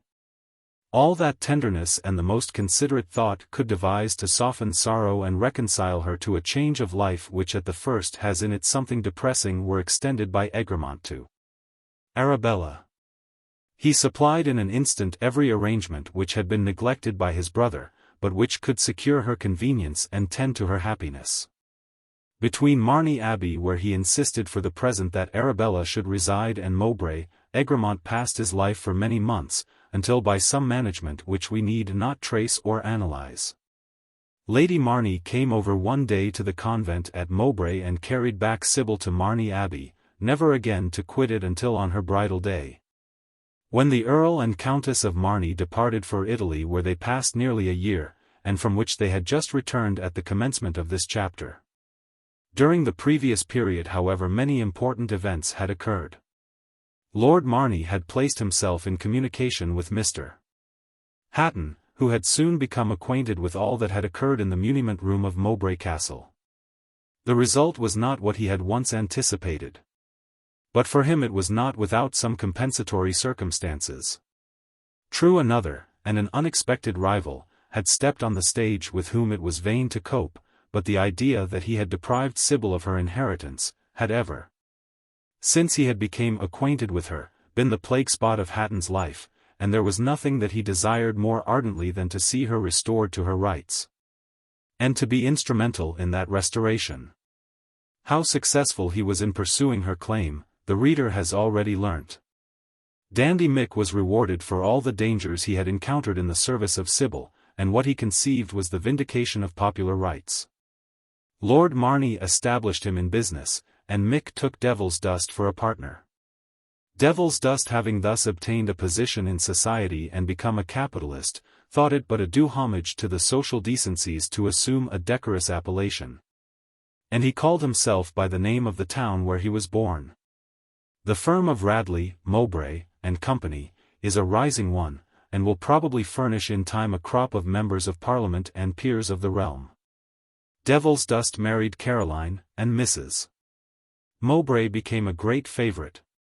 She was always perhaps a little too fond of junketing, but she had a sweet temper and a gay spirit, and sustained her husband in the agonies of a great speculation, or the despair of glutted markets. Julia became Mrs. Radley, and was much esteemed. No one could behave better. She was more orderly than Caroline, and exactly suited Mick, who wanted a person near him of decision and method. As for Harriet, she is not yet married. Though pretty and clever, she is selfish and a screw. She has saved a good deal and has a considerable sum in the savings bank, but like many heiresses she cannot bring her mind to share her money with another. The great measures of Sir Robert Peel, which produced 3 good harvests, have entirely revived trade at Mowbray. The Temple is again open, newly painted, and re-burnished, and Chaffing Jack has of course rallied, while good Mrs. Carey still gossips with her neighbours round her well-stored stall, and tells wonderful stories of the great stick-out and riots of '42. And thus I conclude the last page of a work, which though its form be light and unpretending, would yet aspire to suggest to its reader some considerations of a very opposite character. A year ago, I presumed to offer to the public some volumes that aimed to call their attention to the state of our political parties, their origin, their history, their present position. In an age of political infidelity, of mean passions and petty thoughts, I would have impressed upon the rising race not to despair, but to seek in a right understanding of the history of their country and in the energies of heroic youth, the elements of national welfare. The present work advances another step in the same enterprise. From the state of parties it now would draw public thought to the state of the people whom those parties for 2 centuries have governed. The comprehension and the cure of this greater theme depend upon the same agencies as the first. It is the past alone that can explain the present. And it is youth that alone can mold the remedial future. The written history of our country for the last 10 reigns has been a mere phantasma, giving to the origin and consequence of public transactions a character and color in every respect dissimilar with their natural form and hue. In this mighty mystery all thoughts and things have assumed an aspect and title contrary to their real quality and style. Oligarchy has been called liberty. An exclusive priesthood has been christened a national church. Sovereignty has been the title of something that has had no dominion, while absolute power has been wielded by those who profess themselves the servants of the people. In the selfish strife of factions 2 great existences have been blotted out of the history of England, the monarch and the multitude. As the power of the crown has diminished, the privileges of the people have disappeared, till at length the scepter has become a pageant, and its subject has degenerated again into a serf. It is nearly 14 years ago, in the popular frenzy of a mean and selfish revolution which neither emancipated the crown nor the people, that I first took the occasion to intimate and then to develop to the first assembly of my countrymen that I ever had the honor to address, these convictions. They have been misunderstood as is ever for a season the fate of truth. And they have obtained for their promulgator much misrepresentation as must ever be the lot of those who will not follow the beaten track of a fallacious custom. But time that brings all things has brought also to the mind of England some suspicion that the idols they have so long worshipped and the oracles that have so long deluded them are not the true ones. There is a whisper rising in this country that loyalty is not a phrase, faith not a delusion, and popular liberty something more diffusive and substantial than the profane exercise of the sacred rights of sovereignty by political classes. That we may live to see England once more possess a free monarchy and a privileged and prosperous people, is my prayer. That these great consequences can only be brought about by the energy and devotion of our youth is my persuasion. We live in an age when to be young and to be indifferent can be no longer synonymous. We must prepare for the coming hour. The claims of the future are represented by suffering millions, and the youth of a nation are the trustees of posterity.